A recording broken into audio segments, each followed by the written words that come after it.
ครับถ้าใครได้ยินเสียงนี้แล้วก็ทยอยมาที่วัดกันได้แล้วนะครับตอนนี้ทางญาติโยมของท่านพระมหาชนชาติก็ได้ทยอยกันมาตอนนี้ก็มา1 ตูแล้วนะครับก็ขอให้ทางคณะกรรมการ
พัง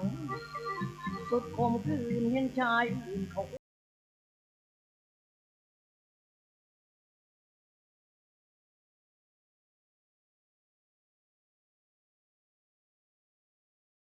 ว่าที่ใช้เงินอำลาเขาเสียสตังค์เพราะนั้นเขาหวังตัวน้องไอ้พี่มันจนเงินทองมองความดีพี่บ้าง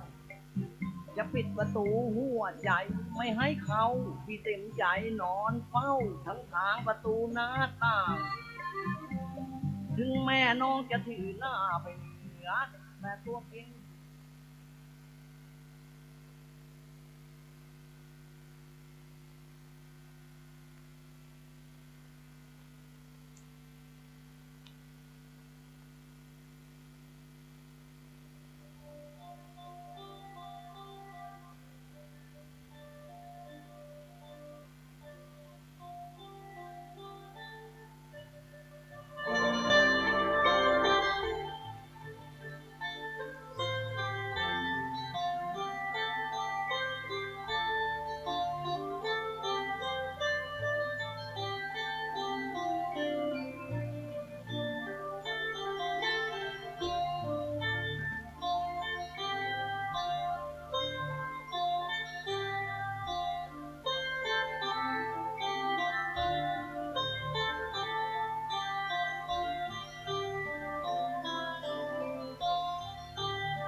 รุ่นกล่อง เราถึง2 3 4 5 6 7 8 9 10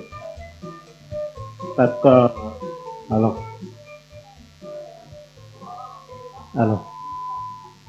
ก็กราบสวัสดีบรรดาพ่อแม่พี่น้องคณะศรัทธาบ้านทุกโป่งตลอดถึงพี่น้องต่างบ้านต่างเจ้าที่ได้มาร่วมงานกฐินในวันนี้นะครับก่อนอื่นก็ต้องขอกราบครูบาอาจารย์นะครับเจ้าวัดเจ้าวาที่ปกปักรักษาวัดตุงโป่งของเขานะครับตลอดถึงบรรดาพ่อแม่พี่น้องเฒ่าแก่ที่เคารพทุกท่านนะครับวันนี้เขาก็ได้มาพบปะกันนักศิลป์นักบุญทั้งหลายนะครับปะหน้าปะตากันให้เหมาะนะนี่คือเป็นห้องว่าเป็นคนมีเป็นผู้มีศีลมีนักบุญนักทำบุญได้นะครับวันนี้บุญใหญ่นะครับบุญใหญ่กฐินสามัคคีนะครับของบ้านลุงโป่งเขาก็ขอต้อนรับคณะศรัทธาดังบ้านต่างจองนะครับที่ได้มาร่วมในวันนี้ตอนนี้ก็ได้เดินทางกันมาหลายท่านนะครับหลายบ้านนะครับก็ขอเรียนเชิญเลยนะครับพักผ่อนตามอัธยาศัยนะครับพักผ่อนเขาจะมีกำหนดการที่ได้กำหนดกันไว้ก็จะได้เริ่มประมาณ9 โมงเป็นต้นไปตอนนี้ก็มีคณะศรัทธาต่างบ้านนะครับก็ได้ทยอยกันเข้ามาสู่ในวัดทุ่งโป่งเขานะครับก็มีถึงรถตู้รถส่วนตัวนะครับมากันนักนะครับมีความโปร่งแสงสูงทำให้มองดูเปลี่ยนขึ้นและดูสุภาพกรอบแว่นก็ทำจากไทเทเนียมอลลอยวัสดุนี้บางและญี่ปุ่นใส่สบายแว่นจากครับก็เรียนเชิญเลยนะการออกแบบเรียบง่ายและทันสมัยเหมาะกับเพื่อนๆวัยกลางคนและผู้สูงอายุตอนนี้ขายตรงจากโรงงานเงินแค่ค่าเช่ามือเดียวก็ซื้อแว่นตาดีๆแบบนี้ได้เพราะแว่นตานี้เราทำมาเพื่อเปิดตลาดและได้รับชื่อเสียงที่ดีวันนี้กฐินใหญ่กฐินสามัคคีนะครับกฐินสามัคคีก็หมายความว่า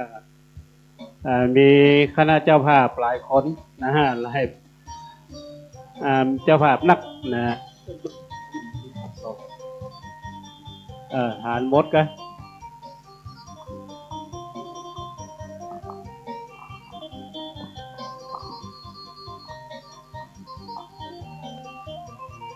เจอแล้วครับเจอแล้วครับ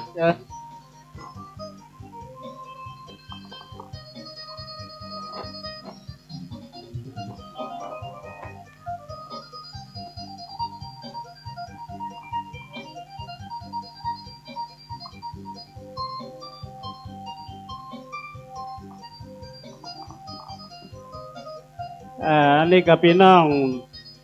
ตั้งใดจ้านี่โอ้พี่น้องบ้านฟอนโอ้มาส่งกันเนาะแม่ท่าแม่ท่าสวยก็ยินดีครับยินดีเจอแล้วครับบ้านลุงโป่งนี่ใครกรีดไปเนาะ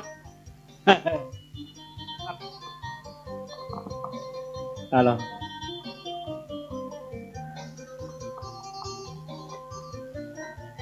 เชิญผ่อนพักผ่อนครับพักพี่น้องบ้านผ่อนนะครับบ้านผ่อนแล้วก็พี่น้องทางบ้านแม่ท่าก็ได้เดินทางมาถึงแล้ว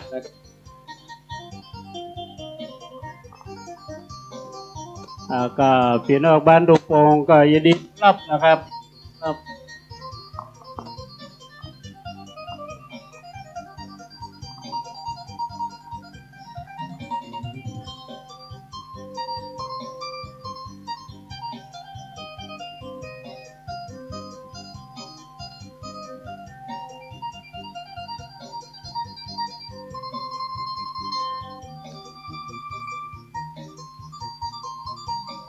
ทั้งศาลาการประเรียนก็มีนะครับมีที่นั่งที่พักนะครับจะเย็นสบายมีพัดลมเปิดพัดลมสู่เลยเนาะ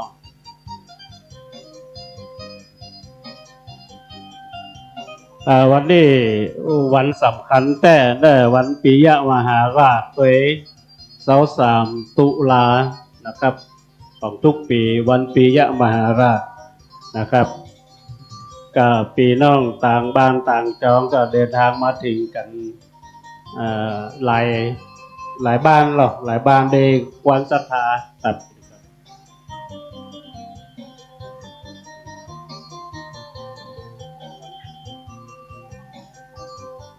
ที่จอดรถกับเปิดละ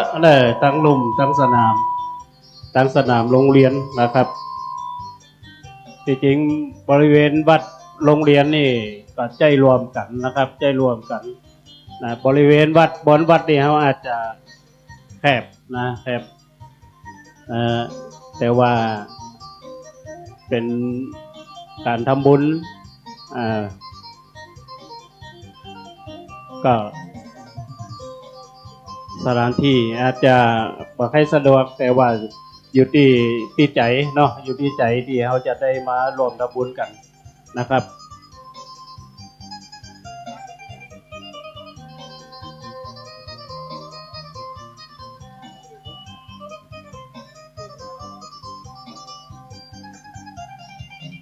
กฐินปีนี้เขาได้กำหนดนะครับใครที่สนใจที่จะทำบุญถ้าเป็นกองก็กองรอบ999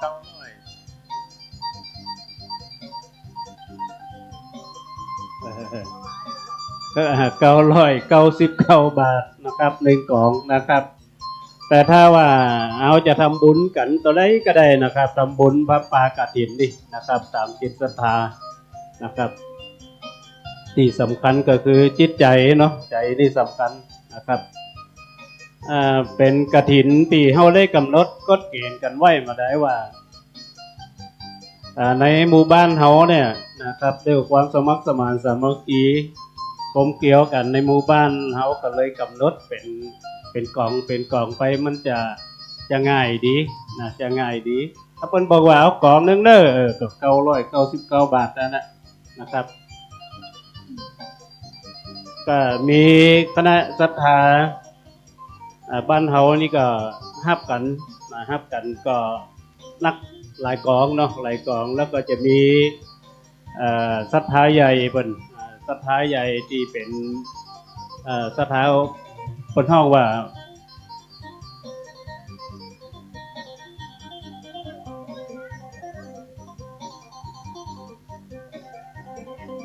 ศรัทธาอุปถัมภ์ใหญ่เฮาก็คือคุณวนิดานะครับวนิดาหน้าอ่อนนะครับพ่อครอบครัวนะครับหลังจากนั้นก็จะมีคณะศรัทธาต่างๆในหมู่บ้านเฮาคนละกอง2 กองรวมกันไปก็วัตถุประสงค์ในการงานกฐินครั้งนี้ก็คือเฮาจะหาทุนในการสร้างเมรุนะครับสร้างเมรุก็คือสถานที่เผาศพนั่นเองนะเผาศพนะครับของบ้านทุกโปงเฮานี่ก็ยังใจเมรุ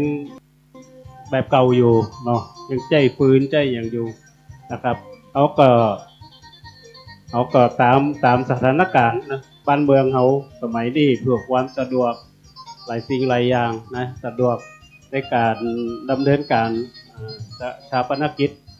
นะครับก็สมัยนี้นี่ไม่หลัวพื้นต่างๆนี่มันก็หายากละนะก็เป็นการกันไปหาไปเกณฑ์ไปเสาะพื้นเสาะหลัวกันอันนี้ก็จะลำบากนะครับก็เลยคณะกรรมการโดยการนำของท่านผู้ใหญ่นะครับผู้ใหญ่ฟองคำนะครับการสื่อนะครับซึ่งเป็นผู้ใหญ่บ้านหญิงที่มีความเข้มแข็งนะครับ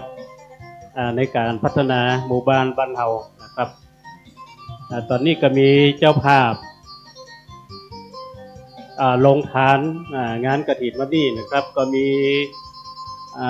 คุณวราพรพานธงรักได้ บริจาคมา500 บาทคุณนกน้อยถุงกิ่งนะไอศกรีมนะครับ อันนี้ก็เป็นครอบครัวหนึ่งที่ในผู้อุปถัมภ์กฐินใหญ่ของเขาวันนี้นะครับคุณป้าละอพรวรรณภากิจนะครับอันนี้ของหวานเด้อมีของหวานลงทานวันนี้นะครับมีไอติมของหวานป้าบุญเฉลียวนะครับเจอกันป้าบัวเกี้ยว นางสาวรัศมีแขลำสูงแล้วก็คุณโชคชัยส้มเสียงเลยอันนี้ก็ส้มตำวันนี้ก็คือของแม่เลี้ยงบัวแก้วนะครับแม่เลี้ยงบัวแก้วนะน้องยุ้ยนะครับคุณกุ้งนะโชคชัยส้มเสียงนะครับอันนี้ส้มตำแบบก๋วยเตี๋ยวเนาะแล้วก็แม่ค้ำการซื้ออันนี้ก็ของหวานเหมือนกันของหวาน2ของหวานนี่จะเป็นหลอดจ้องก็หรือว่าอย่างดีเขาก็ต้องไปพิสูจน์กันเนาะแล้วก็คุณสีทนพรหมยศคุณนายนาวงชัย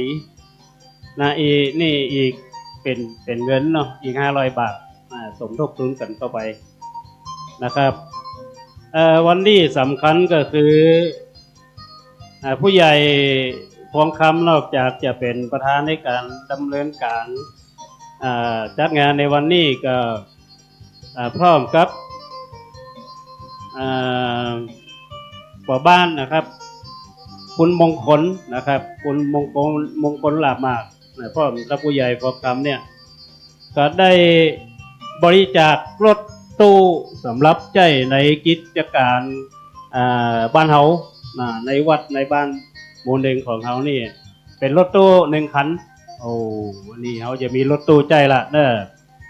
เวลาเฮาจะไปไหนครับศีลทับตานไปธุระเกี่ยวกับหมู่บ้านเฮาของวัดเฮานี่ก็เฮาก็จะมีรถตู้ของเฮาใจนะครับก็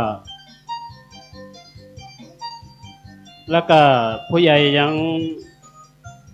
เอากฐินอีก2 กองอันนี้ก็ต้องนอกจากจะทำงานในการบริหารพัฒนาบ้านแล้วก็ยังสนับสนุนนะครับบริจาครถตู้แล้วก็ทำบุญกฐินอีก2 กองนะครับ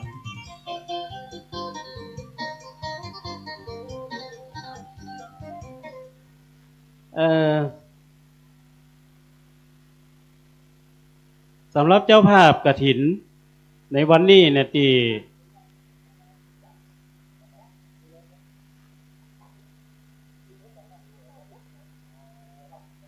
ก็จะก้อยประกาศไปเนาะช่วงเวลา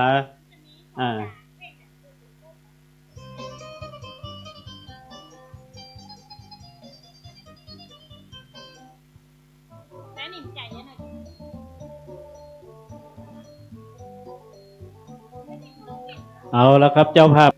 ในวันนี้วันที่23 ตุลาคม 2567นะครับมันมีก็มี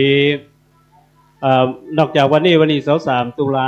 วันกฐินเฮาแล้วนี่นะที่เฮาได้กำหนดกฐินเฮาแล้วนี่ก็ยังมีสำคัญอีกวันนึงก็คือวันที่23 ตุลาคมของทุกปีเป็นวันปิยมหาราชนะก็หมายความว่าเป็นวันที่คนไทยเฮาได้รำลึกถึงพระบาทสมเด็จพระปิยมหาราชรัชกาลที่5รัชกาลที่5ของเฮาที่เพิ่นได้สวรรคตไปเมื่อวันที่23 ตุลาคมปีพ.ศ. นี่ผมจำได้ละ2,300 เนี่ย23ประมาณนี้นะครับ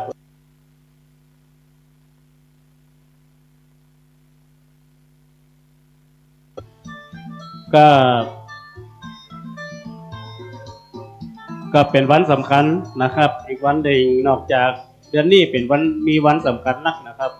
วันที่13ตุลาที่ผ่านมาก็เป็นวันนวมินทร์มหาราชเนาะวันเสด็จสวรรคตของรัชกาลที่9เขานะครับ ก็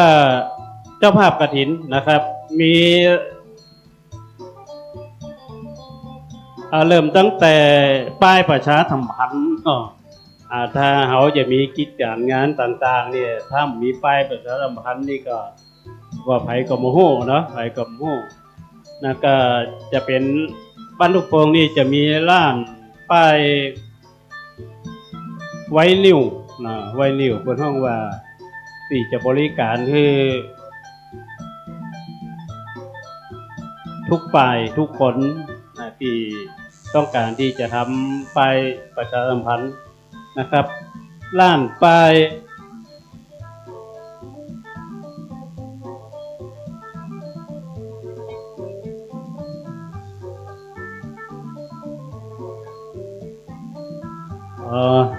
ป้าย HP Design นะครับ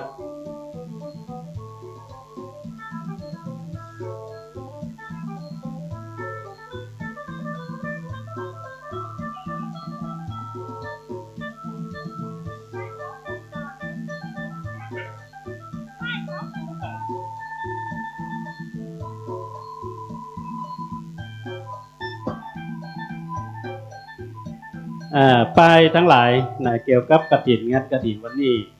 โดยป้าย SP Design เนี่ยเป็นผู้สนับสนุนนะครับก็ประธานกฐินใหญ่วันนี้ก็คือนางสาววนิดาหน้าอ่อนพร้อมครอบครัวนะครับก็รวมด้วยนะที่ผมจะอ่านไปเรื่อยๆเนาะอ่านไปเรื่อยๆมีคุณสมเด็จมานางโบราณแต้มดื่มพร้อมครอบครัวเนี่ยอีก5กล่องนะครับกล่องละ999 บาทนะ5กล่องไปปอาจารย์วิชัยนางเข็มทองชื่อหลายอีก1กล่องนะครับป้อนหนานบุญมาแม่ฟ้องจันเชื่อท้องอีก5กล่องนะครับนี่ถึงครอบครัวเนาะถึงครอบครัวป้อสมบูรณ์แม่คำน้อยสายคำอีก1กล่องป้าละออพรวรรณภาคิดอีก1กล่องนางสาวมนทิดาเสียงดีอีก2กล่องนะครับนางธิดาพรสีจันกัดเนาะ1กล่องคุณนพดลเสียงดี1กล่องแม่แก้วต้อนรับ1กล่องนะครับอันนี้ได้แม่แก้วบันติวก็มีหลวงแก้วก็แม่น้อยตั้งตัวอันนี้บันติว1กล่องนะครับแม่ฝ้ายการมี1กล่องแม่ฝันวงจีนา1กล่องแม่บุญเฉลียวเกวิรัต1กล่อง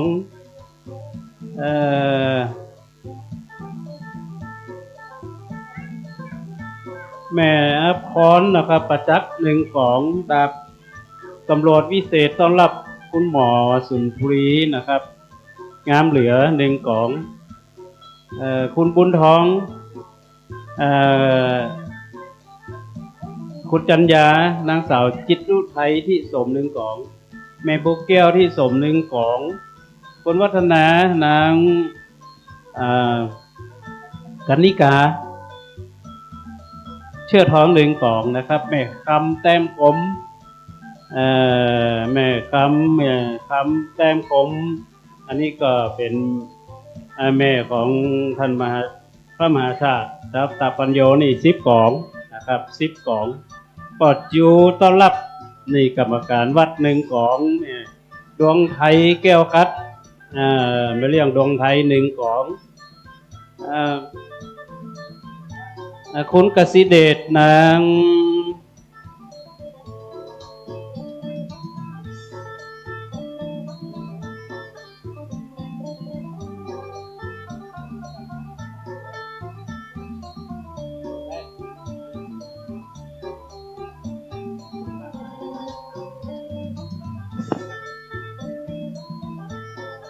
คุณกสิเดช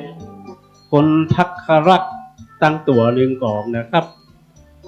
คุณน้ำไผ่ปันตาหนึ่งกล่องโอ้นี่พี่น้องสตาร์จากที่ไหนก็นี่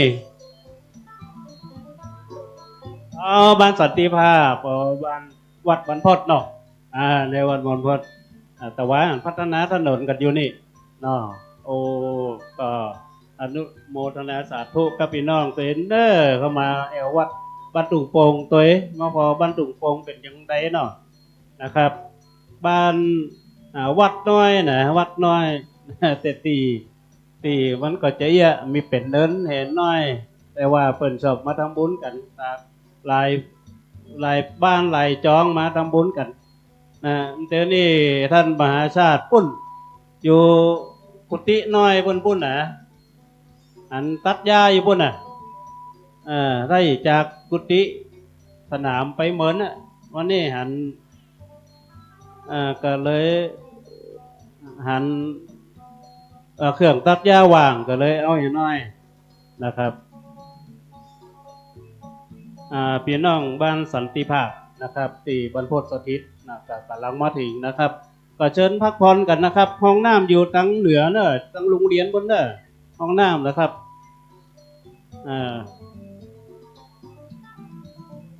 ช่วงนี้เป็นช่วงกฐินเนาะเดือนหลังพรรษานี่หนึ่งเดือนเนี่ย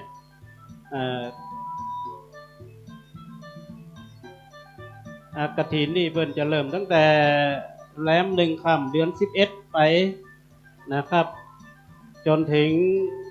15 ค่ำเดือน12เพิ่นคือเวลา1 เดือนนะครับในการทำทอดกฐินถวายกฐินเนี่ยนะครับก็เป็นพิธีที่แต่แล้วนี่สมัยก่อนเป็นการทอดเป็นการถวายผ้าคือพระสงฆ์เองนะสมัยก่อนหลังจากที่พระสงฆ์เป็นได้จำพรรษาเป็นเวลา3 เดือนแล้วนะครับหลังจากนั้นแล้วก็จะมีพิธีถวายหรือว่าถวายผ้าไตรจีวรผ้าที่เฮาฮ้อกันถึงวันเนี่ยนะครับเป็นถึงห้องว่าเป็นการถวายผ้าคือพระสงฆ์นั่นเองนะครับก็เป็นคำว่าทอดกฐินก็คือการทอดหรือว่าถวายผ้าถวายผ้าจีวรผ้าไตรจีวรคือพระสงฆ์นั่นเองนะแต่สมัยนี้ก็พัฒนากันมาเลยคำว่ากฐินนี่ก็จะได้เตรียมกันมากมายนักนะครับองค์กฐินเป็นห้อเครื่องกฐินนี่เนาะสมัยนี้ก็นักขึ้นก็จะปัจลักอันสำคัญก็คือปัจจัยสำคัญก็คือสตังค์นี่แหละนะครับถ้าสตังค์ถ้ากฐินนี่สตังค์จะนักน้อยจะนักน้อยนะครับก็จะประกาศเพิ่มเติมนะครับปอบุญช่วยปนานบุญช่วยแม่ฟองแก้วต้อนรับเนาะปนน้อยล่ะอย่าเป็นนานนี่ล่ะปนน้อยช่วยเนี่ยแม่ฟองแก้วต้อนรับ1 กล่องนะครับปอจันแม่แต่นั่นนะการมีนะครับ1 กล่องแม่คำหมุนตั้งตรง1 กล่องคุณสังวรนางน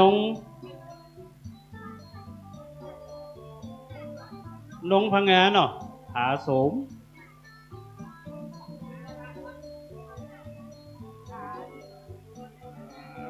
กาโสมหรือหาโสมเนี่ยนะ1 กล่องนะครับ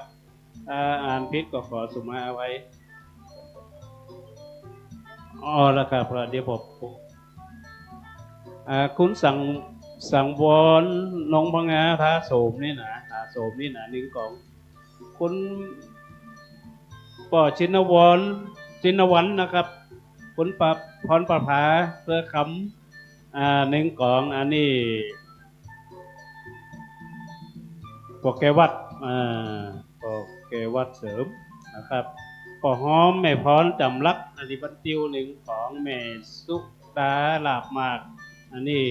ตุงหลงหนึ่งของแม่น้อยท้องสื่ออันนี้ให้แม่ผู้ใหญ่นอนหนึ่งของแม่แก้วปัจจักอันนี้หนึ่งของ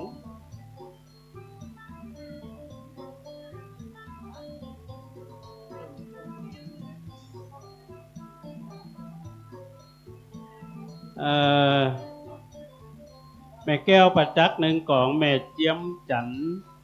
ตั้งตัวหนึ่งของปอล่าแม่จัน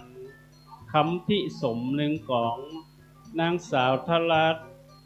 ราธรสายคำนี่ลูกสาวพ่อหลงแหละกับบุกแหละหนึ่งของคุณครูนงรักแต้มผมคุณอดีตคุณครูบรรณุพงษ์เขาเนี่ยนะครับหนึ่งกล่องนะครับปลาลักนะครับป่อจันแม่ดวงจันต้อนรับนะครับหนึ่งกล่องคุณวรรณโสภาหงทองหนึ่งกล่องคุณธนาทิพย์สมัครไทยหนึ่งกล่องแม่กอบแก้วคัดหนึ่งกล่องคุณประยุนคุณเพชรลักษณ์ตั้งการนันตีเนาะพร้อมครอบครัวหนึ่งกล่องนะครับคุณสมบัติป้าแจมศรีลาบมาก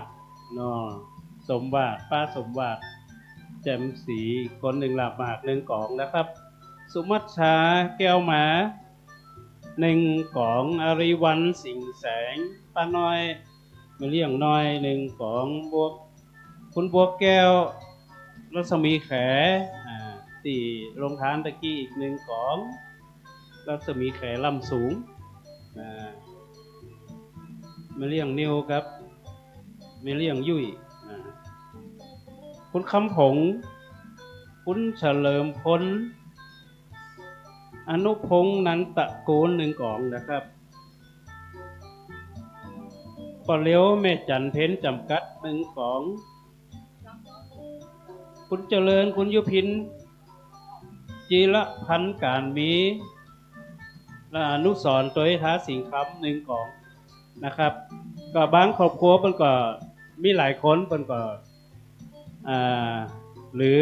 พี่น้องกันฮับรวมกันเนาะรวมกันเป็นกล่องสองกล่องก็แต่นี่ให้มันเป็นกล่องมันเป็นกล่องมันง่ายดีเนาะง่ายดีก็ได้บุญประกันหมดนะครับเนอะ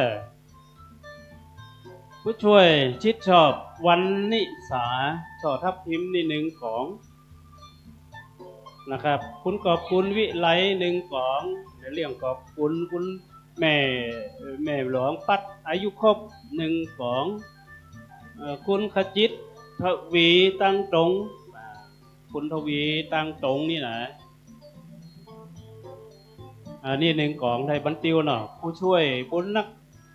คุณอรุณีต้อนรับหนึ่งของผู้ช่วยบุญนัก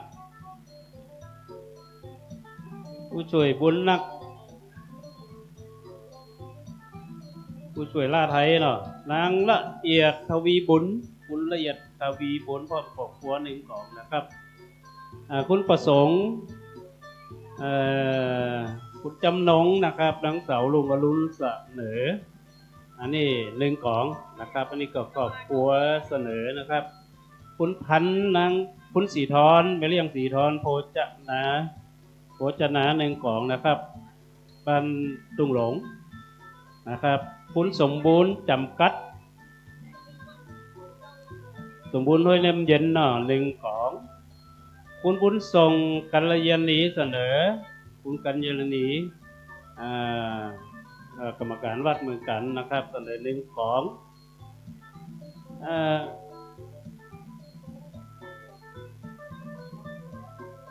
คุณพิวัตรนะครับพิวัตรพิมพ์กุลคนพิวัตรนางพิมพ์กุลเมธาสืบสินไสกุล อันนี้รวมทำบุญหนึ่งกองนะครับ ผู้ช่วยจำรัดคุณศรีวราผู้ช่วยสาริกาต้อนรับหนึ่งกองอันนี้ครอบครัวของผู้ช่วยพ่อก็ผู้ช่วยลูกก็ผู้ช่วยนะครับคุณยศนั้นคุณแผ่วพันธ์นะครับกองสีใจหนึ่งกองคุณครูอินสอนคุณป้าเบญจวรรณต้อนรับนะครับครูบุญนะครับหนึ่งกอง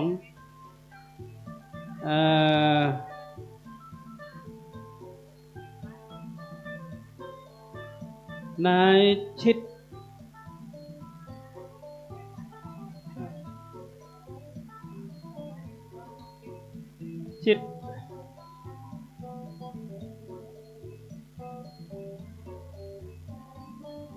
ชิตรากะวันนะพาพรกัดพิบูลเนี่ยหนึ่งของนะครับอันนี้ไทยปลุกใจป้าเหมือนเนาะ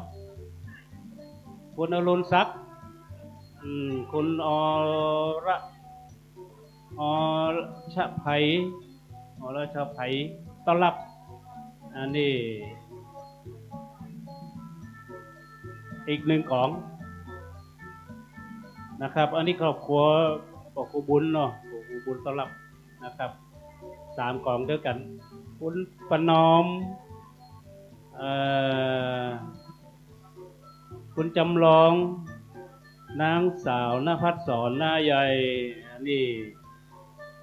พอเรียงน้อมหนึ่งของเจ้าของเครื่องเสียงนะคุ้มเครื่องเสียงอยู่นี่นะครับคุณบุญเทียมคุณฟองพินเรียงฟองพินแต้มคมหนึ่งของแม่หลวงกองค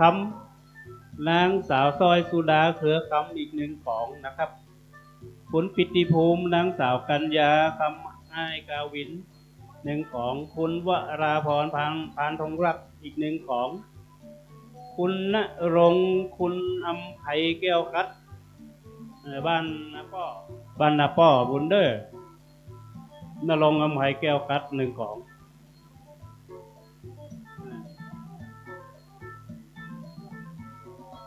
คุณอรุณคุณอำไพธรรมขันธ์หนึ่งของ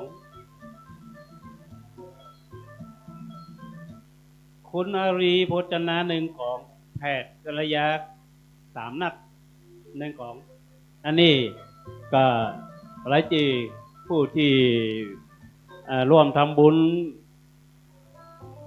กฐินนะที่ได้แจ้งหลายจีแล้วก็รวมกฐินในวันนี้นะครับซึ่งได้เวลาเขาก็จะได้แห่กันเข้ามาซึ่งเขาจะกำหนดถวายกฐินในเวลาประมาณบ่ายโมงอันนี้ก็ของป้าฟ้องจันมาลินพร้อมครอบครัวแหละจันเตียงแหมจันเตียงป่อเสมือนมาลินจันเตียงป่อเหมือนต้องจิตฟ้องจันมาลินพร้อมครอบครัวอีกหนึ่งกล่องแหละโอเคครับอนุโมทนาสาธุเดนเดอร์มานี่ละครับผมเอาไปตั้ง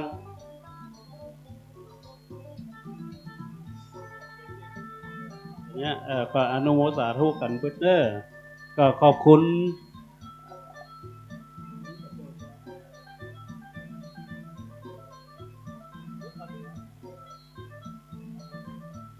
ก็ใครจะมาร่วมทำบุญก็เรียนเชิญเลยนะครับที่กองอำนวยการได้ตลอดเวลาได้ตลอดเวลานะครับวันนี้เขาจะมีการแห่ขบวนตั้งแต่แห่รถของผู้ใหญ่มาทั้งบ้านตุงหลงเนาะบ้านตุงหลงพร้อมทั้งปัจจัยกฐินองค์กฐินจากบ้านตุงหลงพร้อมรถใหม่เนี่ยได้รถใหม่รถตู้เนาะของบ้านตุงโป่งวัดตุงโป่งเขาแล้วก็หลังจากนั้นเขาก็ยังไม่แห่ทั้ง องค์กฐินใหญ่จังบ้านทุกโป่งเพ่นะบ้านไตนะบ้านคุณวนิดาหน้าอ่อนเนี่ยนะครับบ้านคุณศิลานะก็จะเตรียมกันจี้เนาะเราได้นัดหมายกันไว้แล้วอันนี้ก็คงอยากก็ไปพุ่นกันไปที่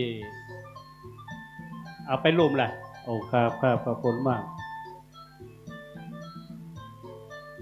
กับพี่น้องต่างบ้านนะครับต่างบ้านต่างจองก็เชิญพักผ่อนตามอริยสัยนะครับศาลาการประเรียนพุ่นก็มีน่ะเนาะมีพัดลมมีอย่างสูได้หนานี่เชิญเลยนะครับเก้าอี้นะอาจจะเย็นอยู่ทั้งนอกนี่ก็พอบรรยากาศไปช่วงนี้อาจจะเขียวขจีอยู่นะถ้าแถมสักน้อยนี่เดือน7เดือน5เดือน7เดือนอย่างคนอาจจะแห้งเอาล่ะกุฏิน้อยของท่านมหาชาติพุ่นก็ต้อนรับเป็นห้องว่าคณะศรัทธาเนาะคณะศรัทธาซึ่งเป็นศรัทธาประจำหรือว่าพวก FC ของท่านพระมหาเนี่ยก็เชิญไปพอทั้งปุ่นกำเนาะไปเอาถ้าเปิ่นมาตรงโปงเปิ่นก็จะไปนอนพุ่นนะครับมีกุฏิน้อยเปิ่นอยู่นะครับใกล้น้ำตาฮะวันนี้ก็มาเพียวตัวเนาะเพียวปัดกวาดมาตะวาก็กล่องกระถินแท้ๆคือกล่องหนึ่ง999 บาทเนี่ยหอมได้เป็นยังจะได้ก็ได้ครับเนี่ยครับหอมจะได้ก็ได้เด้อได้บุญเหมือนกันหมดนะครับได้บุญเหมือนกันหมดนะครับก็มาทำบุญรวมทำบุญกฐินเป็นกฐินเป็นปีหนึ่งก็มีครั้งหนึ่งเนาะปีก็มีครั้งหนึ่งซึ่งกฐินนักนะครับเป็นนักศีลนักบุญเป็นปีหนึ่งได้ทำบุญกฐินทอดกฐินแล้วนี่ก็จะมีความสุขกันนะครับจะมีความสุขกันก็โหที่ไหนมีกฐินก็ไปหมดนะครับไปหมดไปแล้วมันสบายใจได้ทำบุญเพิ่นบอกว่าถ้าได้ทำบุญได้ทานได้ทำบุญแล้วเพิ่นว่ามันทำให้เกิดนิพพานคือทำให้สบายใจนะทำนิพพานก็คือความสบายใจนะครับเอาได้ลดกิเลสตัณหาต่างๆก็ถือว่าก็ถึงนิพพานเหมือนกันนะครับถึงนิพพานเหมือนกันและแต่ว่าเขาอย่าลดน้อยลดนักนะทุกคนมีกิเลสตัณหาทั้งนั้นนะครับมีกิเลสนะครับตัวกิเลสเนี่ยตัวสำคัญนะครับ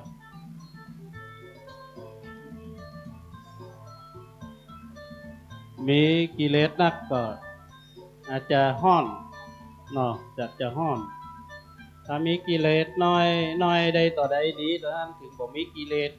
เลยนี่ก็เหมือนกับพระพุทธเจ้านะครับพระพุทธเจ้าเป็นหมดกิเลสทุกอย่างหมดเป็นปรินิพพานก็คือเป็นเย็นเป็นสบายเป็นอย่างเราเป็นมาเกิดแต่หมดนะครับ อันนี้เป็นต้นนะครับอันนี้ก็เข้าใจพุทธศาสนิกชนก็คงจะเข้าใจกันว่าปัญหากระตึงวันเนี่ยคือทุกคนเป็นมีกิเลสนักนะความโลภความโกรธความหลงความอย่างต่างๆมันมีอยู่เนาะ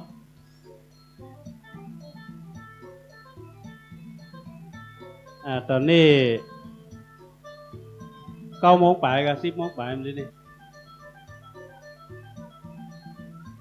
9 โมงป่ายอยู่เนาะผู้ใหญ่ก็ถ้ามันพร้อมเขาก็เข้ามาเนาะต้องหลงมาแล้วนะในนี้ต้องหลงออกมาแล้วเนอะเดี๋ยวเขาพอรถใหม่วัดตุงโป่งพอรถตู้เบอร์อย่างเอ็มกัมนะเลขรถใหม่เบอร์อย่างเอ็มกัม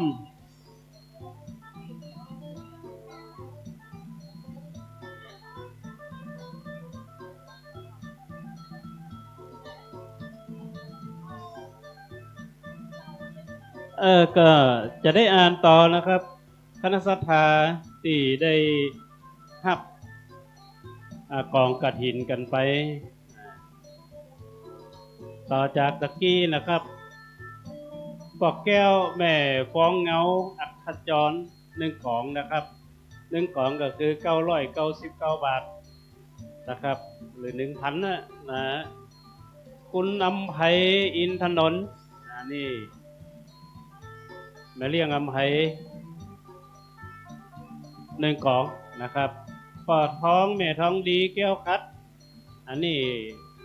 ท้องตึงหน้าท้องตึงหลังนี่แก้วคัด1กล่องนะครับคุณโสภาพันธ์อภิวันสนอง1กล่องนะครับคุณพงศักดิ์คุณศรีออนสมสง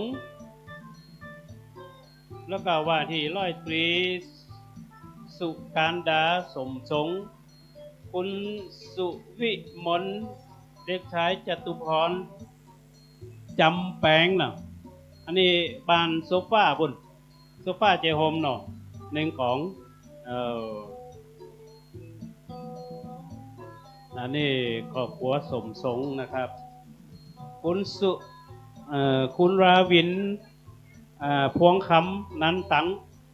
สุวินนันตังก็ครอบครัวเนี่ย1ของนะครับนางสาวสดใสต้อนรับนางสาวสดใสต้อนรับนางราวันไวถี1ของนะครับปอตันนะครับปอตันลาบมาก1ของแม่คำแปงลาบมาก1ของ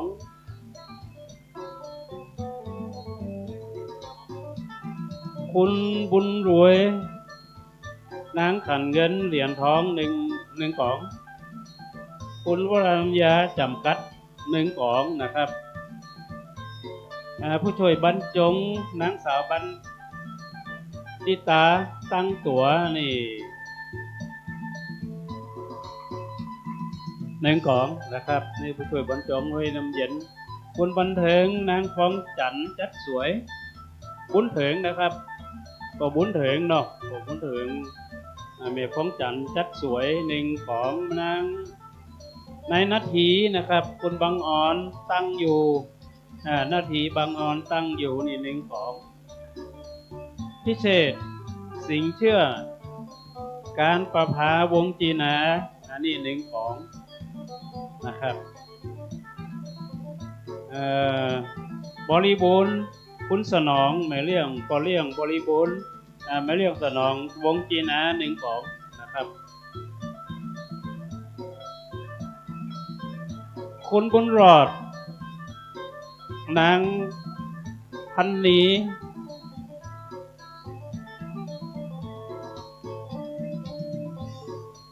สมพื้นนี่แหละพร้อมครอบครัวอันนี้จากชลบุรีนะครับคุณบุญรอดคุณพันนีสมพื้นพร้อมครอบครัวนี่1ของนะครับคุณทัศนีปอทัดแม่ขันคำการซื้อ1ของเขียนทัศนีนี่ทัศนีเจ๊กะปอโยงแม่ทองใบวงใช้1ของนะครับ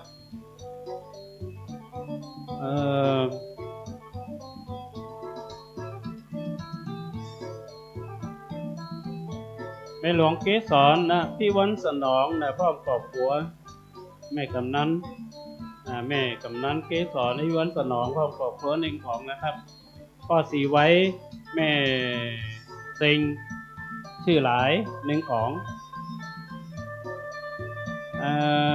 แม่เลื่อนน้ำเมืองนะครับอันนี้200 บาทนะครับ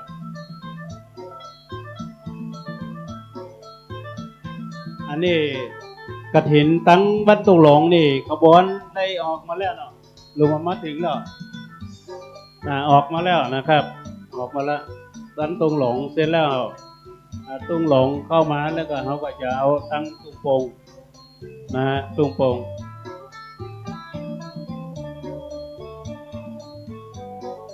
ต่อนะครับคุณนรงค์นางรัตดาจักค อีก500 บาทนะครับ500 บาทคุณสายพินคุณ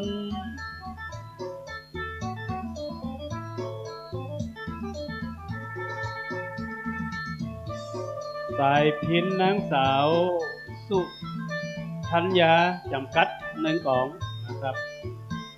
คุณเจริญคุณบัวผืนบัวผิน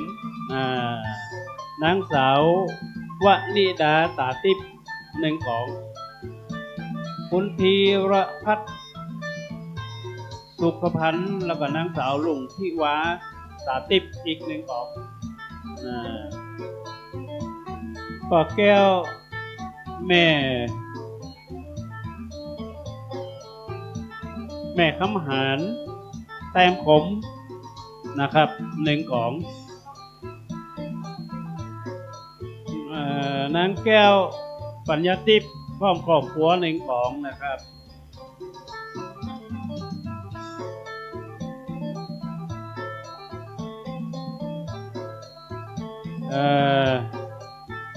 ก็มีผอพี่ลมคุณละเอียดนะครับ1 กล่องนายธนพงศ์นางสาวปิ่นอนงอภิองค์งามอีก1 กล่องนะครับเด็กชายณรากรนิวันติพร้อมครอบครัว1 กล่องนายสุขคำนางบัวจีนกาวีนะครับ1 กล่องนายคำปันนางปอกคำปันแม่ร้อยนะมูลเท1 กล่องนางสาวรุ่งนภามูลเทอีก1 กล่องอันนี้ครอบครัวมูลเทนะครับ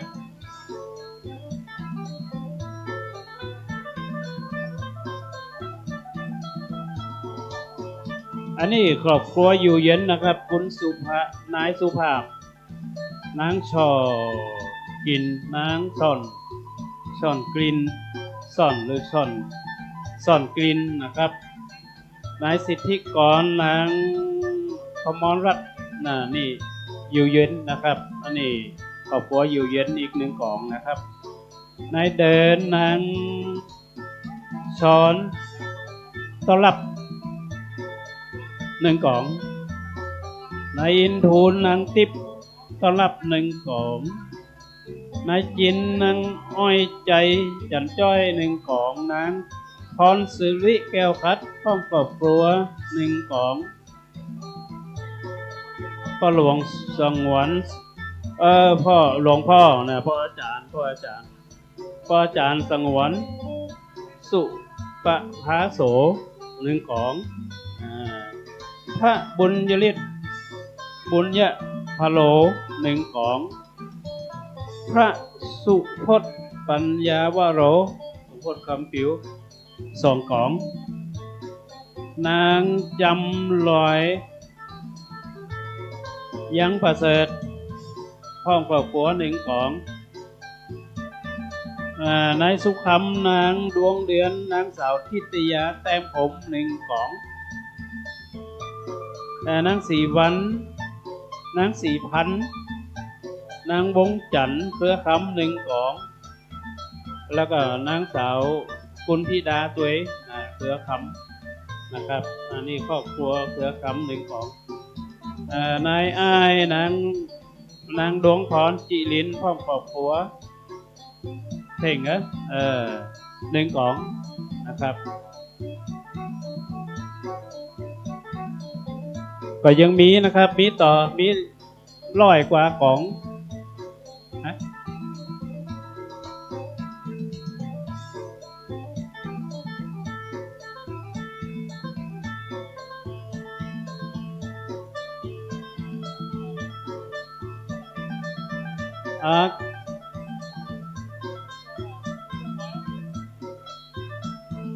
พอดีถ้ามีต้นขาว่างขอต้นขาไปคณะสถาตั้งหลุมตั้งหลุมเปิ่นมีต้นขาปักพุ่นตั้งกุฏิท่านมหาพุ่นขออนุญาตใจเนาะครับก็สวัสดีครับ เท่าแก่พ่อแม่พี่น้องที่มาร่วมงานนี้ผู้คนนะครับ ขอแจ้งกำหนดการในเจ้านี่ก่อนเนาะในเจ้านี่ก่อนนี่เพิ่นจะแห่จากตุงหลงเอารถนั่นน่ะเนาะแห่จากตุงหลงมาที่หน้าวัดแล้วก็หมู่นั่นหมู่ว่าพอกต่างๆเนาะเพิ่นก็จะแห่มารอบวิหารเนาะเวลาประมาณสัก10 โมงนะครับแล้วก็ตอนเจ้านี่เพิ่นจะตาลรถก่อนเนอะจะตาลรถที่เพิ่นจะมามอบครับวัดตรงโพงเขานี่นะครับสำหรับตอนบ่ายเวลาบ่ายโมงนะครับเวลาบ่ายโมงเขาก็จะทำพิธีทอดกฐินนะครับซึ่งก็วันนี้เจ้าภาพก็เป็นคนน้ำตาลครับเขียนชื่อให้เรียบร้อยเนอะพ่อแม่พี่น้องที่ครับใส่ซองมาได้มาจดนี่นะครับที่นี่เปิดมาหอมพิเศษนี้เดี๋ยวผมจะอ่านหอมวันนี้เนาะเปิดมาได้จองไว้นะครับก็ขอแจ้งนะรายชื่อดังต่อไปนี่นะครับเนี่ยมีนางบัวแก้วกันมีทุยน้ำเย็น100 บาทนางเลยกันเพื่อบ้านถูกปง200 บาทนางวรพรนี่วันที่บ้านถูกปง200 บาทนางธัญญานุชนิวันที่บ้านถูกปง200 บาทนางบริบูรณ์แม่บ้าน300 บาทแม่ท้องศรีอักเส200 บาทนางมาลาต้อนรับ200 บาทป่อจันต้อนรับ1 กล่อง 1,000 บาทแม่จำรวยอภิวัฒน์สนอง200 บาทนายสุภาพการซื้อบ้านถูกปง200 บาทนายสมบัติสีกร200 บาทป่อจันจำกัดบ้านห้วยน้ำเย็นนี่100 บาทป่อเลิมตั้งการพร้อมกับครอบครัว 1,000 บาทผู้ช่วยอำพันธ์รักเพื่อน200 บาทแม่น้อยแม่น้องตั้งจังหวัดสุรินทร์100 บาทป้าจินดาวงชัย100 บาทนางพยอมวงชัย100 บาทนายประนอมเพชรกิน100 บาทคุณเอตตี้คุณปัญญาพร 1,000 บาทแม่อุบลวันเตชะนางตา20 บาทนางมนทิตานะครับปวดผล200 บาทนางสมศรีนาอ่อน100 บาทครับในนามคณะกรรมการก็ต้องขอขอบคุณทุกผู้ทุกท่านที่ร่วมในการบุญกฐินสามัคคีนะครับต่อไปขอเชิญผอ.ครับ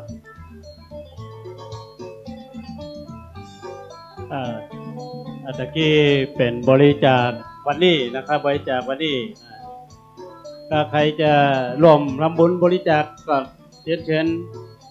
ทั้งกล่องบริการเลยนะครับผมจะประกาศต่อนะครับคนคณะสถานที่ได้รับเป็นกองไปมีจะนักอยู่นะครับใครที่ยังได้ยินชื่อก็เป็นอย่างเดี๋ยวสักคำก่อนไปเรื่อยๆนะครับก็ต่อไปนะครับตอนนี้ตั้งคณะขบวนนะครับขบวนบรรทุกหลงได้นำองค์กฐินแล้วก็รถตู้ที่ตั้งผู้ใหญ่คุณมงคลลาบมากเนี่ยได้ผู้ใหญ่ฟองคำเนี่ยกับครอบครัวเนี่ยได้นำรถตู้มาบริจาคให้กับวัดบ้านเฮากับหมู่บ้านเฮาก็นี่ขบวนเต้าจัดใหญ่นะพี่น้องตั้งตุงหลงนะครับมาขนของ2 กอง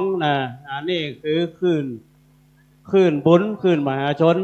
บ้านเฮาแต่นะครับบ้านเฮาแต่นะครับอันนี้คือเฮาได้หันแล้วก็อนุโมทนาขออนุโมทนาบุญตัวเองเนอะทุกผู้ทุกคนนะครับแล้วก็นอกจากนั้นพี่น้องต่างบ้านต่างจองนะครับตอนนี้เป็นก็กำลังเตรียมกันเตรียมการกันอยู่หลายหมู่บ้านหลายกลุ่มที่มารวมก็ทั้งคณะกรรมการบ้านตุงโปงเขาก็ขอขอบคุณนะครับพี่น้องที่ได้มาร่วมทำบุญด้วยกันในวันนี้นะครับคุณคงศักดิ์นางจิราพรวิตานี่พ่อครอบครัวเนี่ยบริจาค รวมทำบุญกฐินมาอีกหนึ่งของคุณสมบัติป้าสมบัติแม่ควรชมเกวิรัตอีกหนึ่งของนะครับนาวัดนี่น้องประวิตรสลาวิตราประวิตราเกวิรัตนะนางสาวประภัสสรหอมสุคนอีกหนึ่งของอันนี้ครอบครัวเกวิรัตคุณ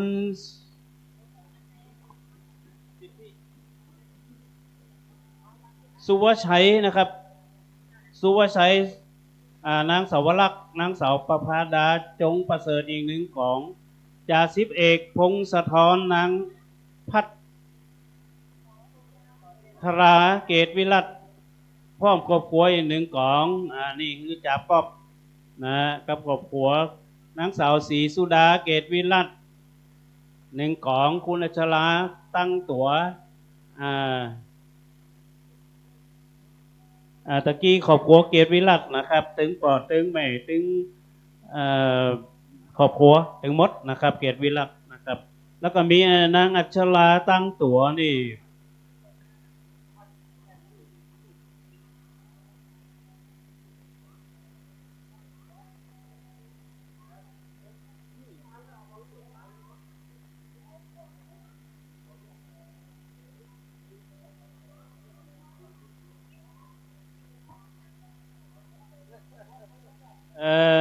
คุณอัชราตั้งตัวสิกองล่ะโอ้อันนี้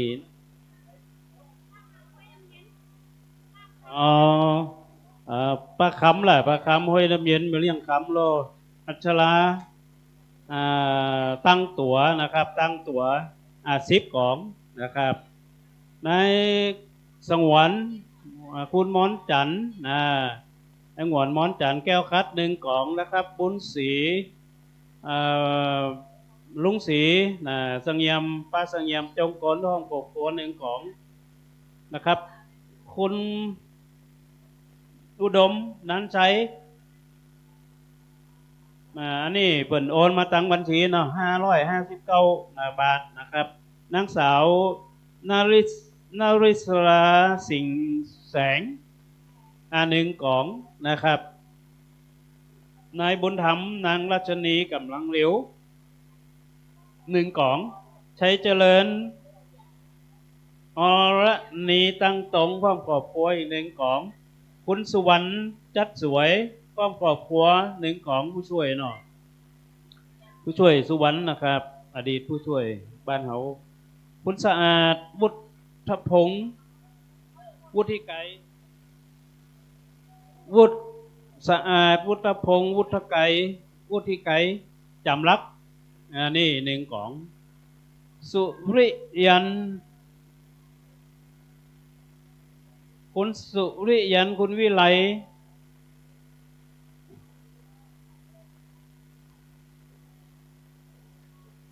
ละอาล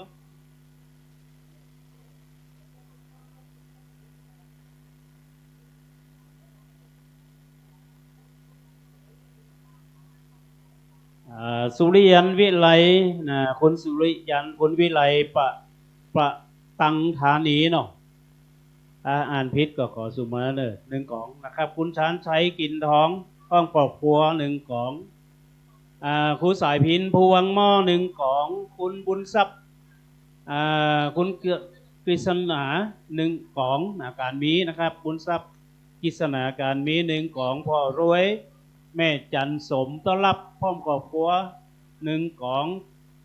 พ่อพุทธแม่บัวผันอภิรักษ์วงศ์พร้อมครอบครัว1 กอง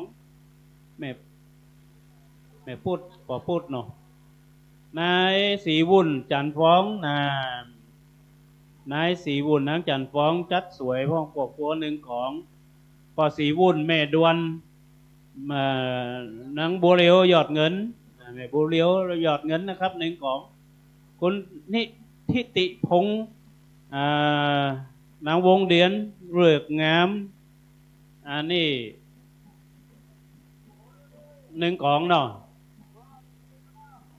คุณครูชนะกมลพร้อมครอบครัวนะครับแต้มคมนะครับ5 กอง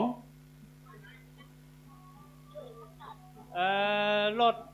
เลข ข4821ลำปางนะครับอยู่ตรงข้ามสร้างร้านสวัสดิการเก่านี่ครับเพื่อย่ายกำเนิดเพื่อย่ายมาจอดที่หน้าโรงเรียนกำรถเลข4821ลำปางนะครับอยู่ตรงหน้าบ้านหน้าบ้านหน้าวัดนะครับหน้าสหกรณ์นะครับเพื่อย่ายมาจอดที่โรงเรียนกำอันนี้ขบวนแห่ตึงรถตึงกฐินก็กำลังรอบเข้ามาในจะรอบวิหารละนะเข้ามาในวัดละบริเวณวัดละนะครับเขามาพอเหล็กรถเหรอเหล็กอะไรอย่างเหล็กน้ำโจกเนาะครูสายพินพวงหม้อหนึ่งของคุณบุญทรัพย์กิจนาการมีหนึ่งของอันนี้ว่าไปแล้วเนาะป่อสีบุญแม่ดวนบัวเลี้ยวหยอดเงินหนึ่งของทิติพงษ์วงเดือนเลิกงามนี่หนึ่งของคุณครูชนกมลแต้มคมพ่อมครอบครัวเนี่ยหนึ่ง5 ของนะครับป่อน้อยสวยแม่ท้องหลานกันทะอีก1 ของนะครับ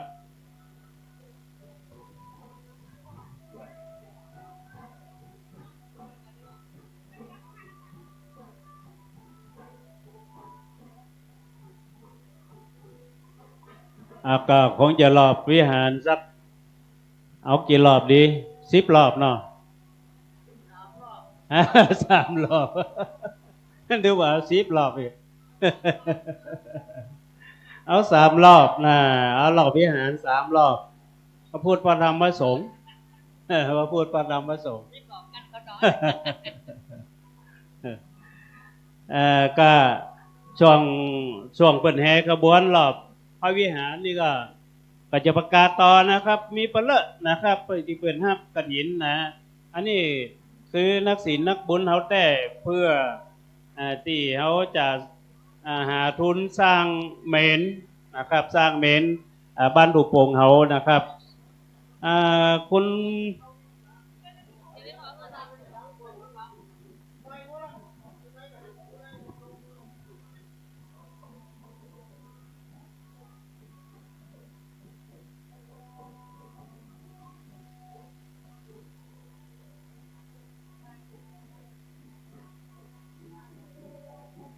อันนี้ก็บริจาคทั่วไปตัวเองนะแล้วก็เป็นกองตัวเองนะครับ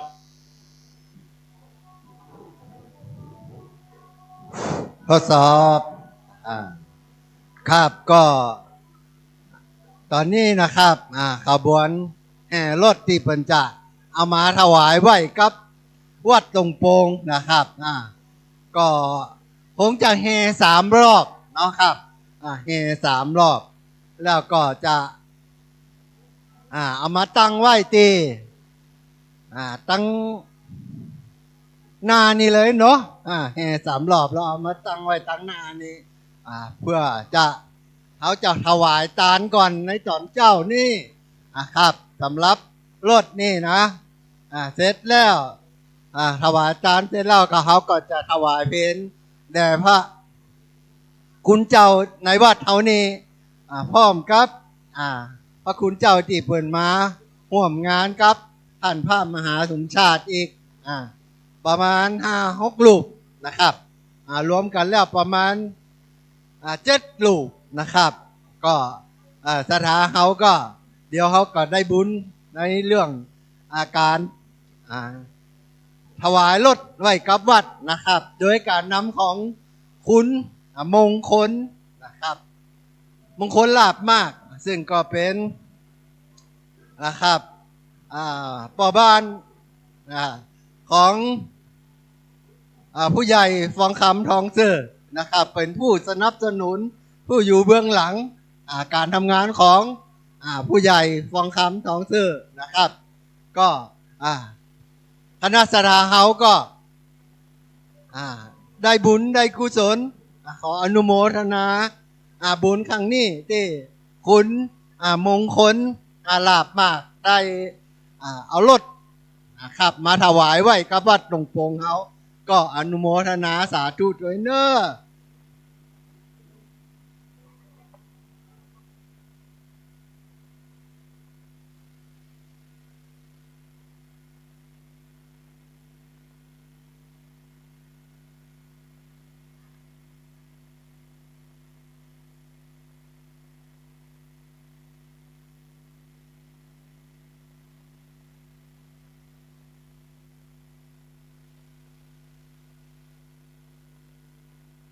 เหรอ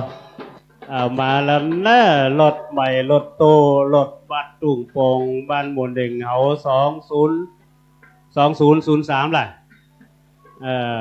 2003แล้วก็ในรถก็มี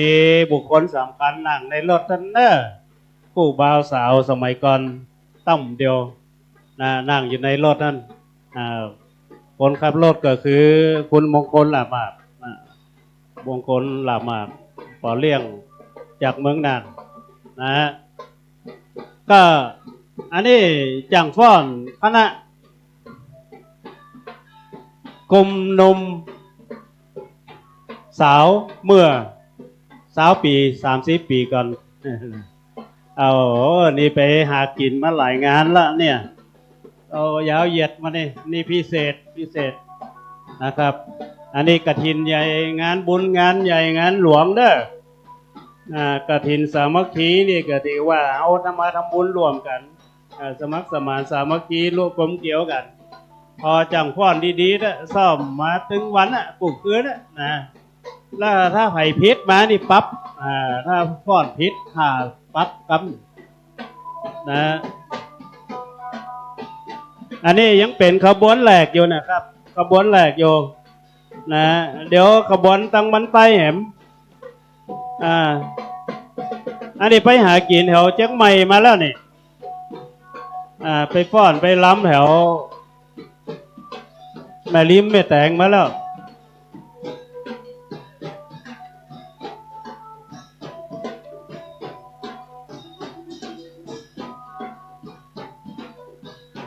โดยการนำของ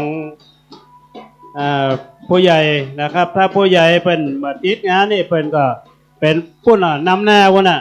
ตอนนี้เอาประธานแม่บ้านนำไปก่อนประธานแม่บ้านก็ดีพร้อมทั้งกลุ่มแม่บ้านเขานะครับกลุ่มแม่บ้านเขาตึงบดตึงโมก็ประกอบด้วยกฐินองค์กฐินทั้งนั้นนี่นะสมัยเดียวนี่เป็นใจทั้งนี้ทั้งนั้นใจสีเทาสีแดงสีเขียวคนกองมาเนาะนะครับน่าอิ่มเอิบแจ่มใสกันนะ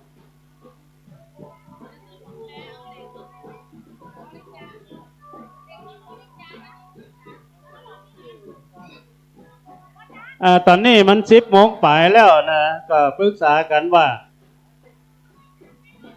ถ้าจะเอา3 รอบก็ตามใจเถอะ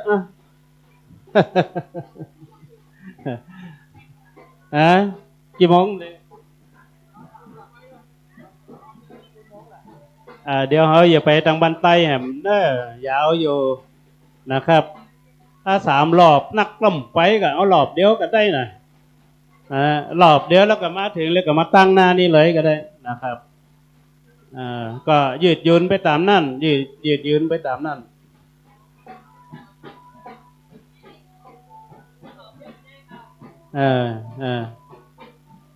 เอาคนตีกองว่าวะ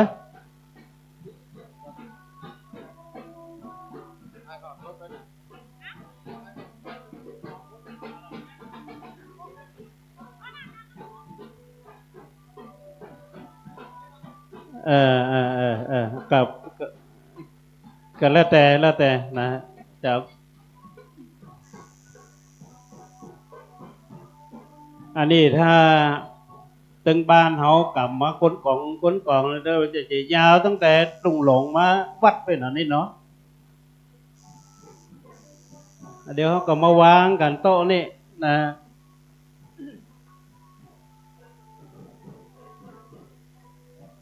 ก็ขอให้ได้บุญได้กุศลกันทุกผู้ทุกคนเด้อพี่น้องทั้งหลายที่ได้มาร่วมบุญทอดกฐินของวัดตุ้งโป่งวันนี้นะครับซึ่งก็เป็นวันสำคัญตัว23 ตุลาคมของทุกปีเป็นวันปิยมหาราชวันเสด็จสวรรคตของรัชกาลที่ 5พระจุลจอมเกล้าเจ้าอยู่หัวพระปิยมหาราชนะครับเดือนนี้เป็นเดือนสำคัญเดือนตุลาเนี่ยมีเหตุการณ์เหตุอย่างต่างๆนัก วันที่13 ตุลาที่ผ่านมาก็เป็นวันนวมินทร์มหาราชวันเสด็จสวรรคตของพระบาทสมเด็จพระเจ้าอยู่หัวภูมิพลอดุลยเดชนะครับรัชกาลที่9ของเขานะครับแล้วก็วันที่23 ตุลาก็เป็นวันทอดกฐินของบ้านลูกโป่งเอาแหมนะก็เป็นวันบุญกุศลทั้งนั้นเนอะเป็นวันสำคัญก็ได้บุญได้กุศลกันทั้งนั้นนะครับก็ขออนุโมทนาบุญถึงมุตตุงโมตอนนี้กระบวนแห่ได้เสร็จสิ้นอายุติลงนะครับเดี๋ยวเขาก็อย่าไปแห่ดังบันไตอันไหนเป็นองค์ใหญ่เนาะองค์ใหญ่องค์เจ้าภาพเก้าองค์เจ้าภาพเก้าที่บ้านคุณวนิดานาอ่อนเดี๋ยวเพราะว่าเวลามันก็ตัวมาละนะครับตัวมานะครับ11 โมงเส้นลงไปก็จะได้เลี่ยงเพลพระสงฆ์องค์เจ้านะครับขบวนแห่ของกล้องของทั้งหลายก็ไปจังฟ้อนเลยเนาะไปบันไตได้เลยเนอะไปบันไตเลยนะครับอันนี้เป็นกฐินองค์ใหญ่เนาะองค์ใหญ่ก็มี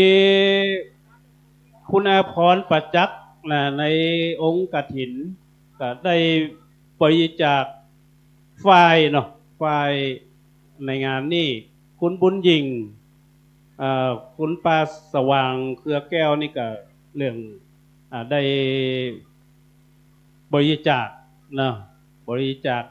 ตลปัดเนาะตลปัดคุณณัฐวัฒน์โภชนาอันนี้ผัดไป1 ชุดนะครับนอกจากนั้นที่รวมกฐินก็มีคุณอนุวัฒน์คุณทิธาพรกันทะอีก500 บาทคุณวัฒนาแสงจันทร์อีก500 บาทนางสาวสศิวิมลกันทะนะครับ1 กล่องคุณจะชุติการกำลังประสิทธิ์อีก1 กล่องพร้อมกับคุณชุติมาบำเพ็ญวโรดมนะครับคุณดอกแก้วคุณลำยองการมีครอบครัวอีก1 กล่องนะครับคุณสงการคุณอาริยาไม่เลี้ยงพอเลี้ยงจากเชียงใหม่อีก2 กล่องคุณแม่หลวงนั้นใช้นะครับพร้อมลูกหลานทุกคนอีก2 กล่องคุณสะอาดชมหมวกอีก1 กล่องนะครับนี่หลวงพ่อจากวัดจอมพรเนาะพ่อหลวงพ่อที่เปิดจัดรายการนะหลวงพ่อดอยเนาะอันนี้ก็ได้เดินทางมาถึงกันแล้วจากเชียงใหม่จากวัดจอมพรจอมพรนี่เวียงบะเป้ามันไม่สวยก็เวียงบะเป้าเวียงบะเป้านะครับ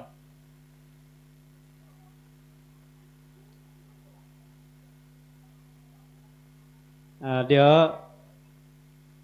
พระคุณดอยนี่เป็นนักประชาสัมพันธ์นะเป็นโฆษกดีนะจะดีนะไปฟังเป็นหลายครั้งละนะครับโอ้ดีครับกันได้ถึงว่าเนี่ยอย่างนี้ผ้าไตรเลยผ้าพรผ้าไตรเขียนนี่บัดชัดเลยกั้นถามนั่งว่าป้ายก็อีกเลยครับก็ยินดีต้อนรับคณะศรัทธาต่างบ้านต่างจองถึงเชียงใหม่เชียงใหม่เชียงไฮ้พี่น้องบ้านลำปางเขาหลายที่หลายแห่งนะครับก็ยินดีเข้าสู่วัดทุ่งโป่งหมู่ 1ตำบลเมืองปานอำเภอเมืองปานอำเภอลำปางจังหวัดลำปางเขาอำเภอเมืองปานนะครับก็เป็นหมู่บ้านน้อยๆบ้านหนึ่งแต่ว่ามีอายุที่เก่าแก่เหมือนกันนะครับเพราะว่าวัดเขานี่ก็ก่อตั้งขึ้นมาได้หลายร้อยปีแล้วเนาะหลายร้อยปีแล้วนะครับ ก็ถือว่าเป็นวัดต้นวัดเก้าในตำบลเมืองปานนี่ด้วยนะครับก็คงจะเป็นบ่เป็นมูลหนึ่ง ครับก็มีคนร่วมผู้ร่วมทำบุญต่อนะครับ คุณสะอาดแม่สะอาดสมหมวกนางหนึ่งของคุณลิขิตคุณบานเย็นเครือขำพ่อมครับบุญทินิตาอุตระอีกหนึ่งของนะครับ นางสาวนิรธานิละอาเนี่ยนิรธาตาตีบกาหนึ่งของอันนี้ปอมพันธ์แม่สีคำตั้งโชคเจริญศิลป์พ่อมครอบครัวอีก400 บาทเนาะ400 บาทปักปักหนึ่งอันนี้ลุงล่านะครับได้มารวมทำบุญอีกนะครับ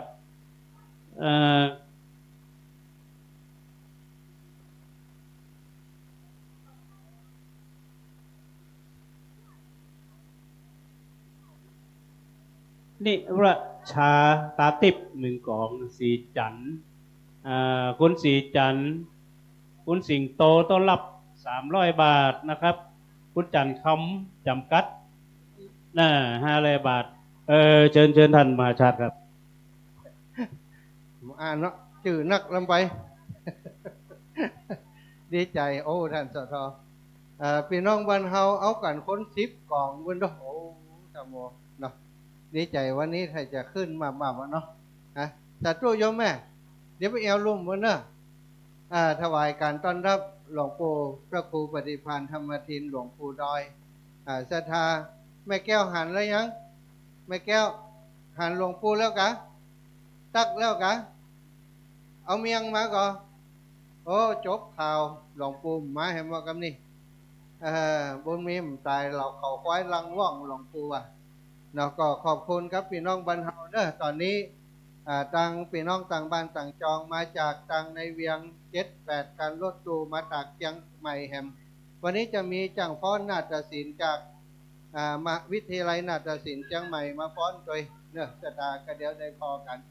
พี่น้องบ้านป่าซักยอมเปี้ยพิมมาลาลงไปเอวลุ่มกันเดี๋ยวจะแห่ขึ้นมาปวดจวนลงไปแห่ลุ่มกันอันนี้เว้นคือพี่น้องคงอยู่นี่หนังเผานี่ทำเผาหายแน่ ทำเผาหายแน่ลงไปเอวลุ่มกันคุณ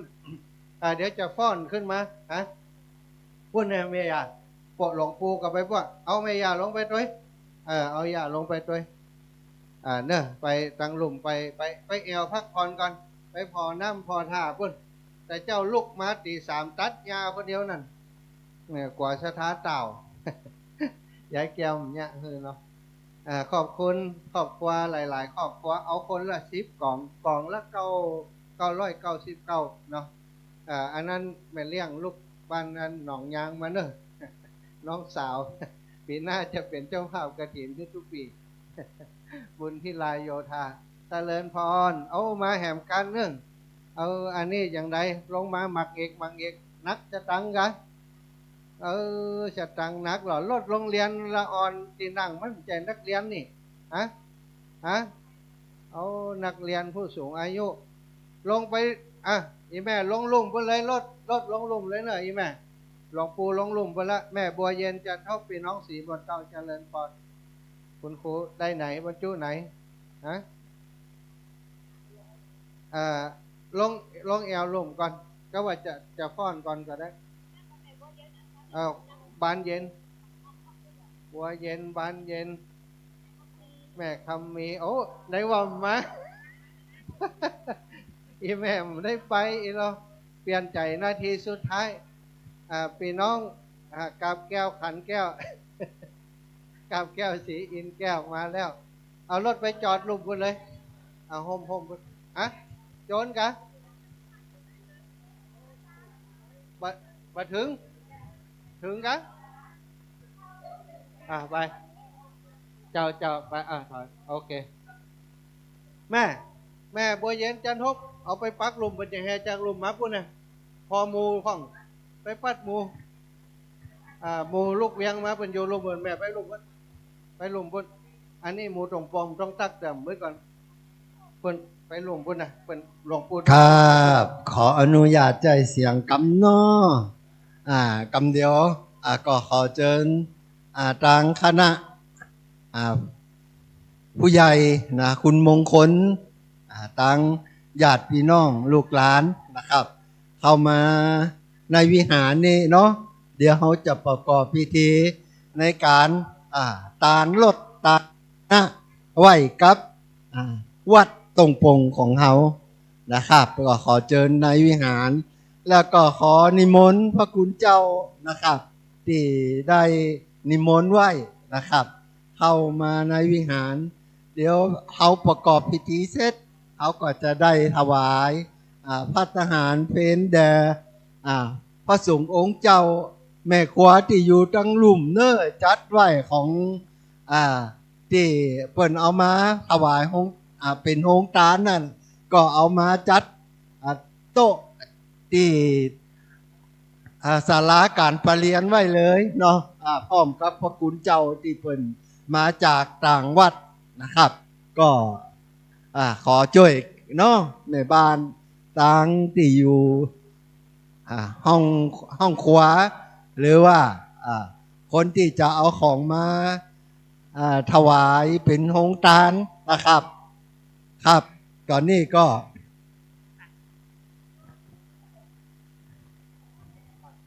ศาลาการประเรียนเนาะครับครับก็ตอนนี้พระคุณเจ้าก็มาในพระวิหารแล้วเนอะก็ขอเชิญตังคุณมงคลแล้วก็ผู้ใหญ่แล้วก็ญาติพี่น้องครับ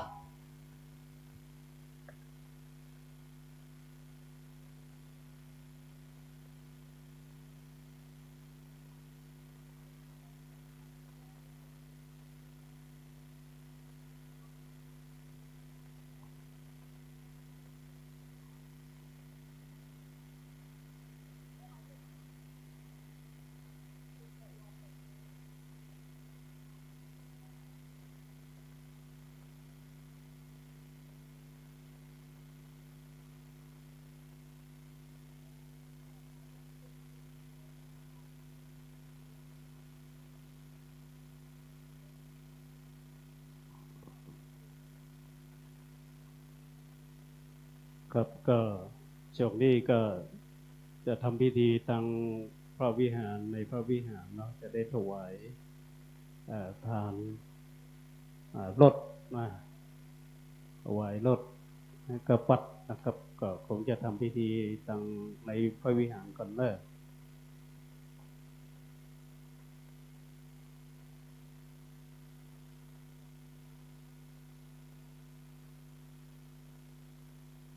ทดสอบ2 3 4 5 6 7 8 9 0ศรัทธาเนอะศรัทธาพี่น้องเอาเจ้าภาพเนาะ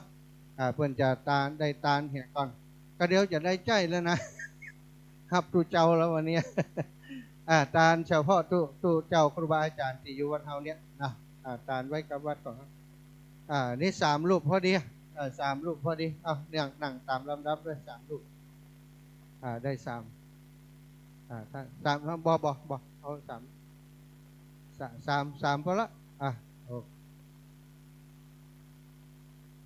ศรัทธาญาติโยมก็เป็นเรื่องที่น่ายินดีเนาะที่ทางครอบครัวของท่านผู้ใหญ่ฟองคำลับมาก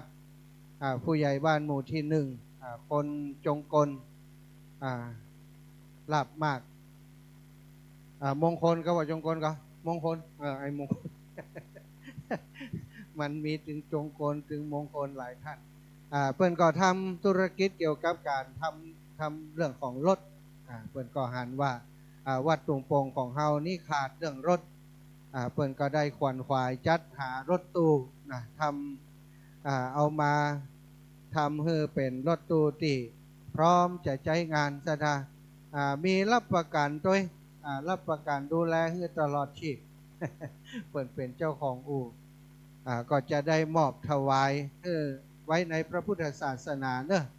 ถวายให้วัดตรงปงวัดตรงปงเป็นนิติบุคคลเป็นศาสนาเป็นวัดวาอารามครูบาอาจารย์พระสงฆ์องค์สังฆเจ้าไปกิจนิมนต์ที่ไหนกุฏก่อนลำบากขอยืมรถคนนั้นคนนี้ไปต่อไปนี้ว่าได้ยืมละเนาะพอน้อยพอนานพออาจารย์จะไปตั้งใดก็จะได้ใจรถตอนนี้ทุกอย่างพร้อมแล้วเนอะ ในนามของคณะศรัทธาพี่น้องวัดตรงโป่งเฮาก็จะได้ประกอบพิธีทางศาสนาก็จะได้เรียนเชิญจุดเทียนชนวนก่อนอีปอจุดเทียนชนวนไว้เรียนเชิญคุณมงคลลาภมากนะเป็นประธานจุดธูปเทียนบูชาพระรัตนตรัยเนอะเรียนเชิญเลยเป็นประธานจุดธูปเทียนบูชาพระรัตนตรัยเรียนเชิญเลยศรัทธาพี่น้องโอ้โชคดีของเมย่าพัดวงพรมสายได้โยมน้องคนที่ลาโยธาได้มาร่วมด้วยเพื่อนศรัทธาเฮาเนาะใครจะร่วมทำบุญก็มาในวิหารตอนนี้คุณมงคลลาบมากคุณก็ได้จุดธูปเทียนบูชาพระรัตนตรัยก็ขอเชิญทุกท่านพนมมือขึ้นเนอะ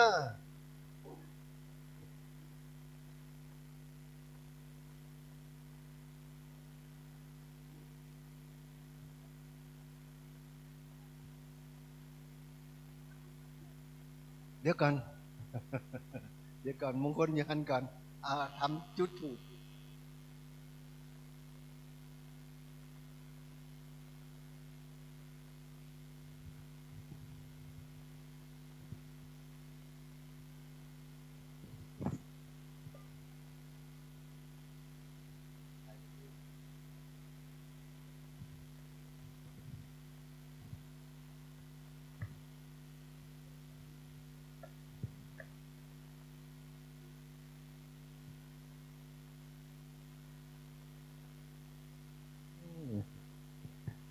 ครับก็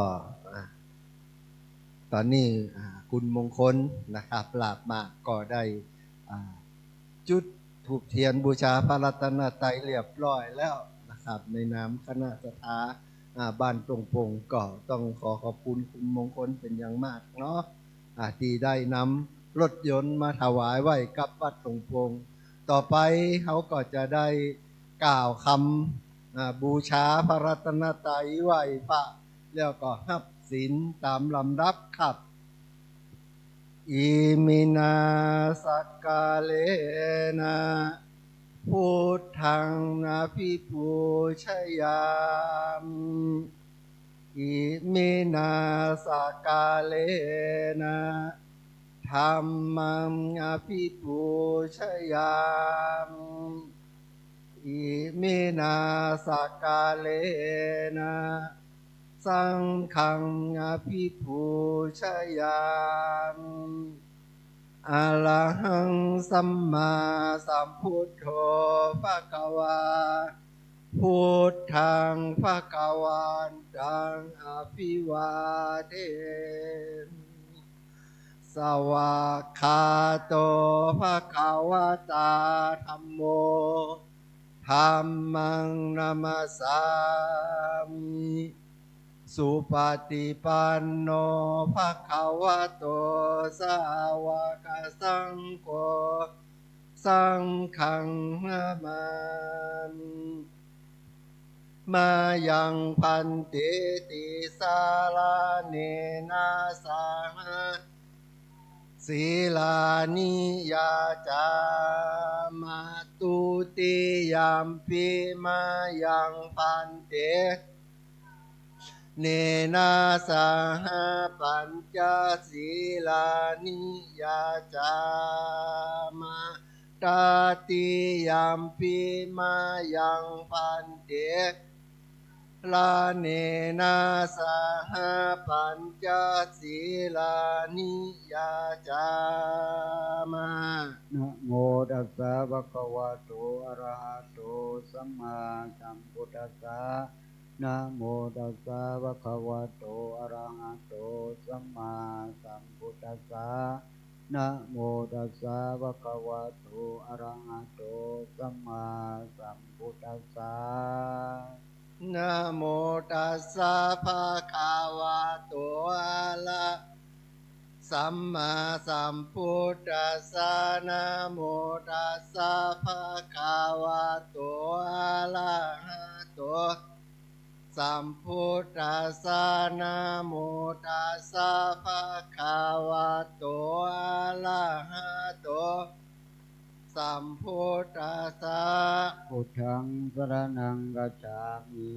พุทธังสรณังคัจฉามิ ธัมมังสรณังกัจฉามิ ธัมมังสรณังคัจฉามิ สังฆังสรณังกัจฉามิ สังฆังสรณังคัจฉามิ ทุติยัมปิพุทธังสรณังกัจฉามิ ดุติยามปิพุทธังสรณังคัจฉามิ ทุติยัมปิธัมมังสรณังกัจฉามิ ดุติยามปิธัมมังสรณังคัจฉา ทุ มิ ติยัมปิสังฆังสรณังกัจฉามิ ดุติยามปิสังฆังสรณังคัจฉามิ ตาติยัมปิพุทธังสรณังกัจฉามิ ตาติยามปิพุทธังสรณังคัจฉามิ ตาติยัมปิธัมมังสรณังกัจฉามิ ตาติยามปิธัมมังสรณังคัจฉา ตา มิ ติยัมปิสังฆังสรณังกัจฉามิ ตาติยามปิสังฆังสรณังคัจฉามิ ปานาติปาตาเวรมณีสิกขาปะทังสมาธิยามิ อนาติปาตาเวรมณีสิกขาปะทังสมาธิยามิ อาทินนาทานาเวรมณีสิกขาปะทังสมาธิยามิ อาทินนาทานาเวรมณีสิกขาปะทังสมาธิยามิ สามีสุมิชาจาราเวรมณีสิกขาปะทังสมาธิยามิ กาเมสุมิฉาจาราเวรมณีสิกขาปะทังสมาธิยามิ มุสาวาทาเวรมณีสิกขาปะทังสมาธิยามิ มุสาวาทาเวรมณีสิกขาปะทังสมาธิยามิ สุราเมรยามัจจปมาทัฏฐานาเวรมณีสิกขาปะทังสมาธิยามิ สุราเมรยมัชฌะปมาทัฏฐานาเวรมณีสิกขาปะทังสมาธิยามิ อิมานิปัญญสิกขาปะทานิจิเรนะสุขติงยันติ สา จิ ธุ เรนะโภคสัมปทา สา จิ ธุ เรนะนิพุติงยันติตัสสมาธิรังวิโสทะเย สาธุครับต่อไปเนาะเขาก็จะสู่มาควาตานก่อน แล้วเขาก็จะกล่าวคำถวายตามลำดับไปก่อนเนาะ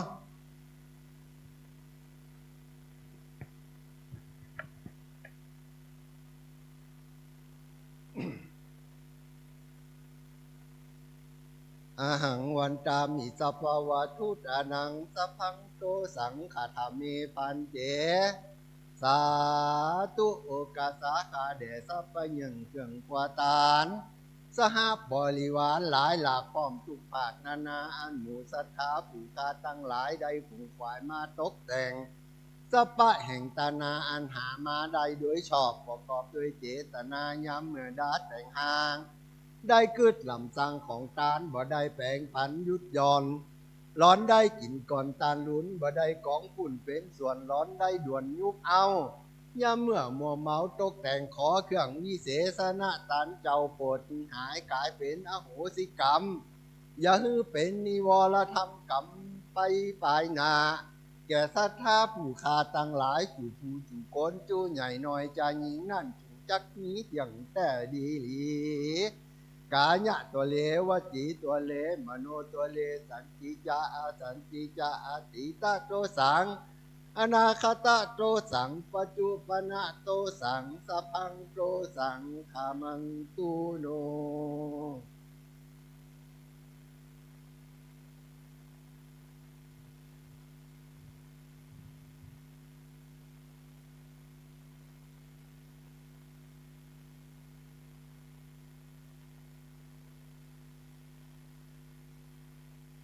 เอาไปสวัสดิ์ตีรถตัวให้อักหลวงพ่อดานนี่ตอน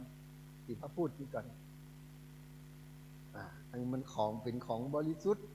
พุทธทองเนาะ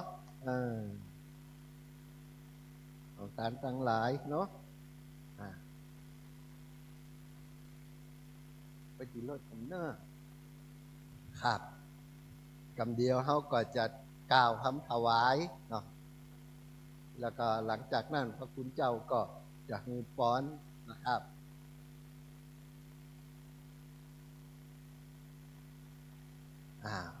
ตอนนี้ว่านะโมสามจบพร้อมกันเนอะนะโมตัสสะภะคะวะโตอะระหะโตสัมมาสัมพุทธัสสะโมตัสสะภะคะวะโตอะระหะโตสัมมาสัมพุทธัสสะนะโมภะคะวะโตอะระหะโตสัมมาสัมพุทธัสสะยัคเคพันเตสังโฆปฏิชานตุมะยังพันเตเอตังยันตาละถังสัปปะริวาลังจตุทิทัสสัสสะภิกขุสังคัสสะอนาคตานาคตัสสะวลัญชานาถายะอิมัสสมิงอาวาเสนิยาเทมะสาธุโนพันเตอะยังจตุทิสัสสะภิกขุสังคัสสะอนาคอาคตานาคตัสสะวลัญชานาถายะยันตละทัสสะทานัสสะพระวิปาโกอัมหากันเจวะมาตาปิตุอาทีนันจาปิยชนานังทีคาลตังหิตายะสุขายะสังวัตตุข้าแด่พระสงฆ์ผู้เจริญขอพระสงฆ์จงรับทราบข้าพระเจ้าทั้งหลายขอมอบถวายรถยนต์คันนี้พร้อมกับของบริวารไว้ในโอกาสนี้เพื่อประโยชน์เป็นเครื่องอาศัยใช้สอยของพระภิกษุสงฆ์ผู้อยู่ในทิศทั้งสี่ทั้งที่มาแล้วและยังมิได้มาขอผลวิบากแห่งการถวายรถยนต์เพื่อประโยชน์เป็นเครื่องอาศัยใช้สอยของพระภิกษุสงฆ์ผู้อยู่ในทิศทั้งสี่ทั้งที่มาแล้วและยังมิได้มานี้ของข้าพเจ้าทั้งหลายจงไปเพื่อเป็นประโยชน์เพื่อความสุขแก่ข้าพเจ้าทั้งหลายแก่ปิยชนทั้งหลายแก่ปิยชนทั้งหลายมีมารดาบิดาเป็นต้นด้วยตลอดกาลนานเทินสาธุครับต่อไปก็จะปอมกดดันได้ก่อนเอาคุมมงคลเลยถวายพระพุทธเนาะแล้วผู้ใหญ่ลูกหลานเป็นด้วยครับน้องเกณฑ์มาเลยเกณฑ์รวมกันเลยก็ได้แต่หลังน่ะพอจูขยับเราค่อยเห็นนี่มานี่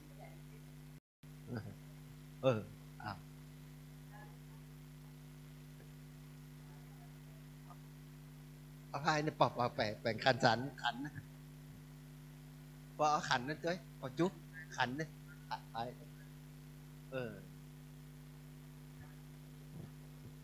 เนี่ยอันน่ะ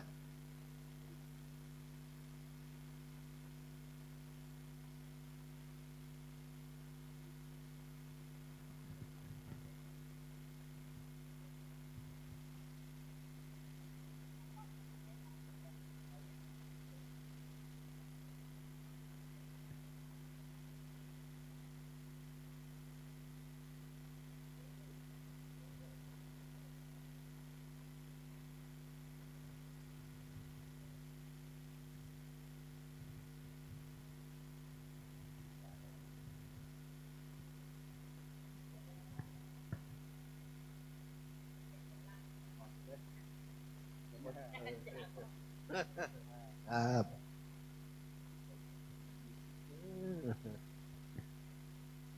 ก็ขอในนามคณะสงฆ์ของวัดหลวงปงที่นี่ก็ขออนุโมทนาสาธุกับคุณมงคลผู้ใหญ่ฟองคำลาบมากพร้อมด้วยครอบครัวที่มีจิตเจตนาศรัทธานึกถึงวัดนึกถึงวานึกถึงความสะดวกความสบายโดยเฉพาะวัดหลวงปงเขานี่ก็ยังแบบมีรถใช้การรถคือยานพาหนะคือให้ความสะดวกสบายอานิสงส์การยานพาหนะนี่ก็คือเอาอย่างทุกสิ่งทุกอย่างก็จะลุล่วงแล้วก็ไปได้รวดเร็วก็มาจากการคือยานพาหนะนี่ก็ถือว่าเป็นเรื่องที่สำคัญจุดอย่างหนึ่งก็คือคุณมงคลเป็นช่างด้วยถ้าหากว่ารถมีปัญหาอย่างต่างๆเปิ้นก็จะแก้ไขนี่เขาได้บุญต่อหนึ่งก็คือได้รถมาใช้กับบัดกับวาพระคุณเจ้าต่างๆไปธุระที่หั่นที่นี่พร้อมด้วยเอาศรัทธาไปก็จะใช้รถเนี่ยไปเพื่อความสะดวกสบายฉะนั้นอันนี้สงการรถนั่นก็คือการยานพาหนะคือให้ความสะดวกสบายเอาอย่างกิจการอย่างก็จะได้ลุล่วงไปด้วยดีในนามคณะสงฆ์ของวัดตรงปงที่นี่ก็ขออนุโมทนากับคุณมงคลกับผู้ใหญ่ฟองคำลาบมากพร้อมโดยครอบครัวหากว่าท่านมีความมุ่งมั่นปรารถนาสิ่งใดเป็นไปได้ชอบประกอบไปทำว่ามนุษย์สมบัติสวรรค์สมบัตินิพพานสมบัติก็ขอประสบความสำเร็จคือปราศจากสัพพโศกสัพพโรคสัพพภัยสัพพอันตรายทั้งหลายข้อผีข้อเดือนข้อมือรับมือจีนข้อไม่อย่างไม่เที่ยวข้อตั้งหลังก็ดีขอตั้งหน้าก็ดีก็ขอพ้นจากครอบครัวของคุณมงคลผู้ใหญ่ทองคำลาบมากนับตั้งแต่นี้ต่อไปภายหน้าก็ขอมีโชคมีใจมีสุขภาพอันสมบูรณ์ประกอบด้วยอายุวันนะสุขภาระปฏิภาณธนาสารสมบัติดังภาษาบาลีขององค์สมเด็จพระสัมมาสัมพุทธเจ้าว่ายะถาวาริวังอาภุราปริปุเรนติสาคารังเอวเมวะอิโตทินังเปตานังอุปกปปติอิจิตังปฏิตังโลมังคิปะเมวะสมิจจโตสเปปุเรนโตสังฆปาจันโตปันนารโสยถามณิโชติรโสยะถาวิวาจันโตสัพพะโรโควินาศตุมาเตภวันตุอันตรายโยสุขิติกาโยโกภวังอภิวาทนาสิริสเนจังวนนาปัจจายโนจัตตาโรนัมมาวันตันติอายุวันโนสุขังภารังอายุวันตะโกนานาวันตะโกสิริตะโกยัสสวันตะโกภาราวันตะโกวันนาวัน ทาโกสุกาวันทาโกโงตุสาปาตาทุกขาโรกาพยาเวราสุกาสันโตโจปันอาวังอเนกังอันตรายาปิวินาสันโตจเตสัสสะชยสินลาพังสนเดงวะคายังสุกังวารังสิริอาโยจาวันโนจะโปกังวนเดจายาสวาสัตวาสาจังอายุจจิวสินเดปวันโตเตปวันโตสาภามังคารังรักขันโตสาภาเทวตาสาภาปุณณะโนภาเวนัสนาสุนิภาวะโตเตภาวันโตสาภามังคารังรักสัพพะเทวตาสัพพะธัมมานุภาเวนัสนาสุติภาวะโตเตภาวันโตสัพพะมังคารังราขันโตสัพพะเทวตาสัพพะสังฆานุภาเวนัสนาสุติภาวันตุเตอิดังดานาคัมมังนิพพานาปัจจโยโหตุโนนิจังอิดังศีลกัมมังนิพพานาปัจจโยโหตุโนนิจังอิดังภาวนากัมมังนิพพานาปัจจโยโหตุโนนิจังอิติโกสากาตาพังกัมมังสัพเพหิกาเตหิกาตังปุญญังโนอนุโมดันโตสุนันโตปนโต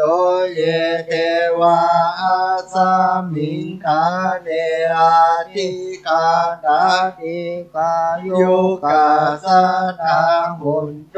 สัพพะสัตตาสุขีอัตตานังปาริหารันตุมาตาปิตาสุขิตาหุนโต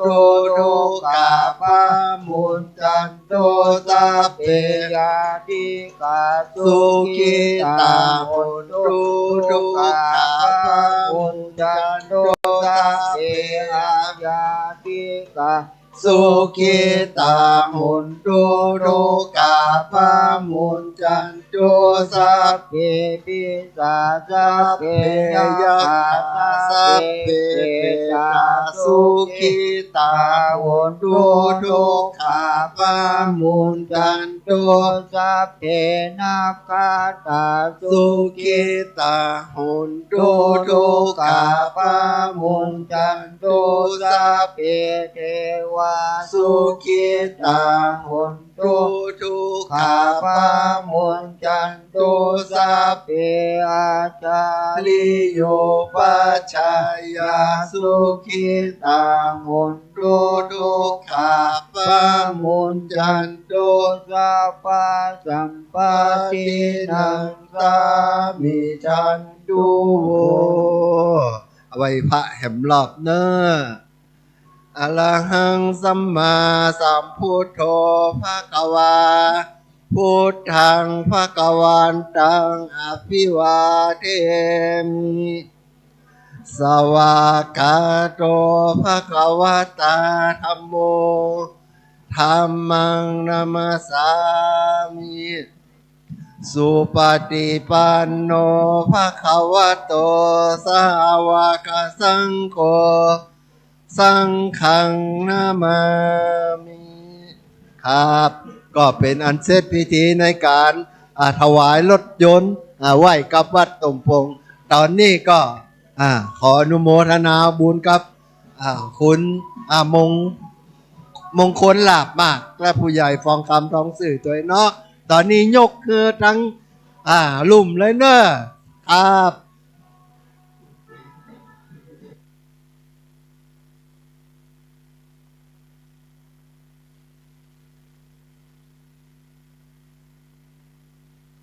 เอาละครับตอนนี้เซตไปหนึ่งขั้นตอนถวายรถเนาะของคุณมงคลก็เสร็จสิ้นเรียบร้อยต่อไปนี่ขบวนเข้ามานี่ก็คือขบวนขององค์กฐินนะครับจากบ้านทุ่งโป่งนะก็นำขบวนมาแล้วนะโดยจังฟ้อนเนาะจังฟ้อนเราพร้อมทั้งกระบวนแห่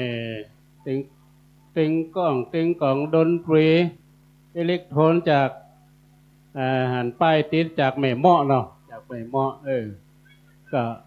หมดงานสันเล่ากันไปแล้วก็สนุกสนานเราก็ได้บุญลูกกุศลไปด้วยเราวันนี้ครับ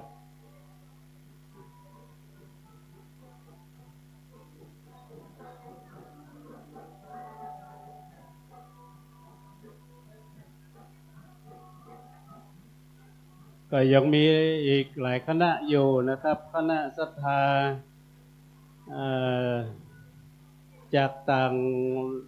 งบ้านต่างอำเภอก็เดี๋ยวก็คงจะเป็นขบวนหนึ่งนะครับซึ่งตอนนี้ก็ได้ตั้งอยู่ที่กุฏิน้อยนะกุฏิหิมน้ำนะครับกุฏิหิมน้ำเดี๋ยวก็คงจะได้แห่ขบวนเข้ามาอีกเนาะ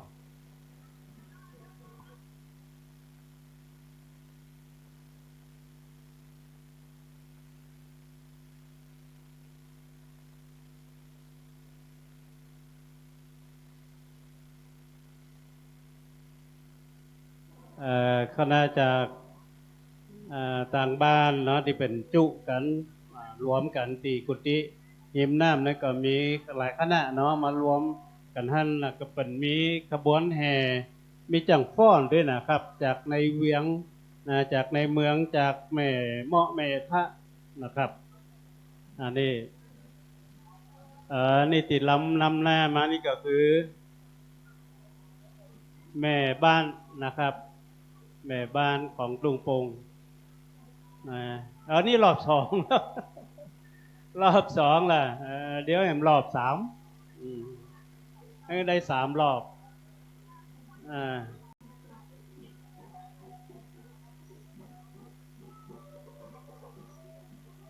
อันนี้ชุดนี้ก็ไปหากินมาหลายปีแล้วแต่ว่าก็ไปตุ่งสร้างมานะครับ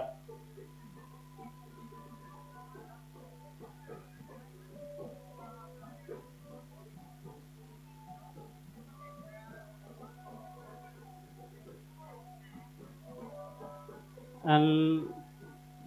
อย่างพ่อนี่ยิ้มตัวจะดีนะห่อนจะตายนี่กันมายิ้มอยู่อีกอะไหนๆก็พ่อละยิ้มตัวหม่อนตัวนะกันจะได้บุญไปตัว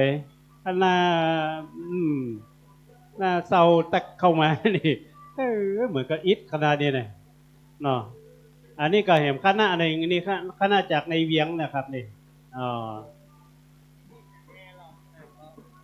ก็เอาเห็ดรอบเนาะครับผมให้มันได้รอบก็ดีได้รอบก็ดีตะกี้มันก็รอบนะครับครับขบวนนี้ก็ว่ากันพี่ก่อนขบวนก็มีขบวนมีอีกขบวนนี้ทุกคนเดี๋ยวจะมีเห็นคณะหนึ่งเนาะคณะหนึ่งก็ลองประสานดูจะเอาอย่างไรนะคณะเห็นคณะที่จากในเวียงมานะเราจะ อ๋อล่ะเขาก็จะเอารอบเดียวนี่นะรอบเดียวเนี่ยรอบเดียวเนี่ยแล้วก็เสร็จจากรอบนี้ไปแล้วก็คณะแห่นะครับคณะแห่ลงไปเอาตีกุฏิหน่อยกำเด้อลงไปกลางสนามกำลงไปกลางสนามแล้วก็เอาคณะปุ้นขบวนปุ้นขึ้นมาครับเนาะโอ้เนี่ยเป็นบุญกุศลเอาแต่เนี่ยนะขบวนบุญก็นะทุกคนนะตายิ้มแย้มแจ่มใสเลยความอิ่มเอิบกันนะขอให้มีเงินมีทองตามที่ได้ตั้งใจกันเนอะ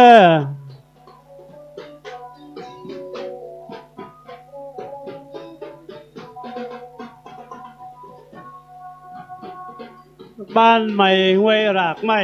เวลาทีนี้ก็ว่าพ่อแม่หม้ออ๋อลูกแม่หม้อออกมากันนี่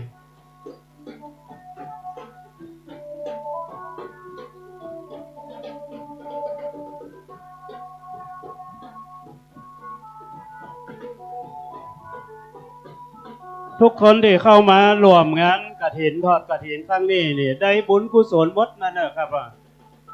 ทุกฝ่ายนะครับทุกฝ่ายถึงหมู่แห่หมู่เต้นหมู่ลำหมู่มีหน้าที่ยกมือสาธุก็ได้บุญหมดนะเพราะว่าสิ่งสำคัญที่เขามีวัตถุประสงค์ก็คือเขาจะสร้างเมนนะครับสร้างเมนสำหรับชาปนกิจหรือว่าเผาศพบ้านเฮานะครับที่ได้ตายที่ได้เสียไปก็เขาก็จะได้ก่อสร้างคือมันตามสถานการณ์บ้านเมืองเนาะที่อื่นบนก็มีกันหมดบ้านเฮาเนี่ยก็อยากจะให้มันสะดวกนะคือมันสะดวกสบายคือเรียบร้อยนะตามบ้านตามเมืองเปิ้นเขาก็ตั้งต้นกันไปวันนี้กฐินวันนี้ก็เป็นการเริ่มต้นแล้วครับนะเป็นกองทุนหนึ่งละกองทุนที่เขามีวัตถุประสงค์คือสร้างเมนนะครับสร้างเมนเขาก็จะสะสมกันไปนะจนได้เวลาเขาก็จะตกก่อสร้างเป็นฐานเป็นอย่างไว้เสร็จแล้วเขาก็จะทำเป็นโครงการนะทำเป็นโครงการนะเพื่อที่จะไปขอสนับสนุนถ้ามีหน่วยงานอื่นที่เป็นจะสนับสนุนเขาก็ขอไปทำเป็นโครงการไว้นะครับก็สำเร็จแน่นะครับสำเร็จแน่ด้วยบุญกุศลของทุกท่านทุกคนในวันนี้นะครับทุกฝ่ายนะครับทุกฝ่าย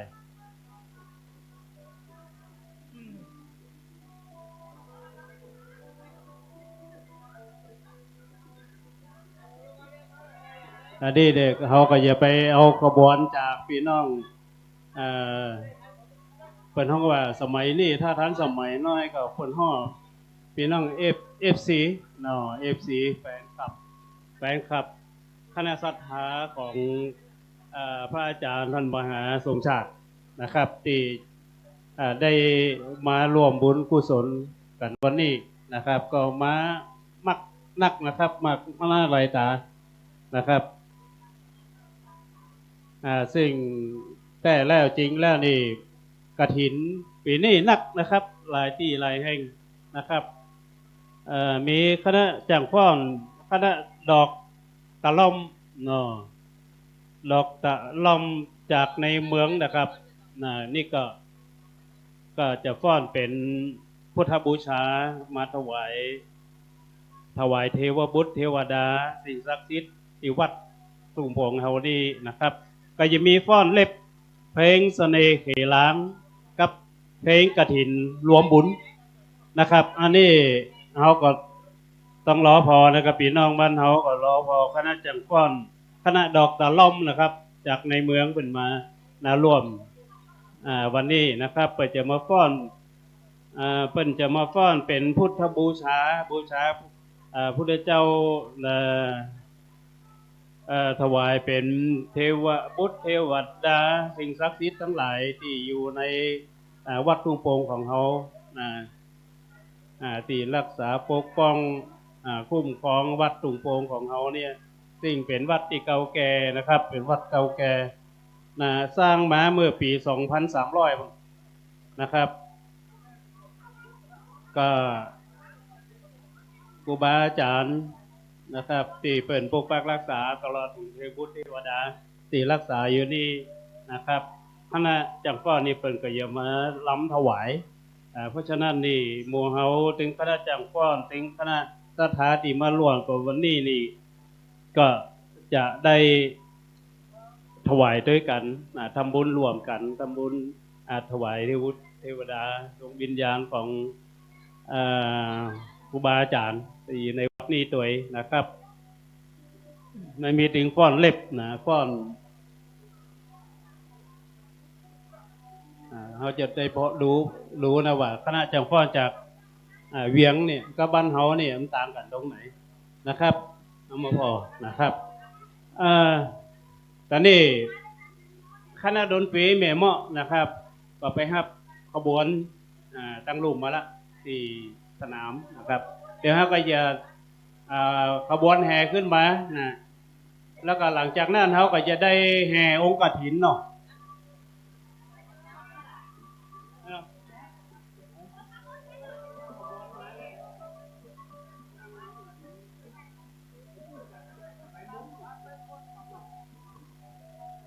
เขาจะถวายกฐินบ่ายโมงพุ่นเนาะตอนบ่ายพุ่นหลังนั่นเขาก็มาแห่นะมาแห่องค์กฐินกันแห่งกรรมนะครับตอนนี้เอาขบวนต่างๆมาจุรวมกันก่อนนะมาจุรวมกันแล้วเสร็จแล้วเขาก็มาตกแต่งดากันแห่งกรรมนะฮะแล้วก็ให้จะถวายกันบ่ายโมงเนาะบ่ายโมงนะครับวันนี้มีคณะหลายคณะนะครับที่มานี่โดยเฉพาะคณะจาก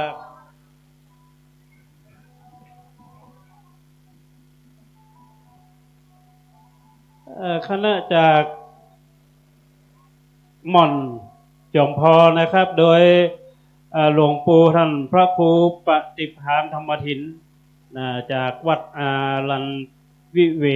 เวกนะวิเวกคีรีม่อนหรือว่าม่อนจอมพอที่อำเภอเวียงปะเป้าเนาะหรือว่าท่านพระครูดอยนะครับอันนี้ท่านได้นำคณะมาร่วมองค์กฐินต่อกฐินของวัดทุ่งโป่งเอาตัวเองนะครับ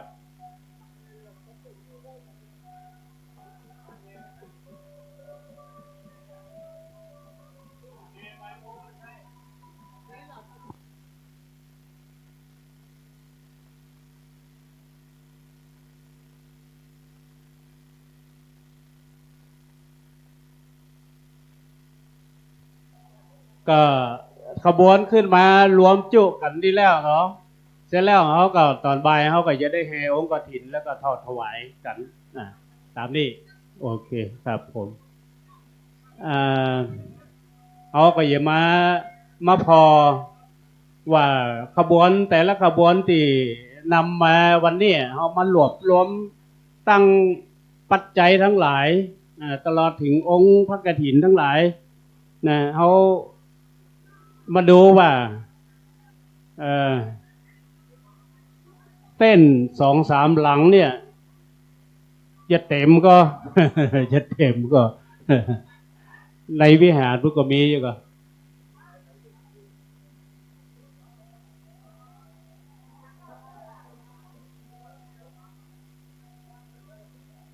เดี๋ยวคณะจากตั้งลุ่มขึ้นมาจากสนามขึ้นมานี่ก็เขาก็หาโต๊ะหาอย่างมาวางเนาะเดี๋ยวคงจะเน้นนะครับหาโต๊ะวางสตังค์ ปัจจัยองค์กฐินในวันนี้นะครับ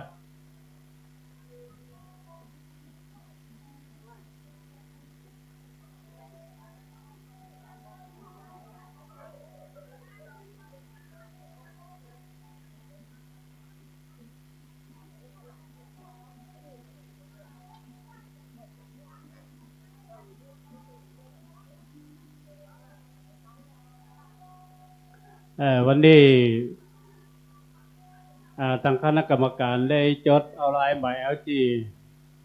คณะสภากันทุกคนไว้เรียบร้อยแล้วนะครับจะบ่ได้อ่านก็เป็นอย่างนะครับ ทุกคนที่ได้จด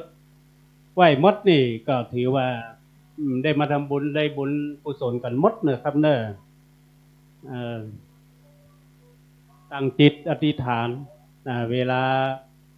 ถวายองค์กฐินแล้วรับศีลรับพรก็อธิษฐานไปนะครับ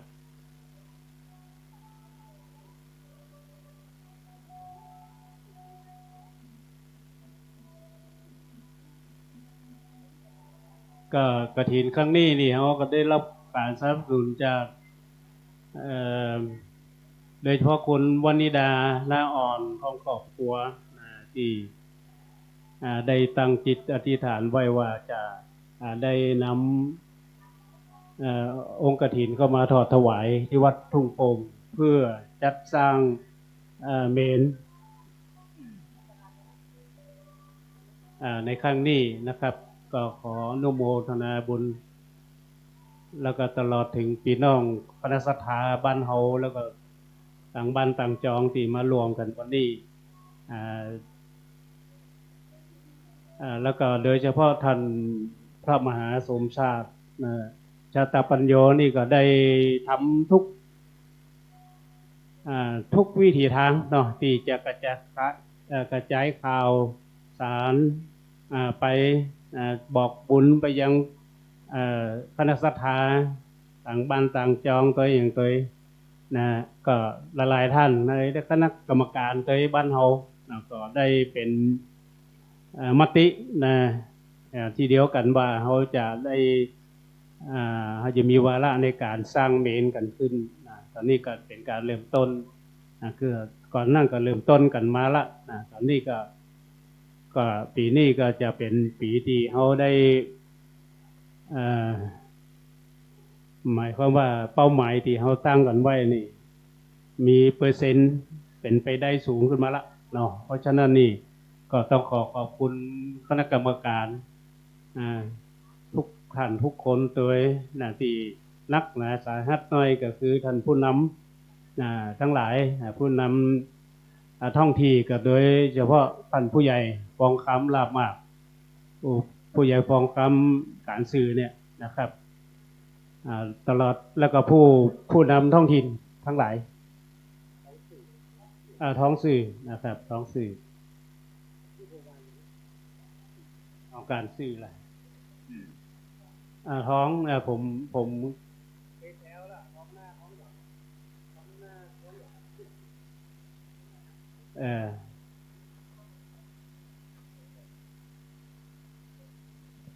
ก็ตั้งเปิดเพลงไปก่อนก็ได้เนาะเดี๋ยวพักกินขนมหวาน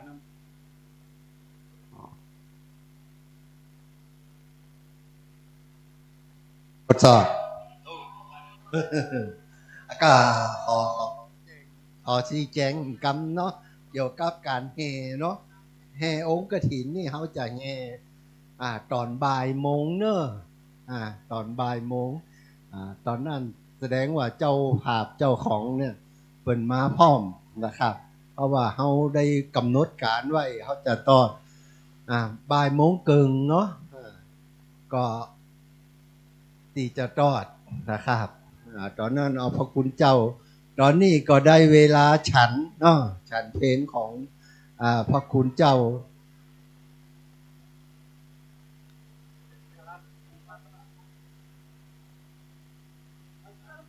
ครับก็หรือว่าตอนนี้นะครับคณะไหนที่จะโชว์หรือว่าแสดงก็เชิญเลยเนาะเป็นช่วงที่ว่าเฮารอนะครับพระคุณเจ้าก็นิมนต์เนอะนิมนต์ฉันพระทหารเพนที่อาคาร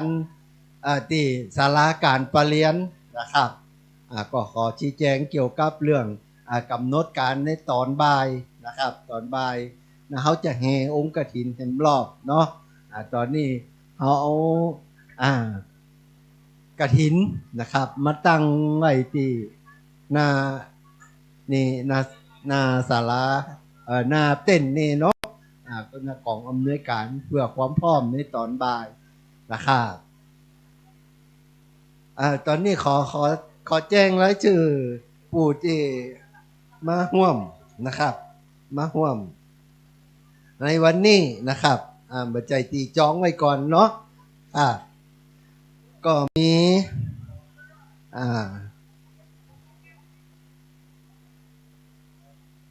มีคุณธนัญญาธนารัตน์นะครับคุณสุเทพไพวันการเสื้อคุณนุ่ยสุวินาอัมไพทองตีน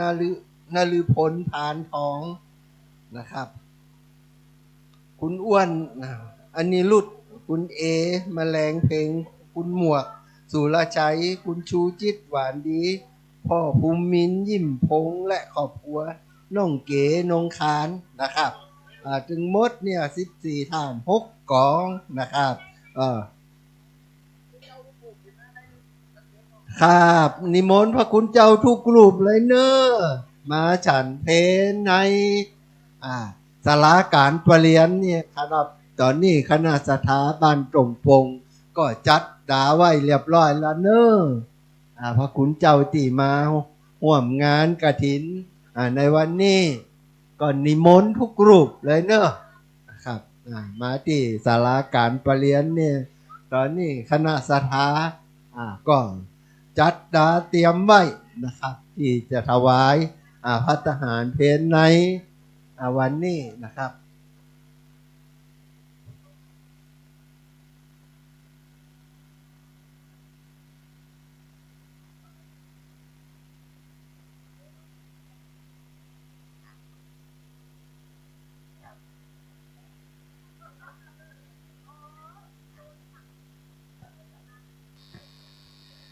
ศรัทธาญาติโยมที่อยู่ตั้งลุ่มเนอะ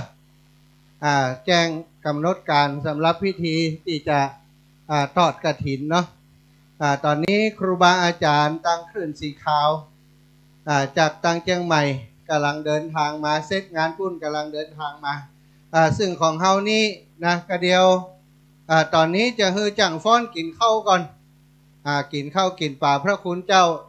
จะได้ฉันภัตตาหารก่อนกินข้าวอิ่มแล้วจะมีการแสดงของคณะต่างๆแต่ก่อนจะแสดงจะเฮต้นกฐินตอนนี้อยู่ตั้งลุ่มพุ่นเกิงหนึ่งอยู่บนนี้เกิงหนึ่งนะเดี๋ยวจะแห่ขึ้นมาแล้วก็รอบวิหารเอาตึงโมดนี่รอบวิหารด้วยกันจากนั้นก็จะมาชมการแสดงเนาะแขกผู้มีเกียรติก็กำลังจะเดินทางมากันนักอยู่โอ้ทางนี้พี่น้องบ้านกล้วยก็มาแล้วโอ้กล้วยฝ่ายกล้วยหลวงมาแล้วโยมน้องสถาปนีเนาะมาถึงละเดี๋ยวกินข้าวก่อนเนอะกราบนิมนต์ครูบาอาจารย์ตอนนี้คนต้อมจะเนาะถ้าฟ้อนคนพอเอาลองคนหลายๆก่อยงามลาพังก็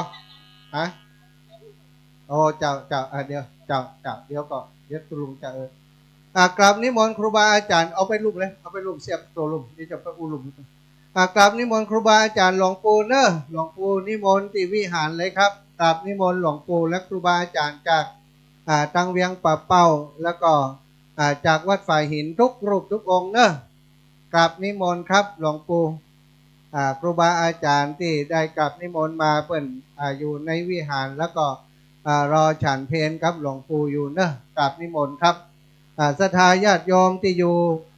ในพื้นที่ที่นี่คนเฒ่าคนแก่กินข้าวกันนะเอ๋แม่หอมัดไว้ก็น้ำพริกหน่อไม้มีลุ่มบนเนอะน้ำพริกน้ำปูก็มีเนอะไปกินจังลุ่มปนานครับอันโฆษกพิธีกรเปลี่ยนกันกินข้าวเนอะ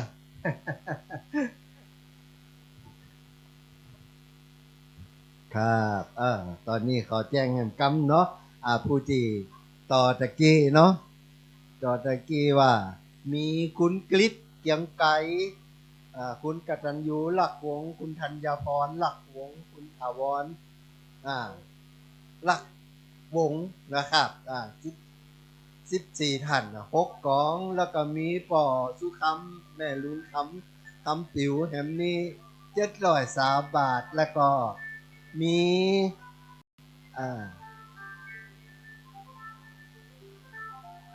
คุณเดชาเนาะเดชานิวันติ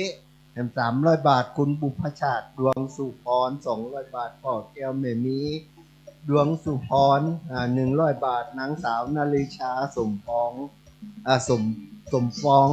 100คุณแสงดาวสมฟองแถม100นายกิติศักดิ์ตรงๆแถม100แม่แป้งหลับมาก20 บาทสัน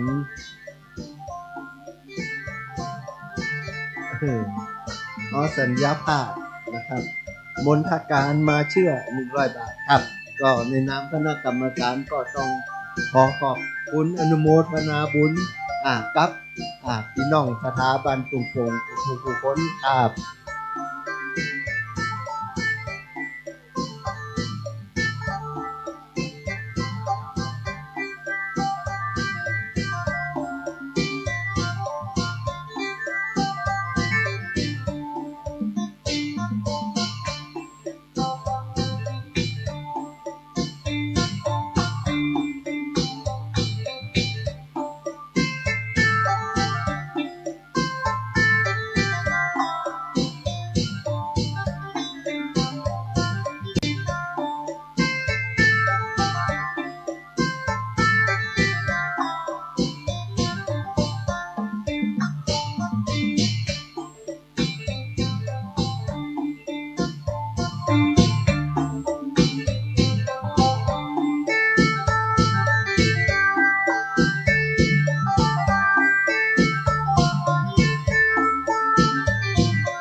เราใช้กล้ามเนื้อรวมกันหลายร้อยมัด FGMD ชัวร์คลิกเลย คุณผู้ชายทั้งหลายกำลังมองหาเลื่อยยนต์ขนาดเล็ก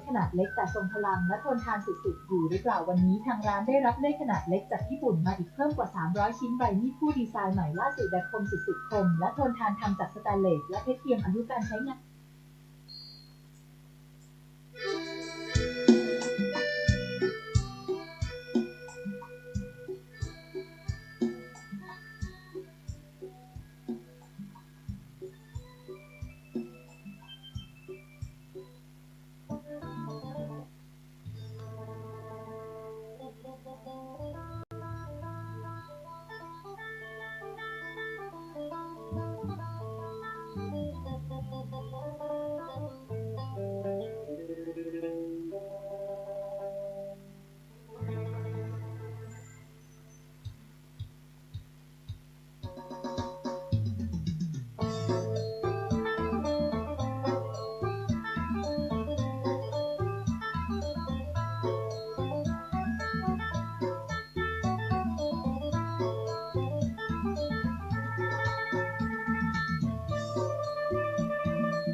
ครับผมวันนี้ก็เตรียมจัดทรงอยู่แล้วนะครับ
คุณเคยเห็นไฟฉายคาดหัวที่สว่างกว่าดวงอาทิตย์ไหม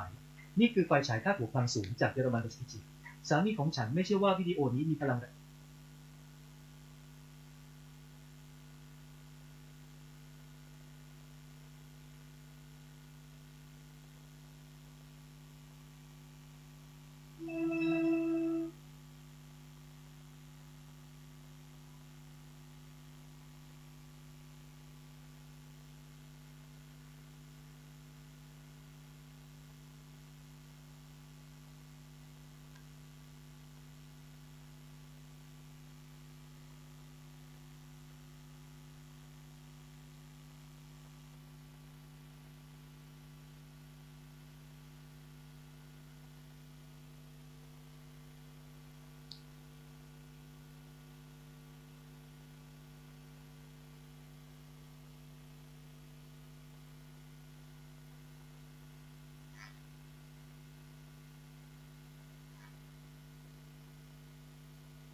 คือสังฆทานบุญทานยิ่งใหญ่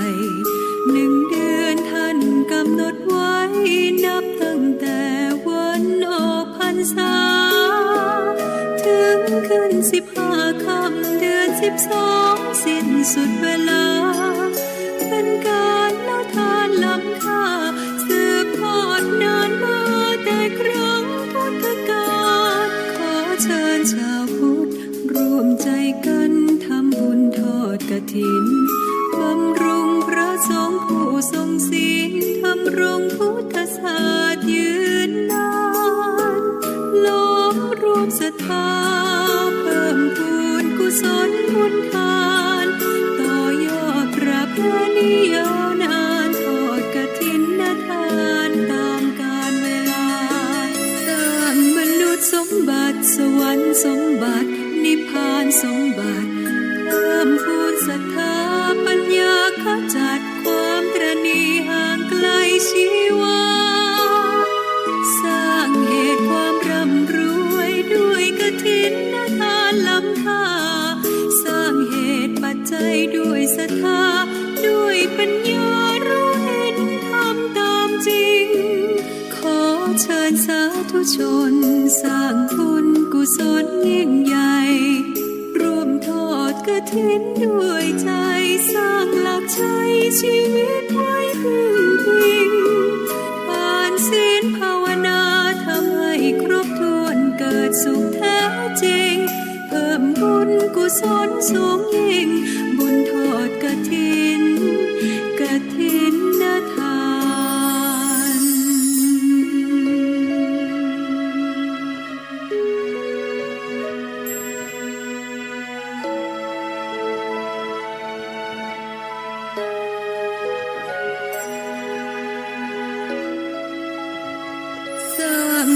น สมบัติสวรรค์สมบัตินิพพานสมบัติเพิ่มพูนศรัทธา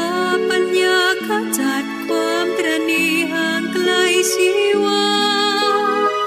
สร้างเหตุความร่ำรวยด้วยกฐินทานล้ำค่าสร้างเหตุปัจจัยด้วยศรัทธาด้วยปัญญารู้เห็นทำตามจริงขอเชิญสาธุชนสร้างบุญกุศลยิ่งใหญ่ร่วมทอดกฐินด้วยใจสร้างหลักชัยชีวิตไว้พึ่งพิงทานศีลภาวนาทำให้ครบถ้วนเกิดสุขแท้จริงเพิ่มบุญกุศลสูงยิ่งกฐินทานคือสังฆทานบุญทานยิ่งใหญ่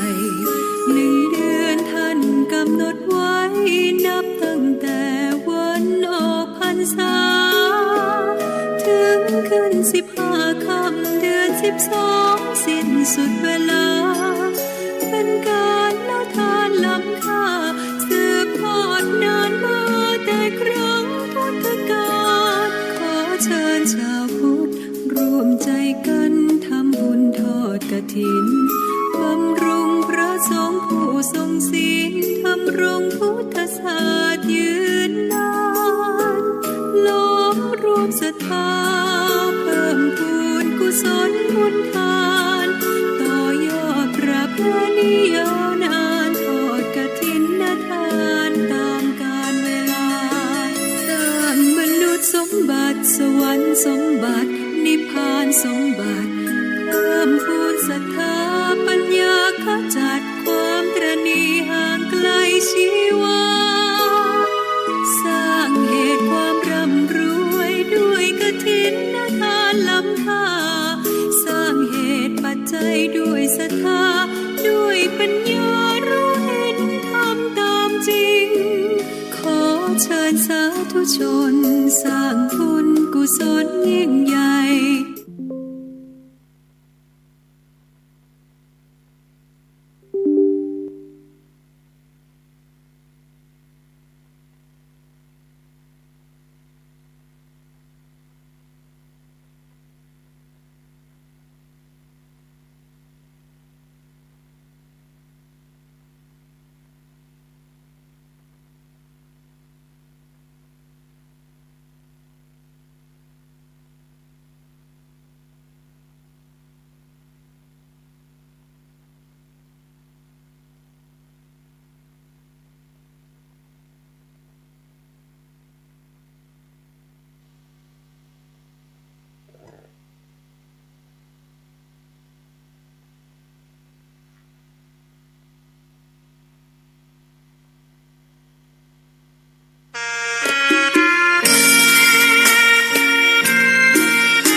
เตรียมพร้อมเด้อ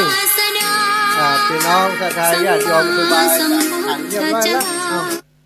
คำนี้จะพอจังฟ้อนละนะพี่น้องบันฟ้อนอันนี้โสดเนอะหลังหน้านี้นะ โสดแต่เสียอย่างเดียวหลังกองได้สาวบ้านฟ่อนไปไหนไปโดยมดแต่กี้ฟ่อนแล้วรอบเลยเดี๋ยวนี้หนังพอเขาเอาตั้งลุ่มถ้าพร้อมแล้วเอาเลยเนอะฟ้อนกันขึ้นมาเลยเอาเตรียมของไผ่ของมันเนอะต้นสตังนะกำลงไปแล้วรับผิดชอบของไผ่ของมันกำขึ้นมาเลยตั้งจังฟ้อนทุกคณะเนอะเรียนเชิญได้ร่วมขบวนเดี๋ยวเปิ่นจะมีโดรนมาถ่ายรูปเปิ่นจะมีโดรนถ่ายรูปจากทางบนจังฟ้อนนี่ฟ้อนขึ้นมาด้วยกันเลยแล้วก็จะแวดวิหารเจ้าภาพเก้าเจ้าสถาอยู่ที่ไหนหมด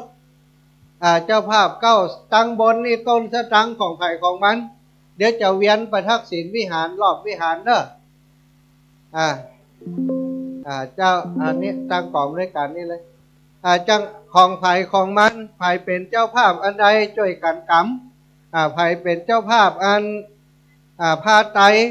ไตร้องแล้วก็บริขารต่างๆช่วยกันกำเนอะ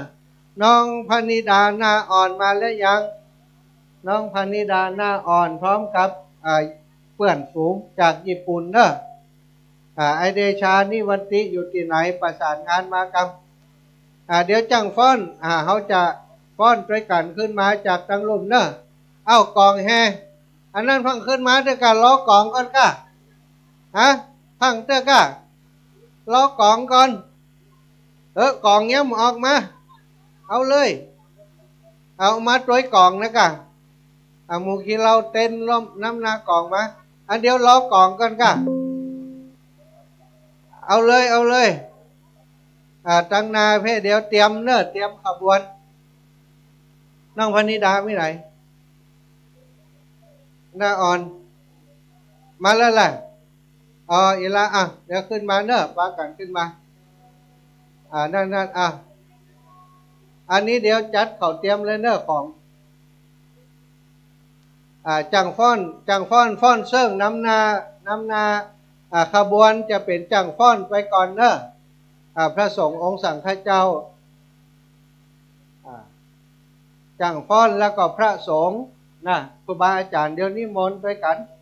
แล้วก็จะมีกระบวนกฐินเนอะกระบวนกฐินติดตามหลังมาแล้วกระบวนบริวารกฐินติดตามโดยตั้งคนเอาช่วยกันกรรมนะช่วยกันกรรมคนเฒ่าคนแก่บ้านเฮาด้วยเนอะปออุ้ยปอหนานเดี๋ยวเขาช่วยกรรมบริวารกฐินพวกนี้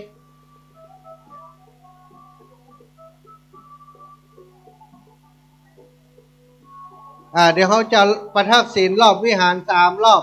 นะกรรมนิมนต์ครูบาอาจารย์ก็เดี๋ยวตั้งแถวทั้งเพศ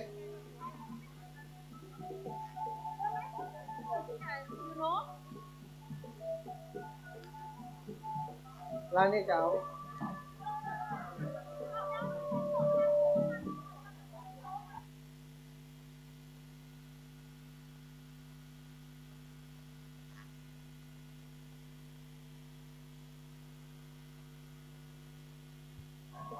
ระหว่างที่รอความพร้อมของตั้งเจ้าภาพตัวเนาะเดี๋ยวจะโชว์ก่อนแล้วก็ชิงเนาะฟ้อนโชว์ก่อนแล้วจากนั้นเขาก็จะแห่ขบวนกฐินเข้าไปรอบประทักษิณรอบวิหารหลวงของเขาจากนั้นก็จะทอดถวายในที่สุดนะ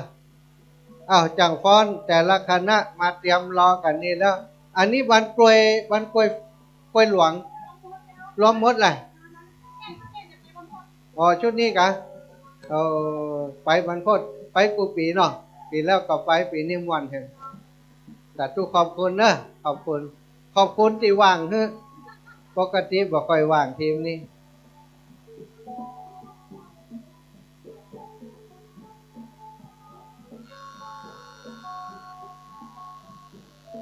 ปัดต้องอันแยมยะโสธรก็มาแล้วนะ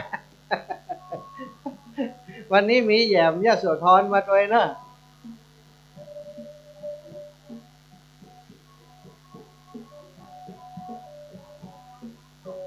เดี๋ยวจะมีการแสดงก่อนเนาะชุดนั้นมานี่เลยเนอะมาขึ้นมาบนเลยเอาตรงมาเพ่ก่อนตรงมาก่อนเนอะตรงมาก่อนปะโตไม่อยากแก้วโทษนะบุตรปะโต80 ปลายนั่นนะวันนี้ ไม่อยากแก้วม่วนขนาดเนาะถ่ายรูปเพื่อกันเหรอไม่อยากแก้วโทษนาบุตรปะเดลูกบานนั้นลูกบานน้ำท่งมาน่ะอายุ85 ปีแล้วน่ะปัดเน็ตเนอะ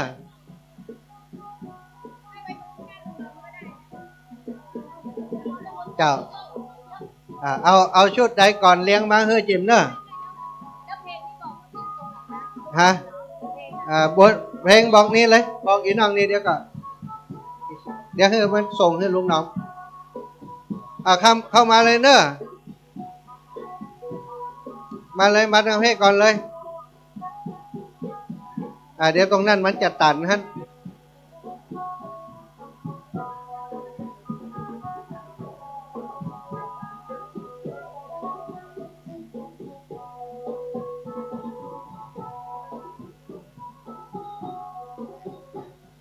ปัดเจ้าแม่ท่ากับเจ้าน้ำท่องประชันกันแล้ววันนี้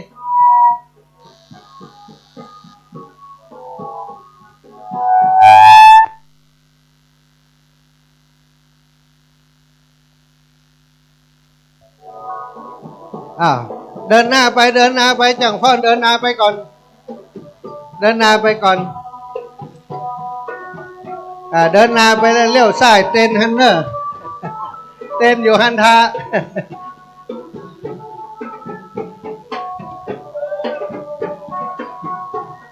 เอาต้นสตังวางฮันเนอร์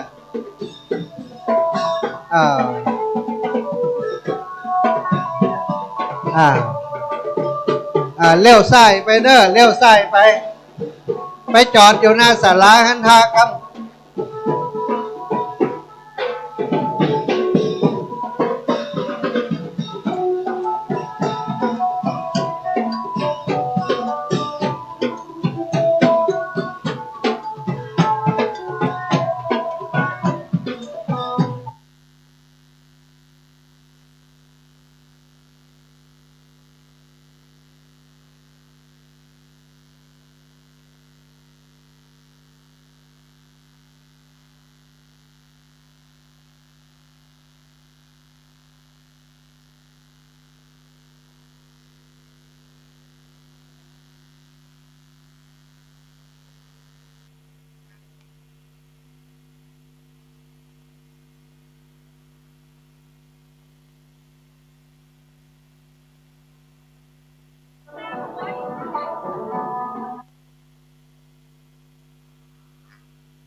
อันนั้นคือเปิ่นไปม่วนพุ่น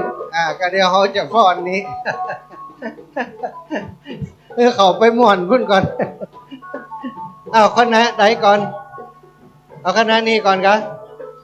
คณะจากนาฏศิลป์เชียงใหม่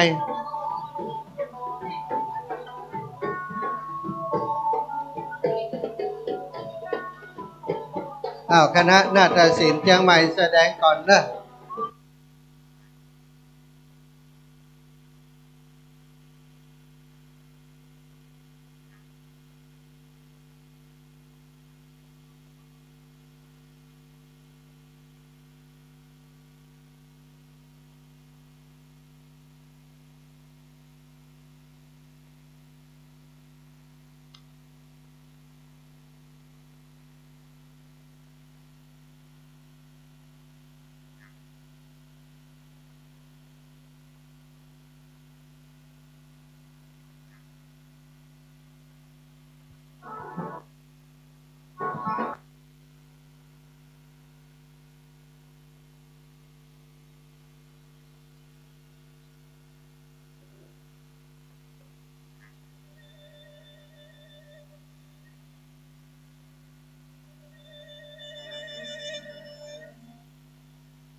ทีมใดก่อนจังฟอน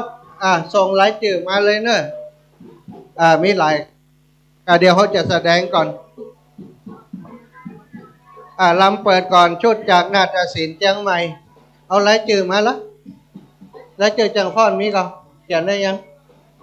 รายชื่อจังฟอนขอแจ้งกลุ่มจังฟอนจิมบ้านกล้วยน้องลาถาปานี้แจ้งได้ล่ะน้องถาปานี้เขียนเป็นคณะมาเลยมีกี่ชุดบ้านบุญเกิดเอาอันใดก่อน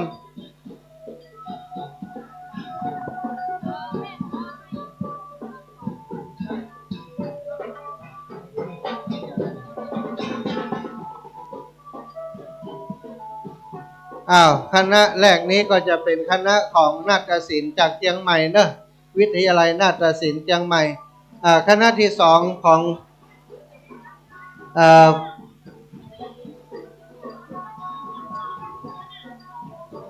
เอาคณะที่สองจะเป็นของใครน้องสุขโยธินกะคำสุขละ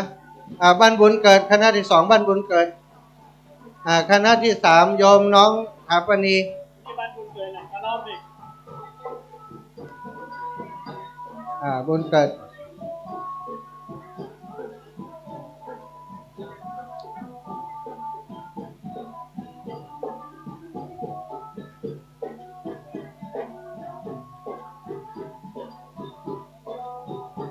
ตังปุ่นก็ว่าไปเนาะตังเพศก็ว่าไปอันนั้นปล่อยเขายั่งเดี๋ยวเฮียมุดม่วนว่า ตะกี้มันว่าเฮียมุดม่วนนี่ว่า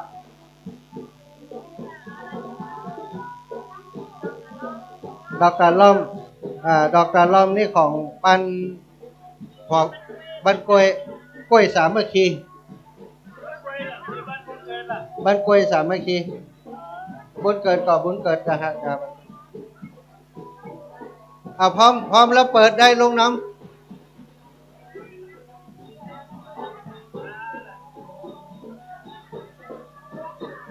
ได้ยินก่อนโอเคก่อน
จบไปแล้วหนึ่งชุดเนี่ยต่อไปเป็นลำสวยดอกนะตะกี้ลำขันดอกขันดอกเราเป็นสิริมงคลดอกดาวเรืองความรุ่งเรืองจะเกิดขึ้นกับศรัทธาญาติโยมและวัดวาอารามวัดทุ่งโป่งของเราเอาชุดต่อไปสวยดอกวันนี้ยังแฟนหน่อยจะตายมันปอห้อน เอาชุบเกิบลูกหลานได้ชุบเกิบเอาเข้าใจเพลงมา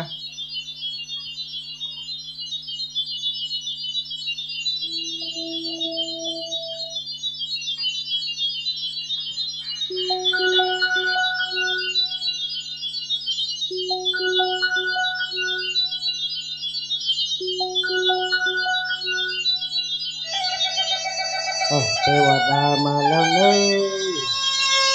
เทวดาเพิ่นมาแท้สองสรรเสริญ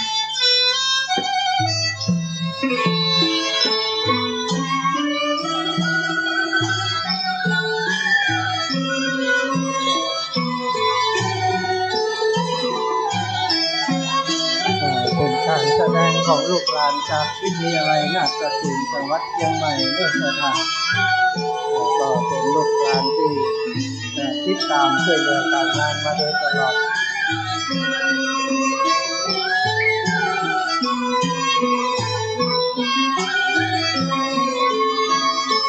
วันนี้ยังแค้นน้อยแดดพอห้อนอยู่ในห่มแดดห้อน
ปรบมืองามๆให้กับลูกสาวจากวิทยาลัยนาฏศิลป์เชียงใหม่เนอะตามอบรางวัลเลยเนาะ อ้าวท่านประธานน้องวนิดาหน้าอ่อนได้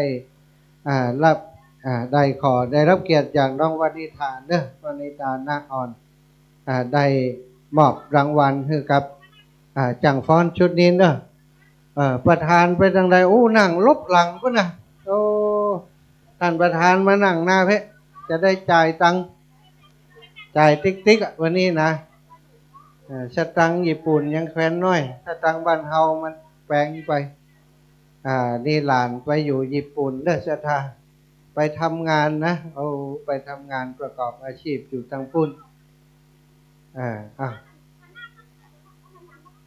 เอาตังกระถินหันทายให้มาได้หันต้นสตังค์นั่งพุทธ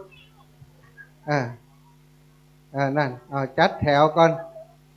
สั้นนั่น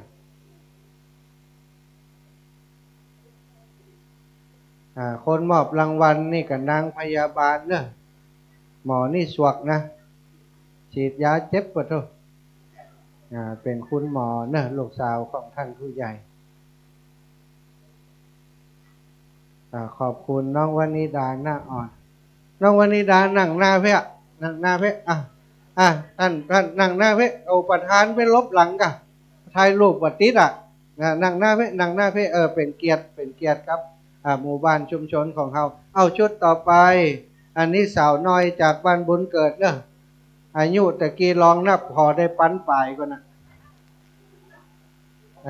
มาหลายเนาะ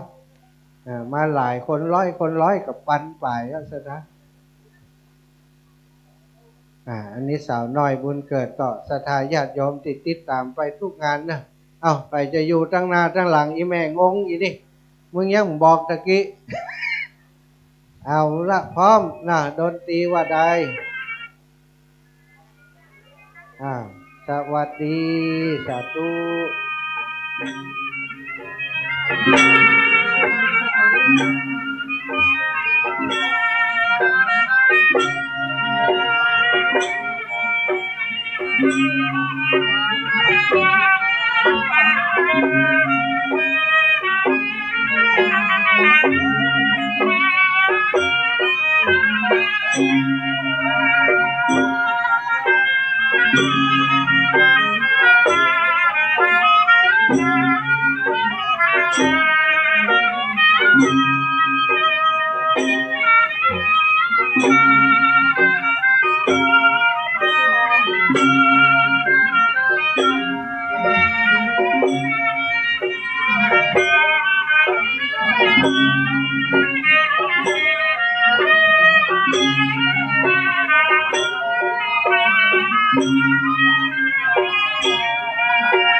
จบไป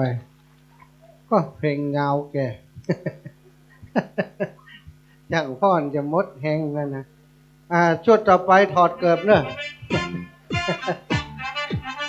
อ้าวเต้นพ่อง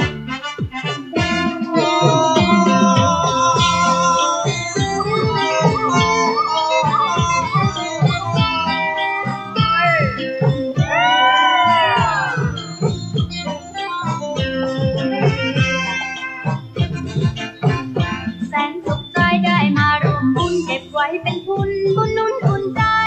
แม้งานจะอยู่ไกลไกลไม่หวั่นไหวพวกเราช่วยให้เหงาผ่อนคลายร่วมกันวาดลวดลายใครรำก็ของเรา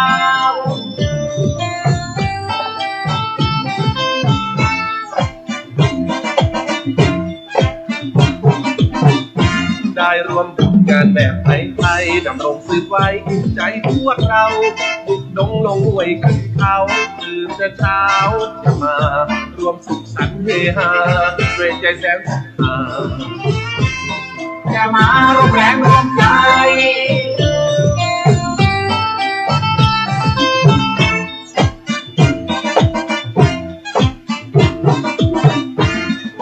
เป็นบุญเก่าให้เราได้ร่วมบุญใหม่เสริมเพิ่มเติมไว้ร่วมใจ ให้บุญหนุนส่งร่วมทำรงความดีไม่มีขายอย่าไปฟังคำเอา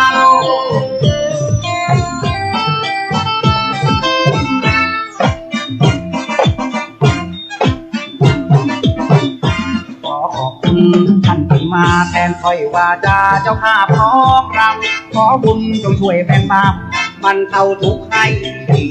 ขอสุขเพิ่มทวีให้ได้พบจงโชคดีมีชัย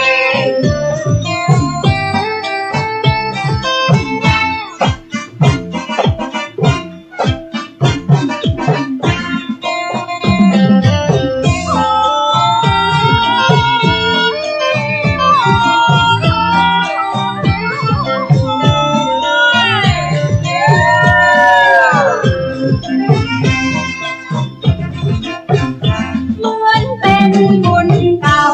ให้เราได้ร่วมบุญใหม่เสริมเติมไว้รวมใจให้บุญหนุนส่งร่วมทำรงความดีไม่มีหายอย่าไปบังคับเอา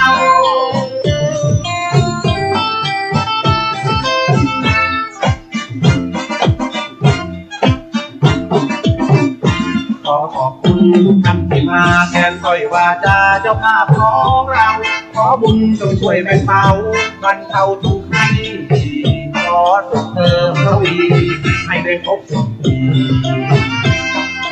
จงโชคดีมีชัย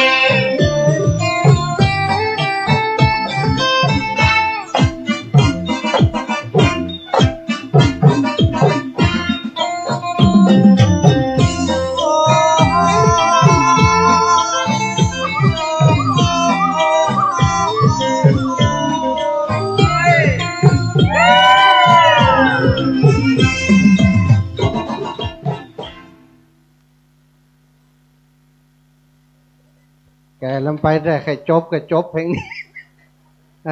อันโมติมีแอลยังแขวนหน่อยอินดูคนมีแอลซอยตะกี้สองหาแอลปะก็ขอได้รับเกียรติจากพวกกำนันธัญพัฒน์ปาเขื่อนตะได้มอบรางวัลคือกับลูกสาวจากบุญเกิดเนี่ยเข้าแถวตั้งนาเพิ่นตั้งนาวันหน้าไปเอาแอลก้อนอันก็เปลี่ยนแอลเป็นคอเห็นเนอะซอยคอเอาเดี๋ยวยังแขวนหน่อยอีกแล้วมีแอลเจ็บแอลเอาแอลไว้ไหนเอาแอลไปไว้คอเอาแอลไปไว้คอเอามอบรางวัลเนอะปกำนันศรีทันหรือว่าธัญพัฒน์ปาเกินตะกำนันตำบลเวียงอำเภอเวียงป่าเป้าจังหวัดเชียงรายก็เป็นป่อที่อุปถัมภ์อาตมาเนาะไปไหนมาไหนไปช่วยเหลือการงานกันตลอดขอบคุณปกำนันขอบคุณพี่น้องบุญเกิดกำเดียวอันนี้ซองนี่เปิ่นจ้างพ่อนน้ำนาอันกฐินนะตะกี้โชว์มาได้อันนี้จะมัดจำไว้เอาต่อไปชุดนี้มาไก่เนอะบักคิดว่าจะมาได้ความจริงวันนี้มีหลายงานพี่น้องจากบ้านกล้วยศรัทธาญาติโยมนำโดยโยมน้องถาปณีก็ได้เป็นครูฝึกสอนฝึกลำโดยอันนี้รับประกันคุณภาพบ้านกล้วยสามัคคีรวมกันหลายหมู่บ้านอันนี้นับได้ตะกี้900อายุหมดกันขยับมาระวังมันจะแตงตากันเอาห่างๆกันหน่อยเพลงพร้อมมาเลย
จบลงไปนึกว่าจะบดเต้าแล้ว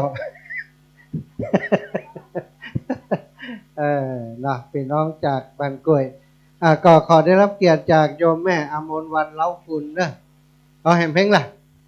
แม่เตรียมตัวไว้เนอะแม่อมรวรรณเตรียมตัวจิคือเพลงเดียวปอนี่เอาสองมาดินะเอาละสองเพลงที่สองเอาเซิ่งเฮียพ่อ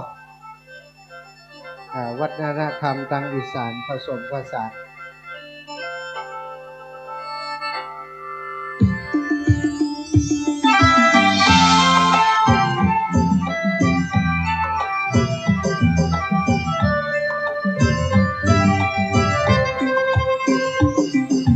ออกพรรษาเบิกฟ้าสวายสุขล้นดวงใจได้มาทำบุญกฐินน้อมผ้ากาสา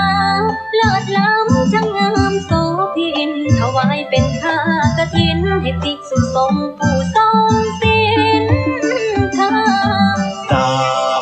30,000 วัดศรัทธาเลื่อมใสถึงธรรมอำไพทั่วไทยสร้างความดีงามชวนญาติพี่น้องเพื่อนพ้องทั่วทุกเขตขามสร้างบุญติสุขล้ำเชื่อมสาย ทุกปงเตรียมตัวเนอะใส่รีบทาแป้งเนี่ยตะกี้ลวกหมดละแป้งลวกหมดละไปทาให้เร็ว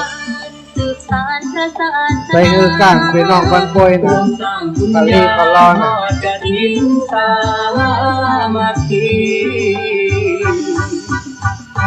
30,000 วัดรุ่งเรืองทั่วไทยบุญแผ่ไปส่องใจทั่วกันกฐินนาทานเบิกบานเติมใจสุขีสามัคคีคือพลังเพียง1 ครั้งใน1 ปีแต่บุญนี้ทวีเปี่ยมล้นมากมาย บุญพลานำพาชีวิตพ้นความมืดมิดให้เรามีจิตผ่องใส ทอดผ้ากฐินทอดสายธรรมให้ยาวนานไกล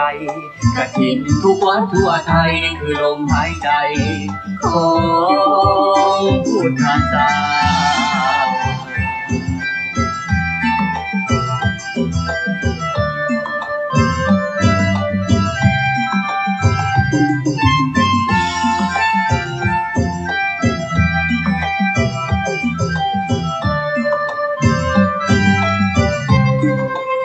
มหาการทานสืบสานพระศาสนารวมสร้างบุญญาทอดกฐินสามัคคี 30,000 วัดรุ่งเรืองทั่วไทยบุญแผ่ไปส่องใจทั่วกันกฐินนาทานเบิกบานเติมใจสุขีสามัคคีคือพลังเพียง1 ครั้งใน1 ปีแต่บุญนี้ทวีเปี่ยมล้นมากมายปลื้มสุดใจจวบจนนิรันดร์ 30,000 วัดรุ่งเรืองทั่วไทยเป็นศูนย์รวมใจให้ใจของเราสุขสันต์ผ้ากฐินที่เราถวายประสาทแผ่ไกลเป็นอีกแสนนานธรรมะสืบสาน 5,000 ปีบุญนี้ยังอยู่ผ้ากฐินที่เราถวายประสาทแผ่ไกลไปอีกแสนนานถึงพระนิพพานปลื้มนาด้วยบุญ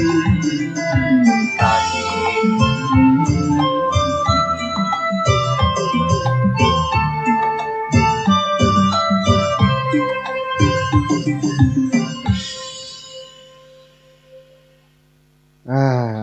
อย่างอีอย่างแค่นี่แอวบนเหลียพ่องตะกี้แอวเหลียเนี่ยนะวันที่8ไปป้ากันวัดบรรพตแห่มเนอะได้รับเกียรติจากโยมแม่อมรวรรณเล้ากูลมาจากสันทรายขับรถมาจะมอบรางวัลอย่างเดียวนะโยมแม่มาเลยออกมาละมาหน้าเพ่ไปงานใดงานนั่นนะมาช่วยมาร่วมบุญวัดตรงปงทุกงานนะเอาเนี่ยยังเปิ่นตะกี้นะยังตะกี้นะนะสาธุโยมแม่ไปตั้งนานเลย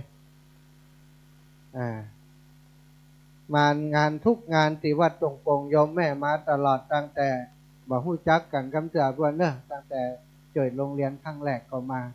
ตั้งแต่หันก็มาตลอดนี่แม่ออกภาพช่อง7เปิ้นถ่ายพุ่นน่ะโอ้น่ะบ่ได้ลงข่าวอุตส่าห์ขับรถมาบ่ได้ออกข่าวก็เปิ้นเลยครับขอบคุณโยมแม่อมรวรรณเล้าคุณเนอะมหาอุบาสิกาใจดีอีกท่านหนึ่งปีนี้จะเอา กฐินมาวัดวันพศสถิตโดยวันที่8ที่แม่จ้องเห็นจังพ่อนชุดนี้นะใส่ซองมานักๆหน่อยแกมใส่ซองให้จังพ่อนต่อไปตรงโปรงทาแป้งทาลิปแล้วมาดำติ๊กหรือว่าอย่างไรน่ะเป็นตาดีอายบันดากะว่าไปฝั่งพ่อนจ้ะฝั่งพ่อนจะโหลดตั้งแต่9 โมงมาล่ะหมดท่าแล้วลูกกู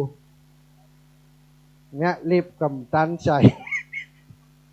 นะเอ้าแม่บ้านแม่ครัวก็แม่นเนื้อสถานทุกอย่างอยู่ในนี้หมดนะสาธุขอบคุณหลายๆเพลง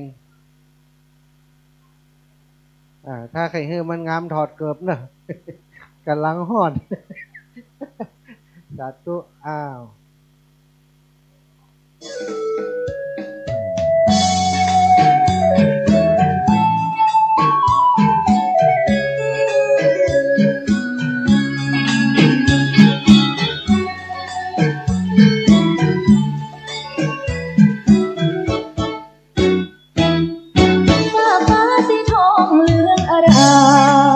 ชื่อถิ่นบัวงามเลอล้ำเลิศถิ่นกลองยาวฟังเสียงนั้นเนียนต้องเราสะท้านสะเทือนถึงดาวเทพเท้าเทวันชั้นชมช่วยแทนประทานสอนหลังโปรยพร่องปลูลงพื้นดินฉลองทั่วแหล่งหญ้าไร่นาอุดมชนชื่นชมอารมณ์สุขสมเรื่องเล่นกลองถึงปีใหม่สุขใจฉลองเอาเสียงกลองรับขวัญปีใหม่รำกลองยาวแล้วเราสุขใจเรื่องแบบไทยถูกใจน้องสาวสืบทอดไว้ให้นานเท่านานกลองพื้นบ้านที่สานถิ่นเราตลอดปีไม่มีผ่อนเพลาเสียงกลองยาวกลองยาวยิ่งใหญ่อ่อนตอนเหลือจะกล่าวสายเลือดกลองยาวว่าปีปฐมลูกหลานเรียวทั้งสาวหนุ่มช่วยกันโอบอุ้มสืบสานนิรันดร์การไกลเพื่อคงความเอกลักษณ์รับมันตำนานพื้นบ้านสุดใจให้เรารู้กลองยาวเพื่อฟูผู้ไทยสุขและเนื้ออื่นใดเมื่อได้ฟังกลองย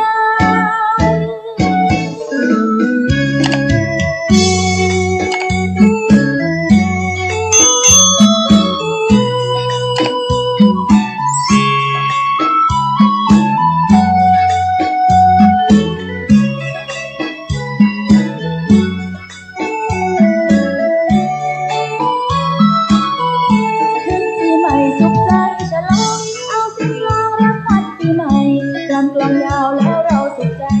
เรื่องแบบไทยถูกใจน้องสาวสืบทอดไว้ให้นานเท่านานกลองพื้นบ้านที่สานถิ่นเราตลอดปีไม่มีผ่อนเพลาเสียงกลองยาวกลองยาวยิ่งใหญ่อ่อนตอนเหลือจะกล่าวสายเลือดกลองยาวว่าปีปฐมลูกหลานเรียวทั้งสาวหนุ่มช่วยกันโอบอุ้มสืบสานนิรันดร์การไกลเพื่อคงความเอกลักษณ์รับมันตำนานพื้นบ้านสุดใจให้เรารู้กลองยาวเพื่อฟูผู้ไทยสุขและเนื้ออื่นใดเมื่อได้ฟังกลองยาว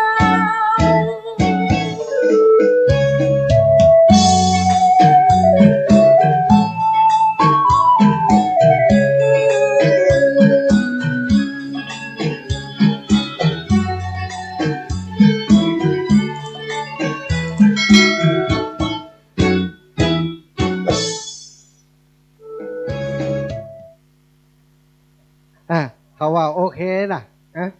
โอเคอีหรอ แต่เกี้ว่ากูล้ำได้หมูกูเมาอีหรอบอกนั่นว่าโอเคแฮมเฮงอย่าหมดแล้วกะหมดละลุงน้องเดี๋ยวเขาก่อนนี่มันห้อนเนาะขอเรียนเชิญโยมแม่สาลี่ ท้องสอนพี่น้องชุมชนสันติภาพแม่ย่าออกมาคนงามสันติภาพโชว์ตัวหน่อยมาโยมแม่สาลีทองสอนเป็นตัวแทนของสันติภาพมอบรางวัลน้องเจ้าขุนโชว์เพลงหนึ่งเอาอันนั้นมาเสียบกำลังเจ้าขุนอยู่ไหนเจ้าขุนเอาเพลงไปเสียบเลยตีลุงน้อมเดี๋ยวก็มัวเฮาเตรียมตัวเนอะหมดแล้วเนาะแสดงเนาะหมดการแสดงแล้วก็เดียวต้นไผ่ต้นมันห้ามเอาต้นเขาไป กำมันต้นสตังต้นไผ่ต้นมันเนอะแล้วเขาจะแวดวิหารร่วมกันแล้วก็ไผ่ตีจ้องเป็นเจ้าภาพไผ่จ้องเป็นเจ้าภาพอย่างเนาะเจ้าภาพเก้าน้องวนิดาเดี๋ยวอีป่ออีแม่ยังมาช่วยกันกำมดชุดกฐินคนเฒ่าคนแก่ก็ช่วยกันพอว่าจะกำอย่างได้พ่องเนาะช่วยกันกำช่วยกันกำชุดกฐินอย่างไปรอบวิหารด้วยกัน3 รอบวันนี้จางงานกล่องแตกมาลูกแม่เมาะมาวันนั่นจางไปอินทกินบ่ได้แวดสักกำเขามิติแวดไปจุนาวิหารกับจะได้ตังค์บ่เท่าโลดกล่องวันนี้เอามายำนี่หมอล้วนๆนะว่าผมอิดมดนี่เหรอลูกใจมาลงหลุมแหมก็เดียวแวดนี่แหม3 รอบเนาะเอาละน้องเจ้าคุณพูดเลยเสียบเลยฮะอะไรที่อย่างไม้อยู่เนี่ยกะเอาเนี่ยกะไม้เนี่ยเดี๋ยวแต่ระวังตีรอเนอะพอดีลูกเปล่าทุกครั้งที่มีงานที่วัดตรงปองอยู่ทั้งนอกวัดตุลุงจะอยู่ไหนมานี่ทุกครั้งเนาะทุกงานเขาจะไปตัววันก่อนไปตาลเตียนอีสานหลายคนก็ไปด้วยกันกาหมอนี่ได้ตังหอมเปิ่นเป็น20,000นะสตังปอหอมจังเนี่ยจะได้จะเก็บเปิ่นแหมเขาจะบ่ฮื้อเขาก็ว่าเอาอย่างอีกกันแล้วกันมีศิลปินมาตัวคนหนึ่งวันนี้เปิ่นจะร้องเพลงหอมอีนะก็จะขุนไว้แล้วแบ่งเกิงได้ก่อนลูกอีกได้อีหรอเอาไปเอามาบ่แบ่งเกิงใช้กำยกให้เปิ่นหมดเนี่ยเขาขนลูกรถคิดใหญ่ประเสริฐทาง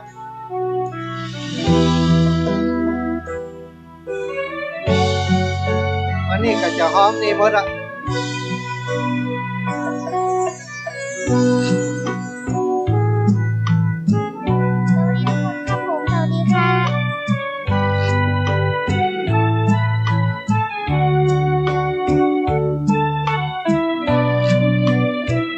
คนเฒ่าเตรียมจกกระเป๋าทึดๆแล้วนะจกกระเป๋ารอเลย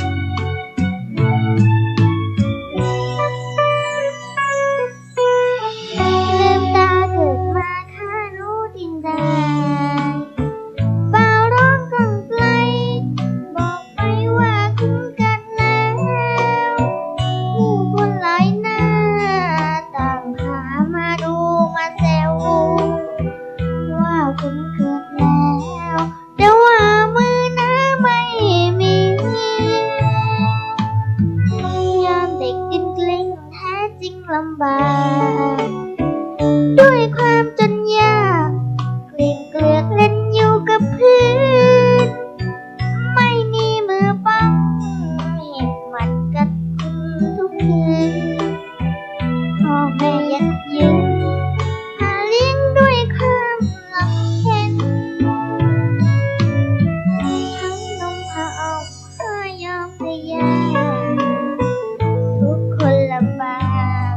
ต่างต้องพึ่งพาอาศัยเหตุผลพ่อมีพ่อแม่จึงต้องลาไกลแยกทางกันไปทิ้งไว้กับย่า2 คนแล้ววันหนึ่งก็มีคนมาเยี่ยมแม่โดดกระเตียมคำขออยากดูเจ้าคุณพ่อจึงต้องปล่อยชมรมเขามีครอบครัว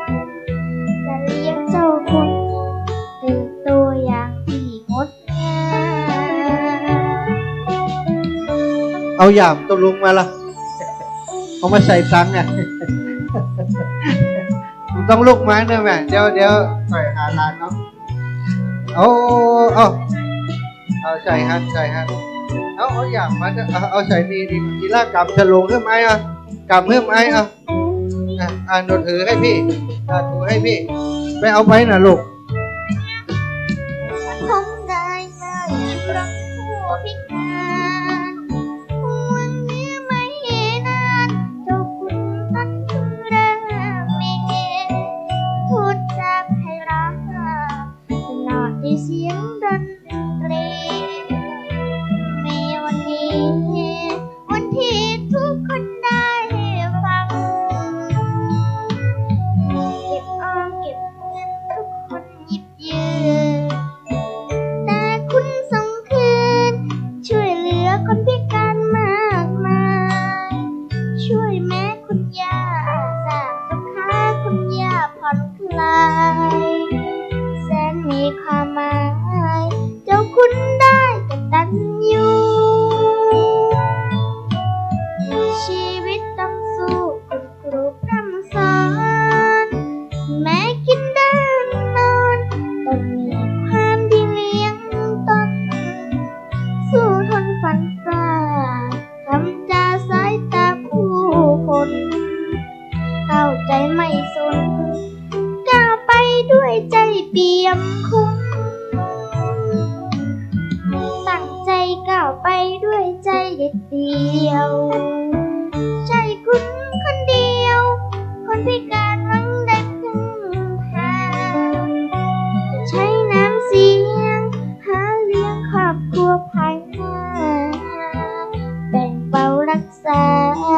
คนพิการตลอดไป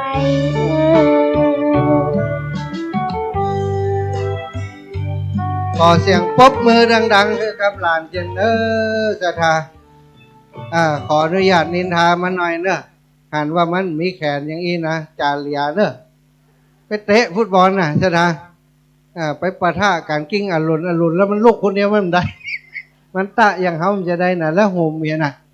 ชอบออกกำลังกายชอบเล่นกีฬาแล้วก็ตอนนี้ช่วยชมรมคนพิการเขาบ่มีแขนนะแต่ความรู้สึกของเขาบอกว่าเขามีครบหมดจิตใจที่เข้มแข็งจิตใจที่ต่อสู้ตลอดเนาะบ่มีแขนนี่พับกระดาษงามเหลี่ยเขาก่อนพับเครื่องบินน่ะเครื่องร่อนน่ะชนะประกวดชนะมามี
อ้าวปรบมือดังๆให้หลานหน่อย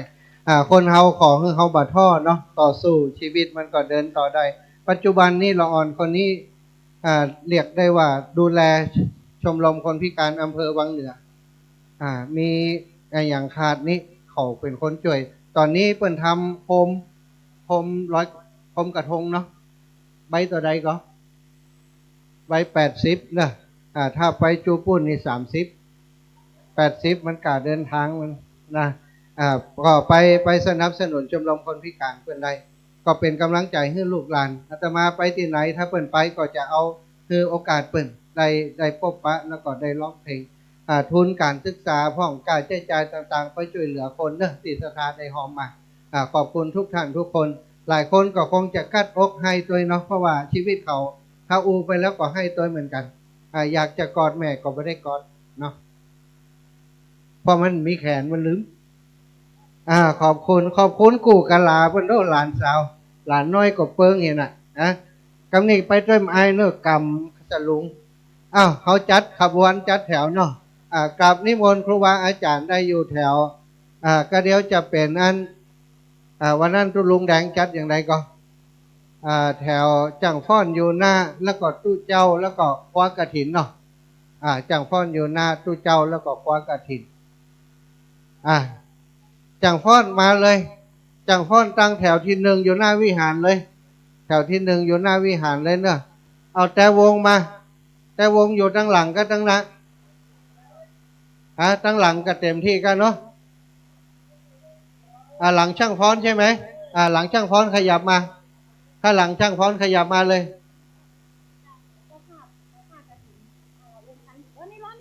ลุงพันธุ์ปาสิธร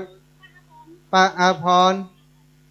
อาพรประจักษ์เนี่ยทุกคนเนอะทุกคนเนี่ยปลามาปลามีไหนปลาหน้าอ่อนวันนี้ครอบครัวเฮาเนาะสถานพี่น้องหมู่เฮากำต้นคนต้นเนอะ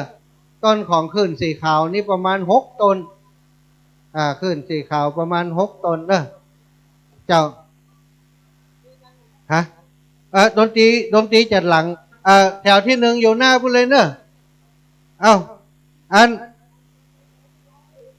อยู่หน้าแถวที่1อยู่หน้าเอาสตังค์มาทางเพศอีแม่เอาสตังค์เดินแล้วมาออมมาทางหลังเพศเนอะเดินมาออมทางหลังอยู่ทางหลังเพศอยู่ทางกุฏิเพศเนอะอีแม่หอบสตังค์มาทางกุฏิเพศกฐินต้นกฐินมาอยู่ที่เฮานี่ต้นกฐินตะปะทนต้นกฐินมาอยู่ที่อาจารย์นี่ต้นกฐินมานี่เลยกฐินมาที่นี่ต้นสตังค์ไปทางพุ่นไปทางหลังต้นสตังค์ตัวคนตัวเจ้ามาต้นสตังค์ต้นสตังค์มาตัวคนตัวเจ้าต้นสตังค์มาทางหลังเฮาเพ่นเนอะเครื่องเสียงมาหน้าเลยมาหน้าอาจารย์เลยมาหน้าอาจารย์เลยจังฟ้อนไปหน้าเลยกฐินมานี่ลูกโอเคเอาเครื่องเสียงเดินหน้าเลยไปหน้าอาจารย์ไปหน้าอาจารย์เลยต้นสตังค์มาเพศเนอแม่ต้นสตังค์มาตังกุฏิเพศเนออีแม่ต้นสตังค์ออมมาตังกุฏิเพศออมมาตังกุฏิเพศถ้ามันโจรกันท่านก็ออมพูดเลยออมมาตังกุฏิมาเนอะเอาของไผ่ของมันของไผ่ของมันเนอะไม่ยากคำไผ่กำเพื่อไม่อยากคำนี่น้องต้อยกะต้นไผ่ต้นมาตั้งกุฏิเพนเนอร์ต้นสตังมาตั้งหลังเขาเพแม่ต้นสตังมาตั้งเพนเนอร์น่ะถูกต้องมาเลยต้นสตังมาหลังเพกฐินอยู่นี้เอาจังฟ้อนอยู่นะจังฟ้อนอยู่นะวันนี้ดีใจเพื่อนมิไหนมดน้องพระนิดาเพื่อนที่เป็นเจ้าภาพด้วยกันอีละมิไหนมดล่ะเพื่อนหนูเป็นไงเจอยังมาช่วยกันกำพี่เก๋กับพี่แอนพี่เก๋น้องอิมไอ้เดชาบอกมาคณะของตีมาก็อีน้องมาช่วยกันกำไปไหนรับเหรอกะเอานั่นออกก็ได้ถ้ามันเกิดบ่เอากำช่วยกันกำพอเปิดแปลงเปิดมาได้มัดไว้ถ้านี่กำด้วย กำด้วยหนีบด้วยเอาเลี้ยงแถวกันดีๆแม่แล้วถอยต่อไปตั้งหลังเลยมาต่อหลังเลยจะได้ถ่ายรูปงามคนครับโดนอยู่ไหนถ่ายภาพกลางอากาศเจมเนอะมาไอ้แม่สตังค์แต่สตังค์ว่าปีนี้ถอยไปตั้งกุฏิเลยเนอะถอยไปตั้งกุฏิไปเลยแม่ถอยไปตั้งกุฏิไปเลยใจเย็นๆบัดต้องฟังมันเอางามว่าวันนี้ปัดกันเราแม่เลี้ยงใหญ่ เอาไปตั้งหลังเลยเดี๋ยวจะได้ถ่ายรูปเหมือนกันอันนี้มากับน้องเขาไปตั้งหลังเลยไปตั้งหลังออกตั้งหลังไปตั้งหลังไอ้แม่พามาตั้งเพชรเอากระถินไว้อยู่นะอีไลอยู่นะนี่กระถินไว้อยู่หิมนี่ซ้ายขวาไอ้แม่อยู่ไรปุ๊บไปคนงามสาธุอยู่ตั้งหลังนี้พาอยู่นี่มาไข่กำผ้าไข่บริวารกระถินมาป่อกำบริวารกระถินอยู่ทิศนี้อีน้องเดินไปนานหน่อยน้องลาพานิดาพานิดาเดินไปนานหน่อยจ้าผ้าใจของแม่อยู่ไหนก็เอาให้เป็นกำน่ะตะกี้สีฟ้าฝีผ้าอยู่ไหนสีฟ้ากำพุ่นอีแม่เอาให้เปิ้นอีแม่เปลี่ยนต้นกำต้นก็ได้สาธุเอามาเนอะขยับจังฟ้อนอยู่ไหนจังฟ้อนเรียบร้อยแล้วไปหมู่เฮาไปขยับมาเนอะขยับมา อันนี้ไปทางหลังตึกเดี๋ยวก็แทรกเดินอยู่นี่ก่อนเดี๋ยวก็แทรกเข้ามาพร้อมลุยจังฟ้อนมีกี่คณะน่ะเข้าเลยดนตรีพร้อมลุยเอ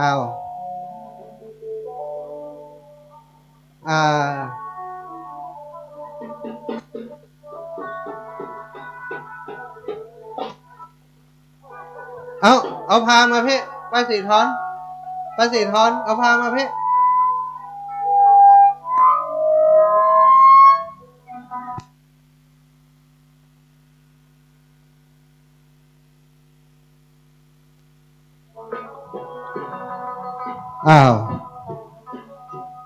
คือขบวนกฐินตัวกลอันนั้นมาเลยมาครูบาอาจารย์มาเนอะ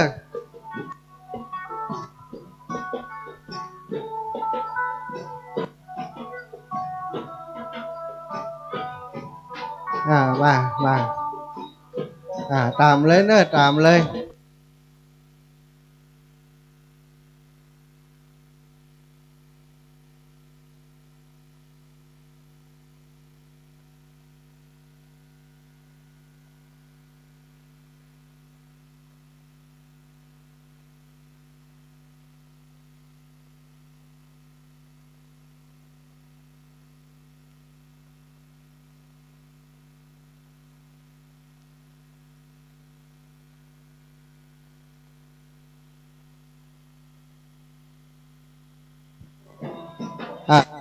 สามรอ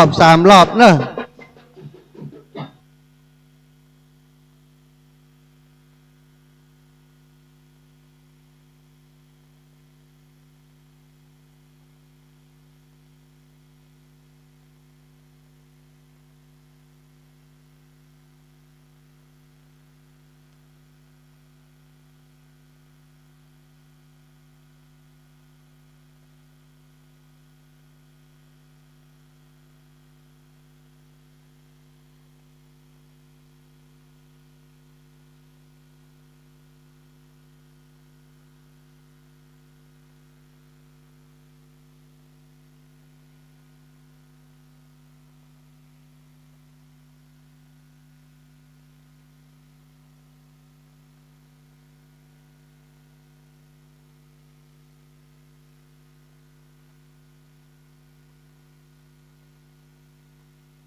stock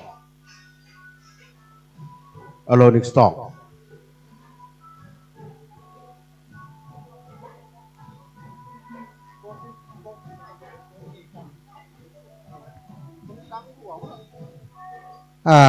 น่ะศรัทธาตั้ง โอ้วันนี้ปีนี้ปีหนึ่งเนาะสนุกสนานม่วนนั้นกันเนอะศรัทธาญาติโยมทั้งหลาย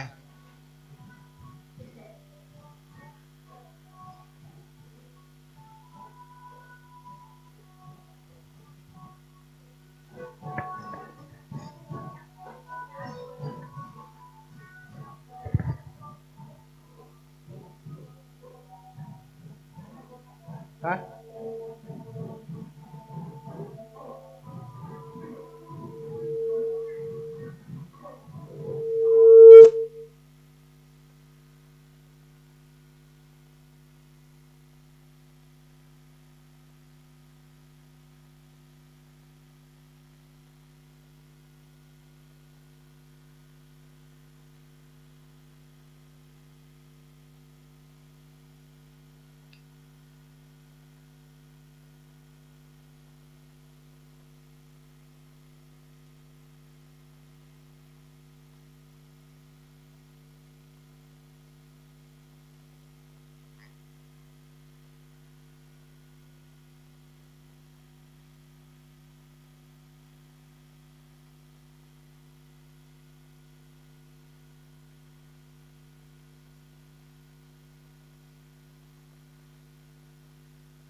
ก็เป็นปีที่กฐินของเขาอบอุ่นที่สุดเนาะศรัทธาญาติโยมปีนี้ต้นกฐินของเขาที่ได้รับความร่วมไม้ร่วมมือจากศรัทธาพี่น้องบ้านหมู่หนึ่งของเขามากันร่วม200ต้นเด้อศรัทธาแต่ละบ้านก็เป็นเจ้าภาพกันคนละกอง2 กองบางคนก็10 กอง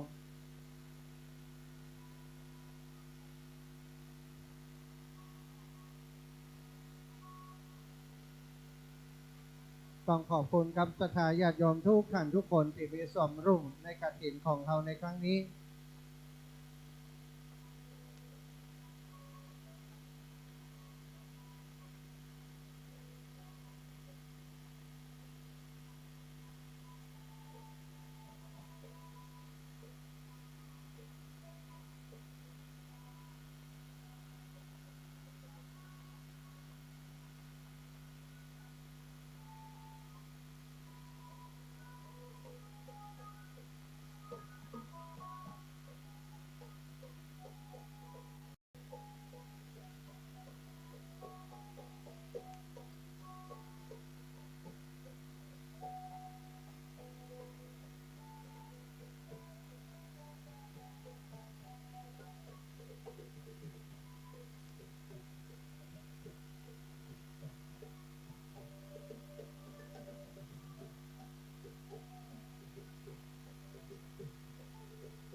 ตอนนี้ทางคณะกรรมการนะก็ได้แห่รอบวิหารรอบที่หนึ่งผ่านไปว่ายังไงเจอ๋อโอเคจะอูไปจริงๆนะ บอกว่าเปิดไทยทอดออกอากาศอยู่ตอนนี้นะได้ถ่ายทอดออกอากาศไปตั้งเชียงใหม่โดยเนอะสถานญาติโยมตั้งขึ้นสีข่าวกราบในเมตตาครูบาอาจารย์ท่านพระครูอภิวัฒนวิกรมท่านอาจารย์เมตตาเชื่อมสัญญาณไปตั้งเชียงใหม่โดยเนอะเอาขอบคุณนักสถานญาติโยมแม่บัวเย็นจันทบจะได้หมู่ฟ้อนได้บ่นะโอ้จะโปรยทานล่ะไม่อยากคำครับไม่อยากอันแก้วโทนาบุตรฟ้อนน้ำนาควตานกำเนอะไม่อยากทำแต้มคมเราวันนี้ก็ได้เป็นเจ้าภาพไปเปิด10 กล่องซะนะกล่องละ999นะหลายครอบครัวเอา10 กล่องเอา9 กล่อง8 กล่อง3 4 กล่องบางครอบครัวอย่างน้อยก็ได้กล่องหนึ่งก็ต้องขอบคุณเนอะอีพ่ออีแม่ทั้งหลายตู้อ่านฟ้าฝนก็เป็นใจเฮียเนาะปัดโตเปิ่นบดฮือใดบดฮือดีนี่ฮะตะกี้แดดแช่งแรงบ่เดียวนี้บดฮือเนอะแดดลมตกก็จะม่วนนันสันเล่ากันวันนี้เอาเต็มที่ เอาเต็มที่เนอะศรัทธาญาติโยมตอนนี้ศรัทธาที่อยู่ทางบ้านทางเจ้าเอาแล้วไม่อยากแก้วโทษนะบุตรอดมาได้แล้ว เอาแล้วปัดโตจะน้ำนาจังพ่อเห็นหรอปัดละจังพ่อนเก่ามาแล้วพี่น้องปัดโตอันนี้90 ปลายแล้วกันอายุ90 ปลายแล้วนะศรัทธา91 92ล่ะปัดโตธรรมโมสังโฆแม่เฮานี่ไม่อยากแก้วโทษนาบุตรบ้านน้ำท่งเนอะแม่เลี้ยงใหญ่บ้านน้ำท่งไม่อยากแก้วโทษนาบุตรวัตรโรสถาใจขึ้นเทวดาเข้าแล้วนี่นะเทวดาอดมาได้ขอฟ้อนโดยชกรรมละอย่างวัตรไม่อยากแก้วโทษนาบุตรเนอะนี่นะโยมแม่แก้วโทษนาบุตรบ้านน้ำท่งสถาอายุ90 ปลายแล้วโอ้อีแม่อย่ามาม่วนได้มันอดบ่ได้เสียงก้องเสียงกองอาจารย์เฮ้ยปัดโตวันนั้นจวนมาหาว่าอีแม่เจ็บแข้งเจ็บเอววันนี้ก็หายหมดกันโอ้ม่วนนั้นกันตาโอ้แม่วันนี้คือคำหล่อแม่วันนี้คือคำหล่อเอ้าแยมยะโสธรก็มาปัดโตสีสันวันนี้ขอบคุณกับศรัทธาทุกท่านทุกคนเอาแม่น้อยบัวไข่โชว์แม่น้อยบัวไข่โชว์ละเอาละใส่แว่นตาเว้นไว้ละโอ้บะ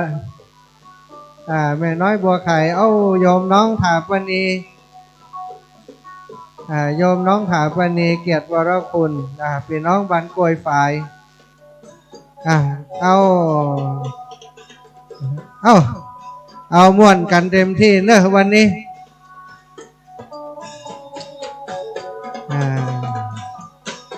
พินอีสานนี่วันนี้จะอยู่รับใจพี่น้องจนถึงวันแรงพุ่นนะม่วนกันเต็มที่